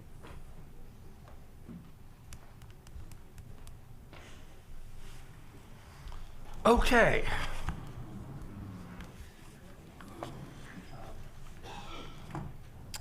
Mayor, I did have a question because I'm looking at the actions required by the council, and it says, if denied, the PD rezoning cannot be approved. Site would remain zone public use. And so I thought the legislative action that we took rezoned it to R1, but you're saying if this is denied, that zoning wouldn't change? The future land use designation would go to res low. The zoning right now is P public as well too. So you're rezoning it to PD with a default zoning of R1, and then you're approving up to 200 congregants on the site in the phase 1 reuse of the buildings as it stands today. If it's approved. Correct, if it's approved. And of course, this is the hearing officer's recommendation that you consider, and depending on the outcome of this, you would have a separate hearing. You read the ordinance and take public comment. Okay, I'm going to try a motion just to Mayor? see where we are. Yep. Do we have any more petitioners that would like to speak? I thought you were representing all the petitioners. Okay, who else wants to talk? Come on. Perfect. Let's go. Is there anybody else? It is a petitioner, not just the general public. Good afternoon, Mayor and Commissioners. My name is Andre Howard. My address is 4266 Booker Street, Orlando, and I'm right down the street from the Quest building. But what I want to do is just to address something that was just said, because I don't want you all to be misled. You were just told that they would do anything for us that we wanted. We were invited to their church for services. Their services are in Portuguese. And be mindful, this is not a church thing. But their services are in Portuguese. I did my research, and they're in Portuguese. At one of the meetings, we addressed that. And one of the ladies here told us that we would be given earbuds to translate during their services. I don't want to have earbuds to try to listen and miss the service. And this is what we all talked about at that meeting. I just don't want you all to be misled by what you're being told. Does that make sense? I mean, I just want to clarify that. Yes. All right? Okay. Thank you. Okay, are there any other of the 5 petitioners that want to speak?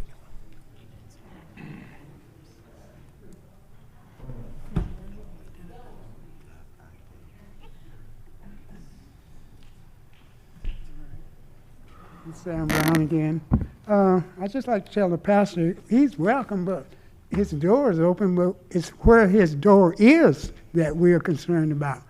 He placed his door right in the middle of a residential area, right in our front door, our back door, our side door. And then they want to put a soccer field, a basketball court, they want to put Foster School, nursery. And I'm thinking, and if they need a 4-lane, how are they going to get it? They're going to take our parkway and make the 4 lanes for that if they apply for the 500. And I'm just saying, I mean, when does this thing end? I mean, I'm looking at an operation that's going to start at 6 in the morning, not over to like midnight. You know, that's the scope of operation this thing is. That's a big thing, you know. The 7 days a week, 24 hours a day. And I'm not knocking the facility, I'm just saying where it is, right in the middle of a neighborhood. It just don't make sense to me. That's all I'm saying. Thank you. Any of the other petitioners? Commissioner Burns. Yes, Mayor. I would like to offer a motion to deny the hearing officer's recommendation. Second. Hold on. I got a question. Commissioner Rose.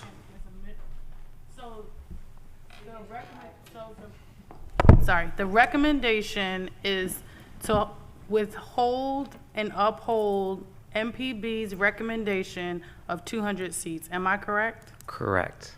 So the original application as was submitted, was for 500 seats. Correct, and that was not what was approved. Okay, so MPB gave the ruling and said, here are the conditions Correct, of 200 as a maximum. correct, That was approved correct, by MPB. correct.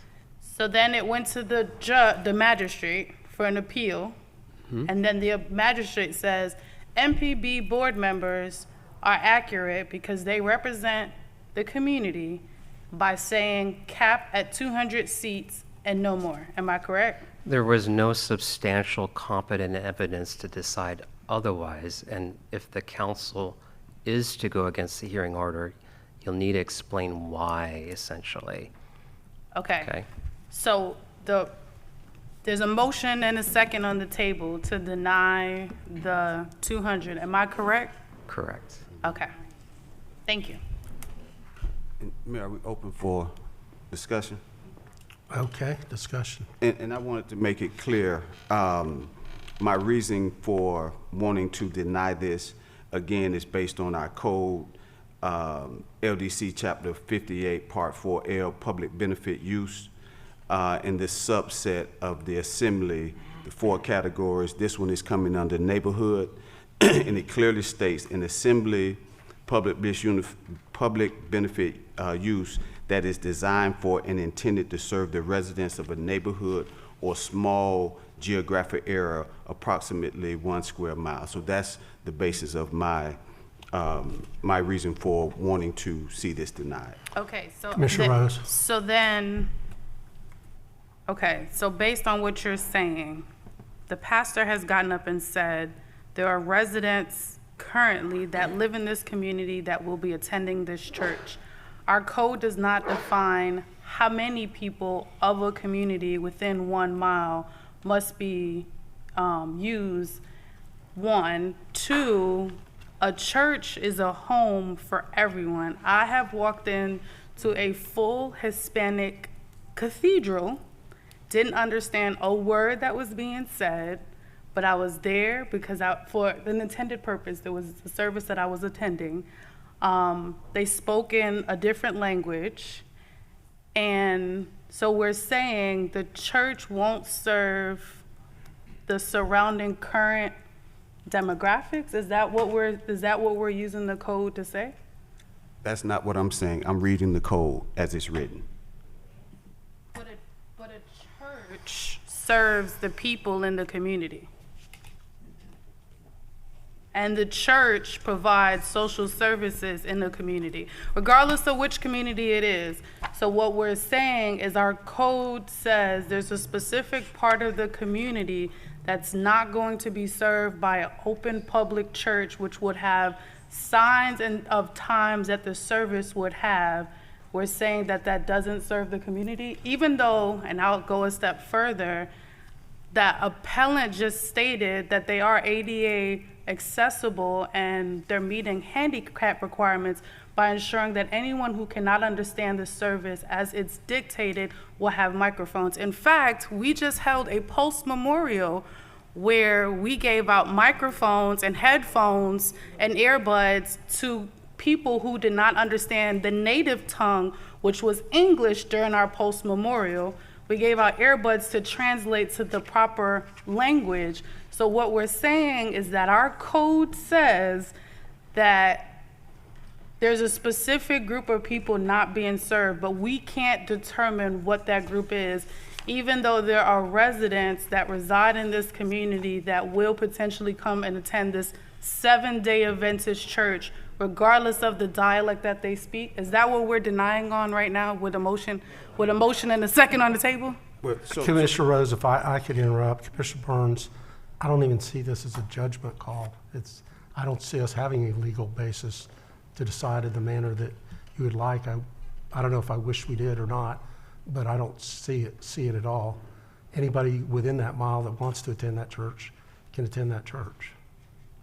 Right. And again, I go back to our code, and I think the intent of this code under neighborhood is that if the neighborhood is going to take on the increased traffic burden and everything else, it should be designed and designed to meet their need, to design and to serve them.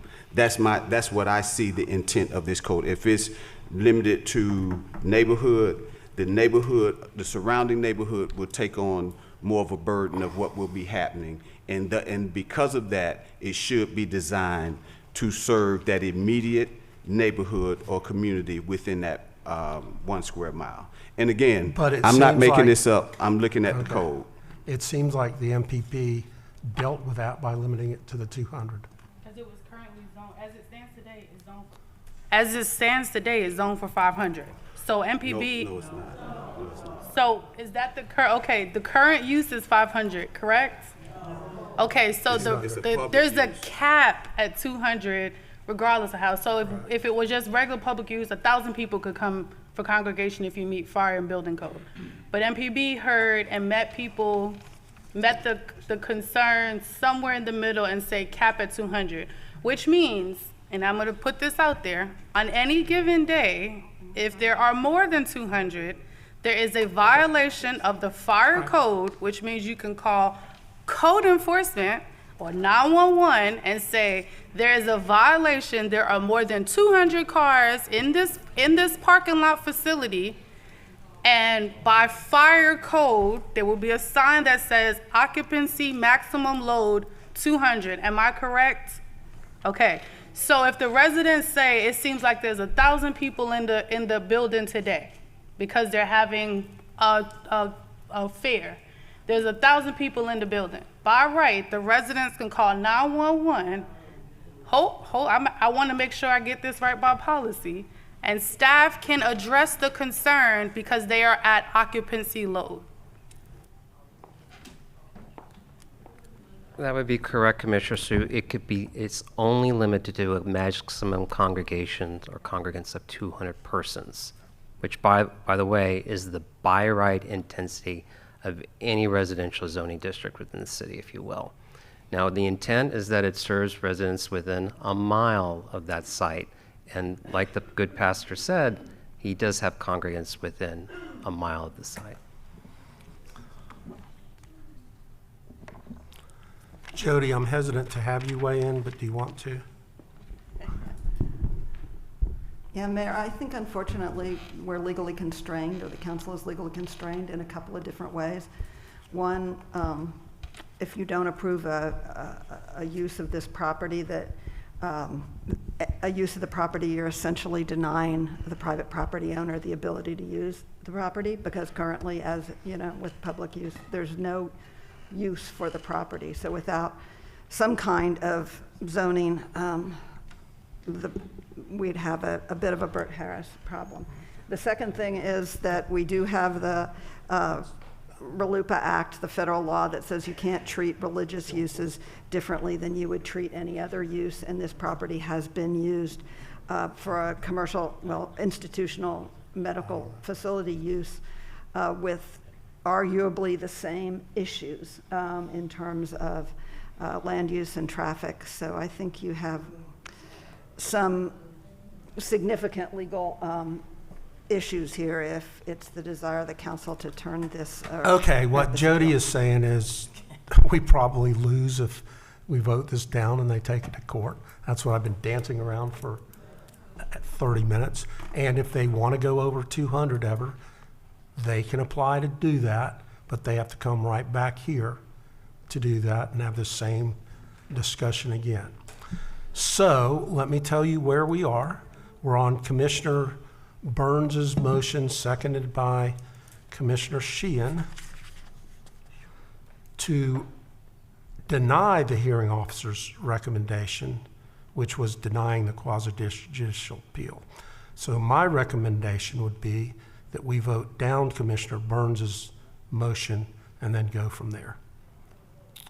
Okay, all in favor of the motion indicate so by saying aye. Aye. Those opposed? No. Okay, that motion fails.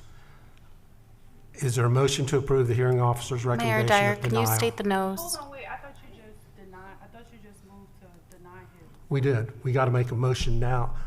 We have to make a motion to approve the special or the hearing officer's recommendation. Somebody have a motion to approve the hearing officer's recommendation of denial of the quasi-judicial appeal? I move that. Is there a second? I will second it, and I think, and when we get into discussion, I'd like to add to that. Okay, motion and a second, discussion. I think this church wants to serve the community. They're going to have ball fields. They're going to have service. They may have it in multiple languages. It's not us to decide. Their doors are open. We have plenty of churches in and around this entire city. Many times they're much better neighbors than some of the other commercial operators. I do think when you talk about ball fields and green space, this is going to be positive. When you think about using the existing building versus added impervious surface, I think this is a good thing. We have stressed the 200. You have heard it here. And if it comes back to me, I'm going to remember this, that the 200 was stated strongly and we not exceed that. Further discussion, hearing none, all in favor of the motion indicate so by saying aye. Aye. Those opposed? Aye. And so the motion carries 4-2. Okay, we're not done. Would you read the ordinance accompanying this in item 13E? Ordinance number 2026-21, an ordinance of the City Council of the City of Orlando, Florida, rezoning certain land generally located west of Aaron Avenue, east of South Ivy Lane, north of Cassius Street, and south of Cepeda Street, and comprised of 4.2 acres of land more or less from public use to planned development, providing for severability, correction of scrivener's errors, permit disclaimer, and an effective date. I'll move the ordinance. Second. Motion and a second. Okay, we have two requests to speak on this. Maycene Isom. Maycene. Oh, you're on general appearance? Okay.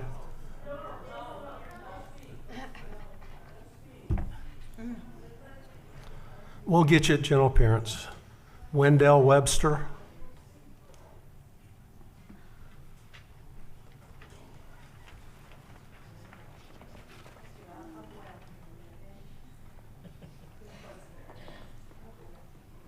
Okay. Good afternoon, Mayor and Commissioners. My name is Wendell Webster. I live at 4511 Morris Street, Orlando, Florida 32811. I live and work in this community, and I'm here today as a resident, not on behalf of any organization, to ask you to deny the rezoning request for 1600 Aaron Avenue. I want to be clear. My opposition is not about whether this congregation is welcome here or whether their mission has value. My concern is narrow and practical. This stretch of Aaron Avenue simply cannot carry the traffic this church would bring. Aaron Avenue is a two-lane road. It was never built for the volume of vehicles that come with large worship services, weddings, funerals, and special events. Services often happen multiple times per week with hundreds or thousands of cars arriving and leaving within the same narrow window. A road this size cannot absorb this without gridlock spilling onto the surrounding streets. I serve as pastor of a congregation just down the road from 1600 Aaron Avenue, and many of my members, most of them elderly, travel this exact corridor every week to get to church. But not only to church, to doctor's appointments, to the grocery store, and other essential places that they use. They are not equipped to navigate sudden congestion, detours, or blocked intersections. This is not an inconvenience to them. It's a genuine burden on their independence and on their safety. It's also a safety issue for every resident in this community. Many of our residents drive small electric vehicles, scooters, bikes, wheelchairs, which are quieter and harder to hear approaching, especially for pedestrians, cyclists, and children. Adding heavy, irregular traffic surges to a one-lane road already used by quiet vehicles such as these creates a real risk of collision.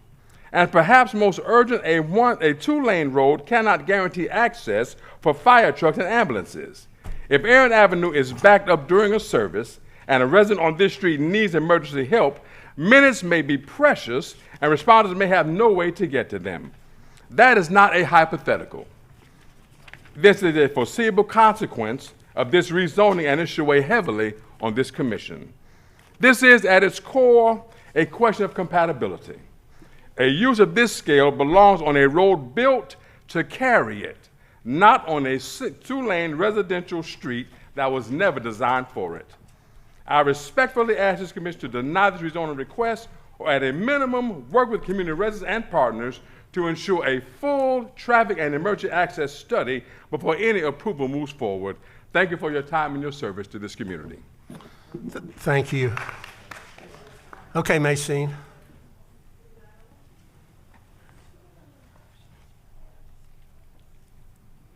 Good evening, Commissioner Maxine Isom, 912 Wooden Boulevard.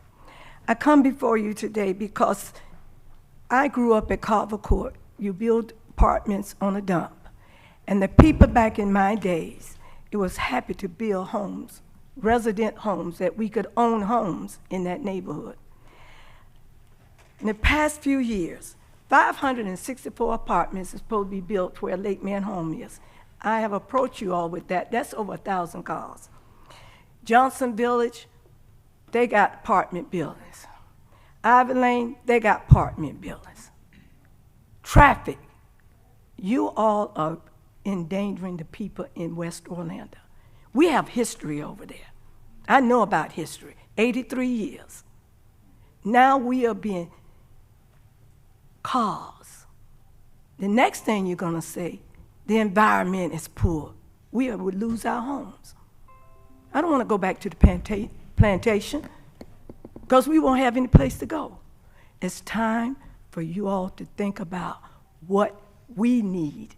Nobody listens to the people in West Washington Shores.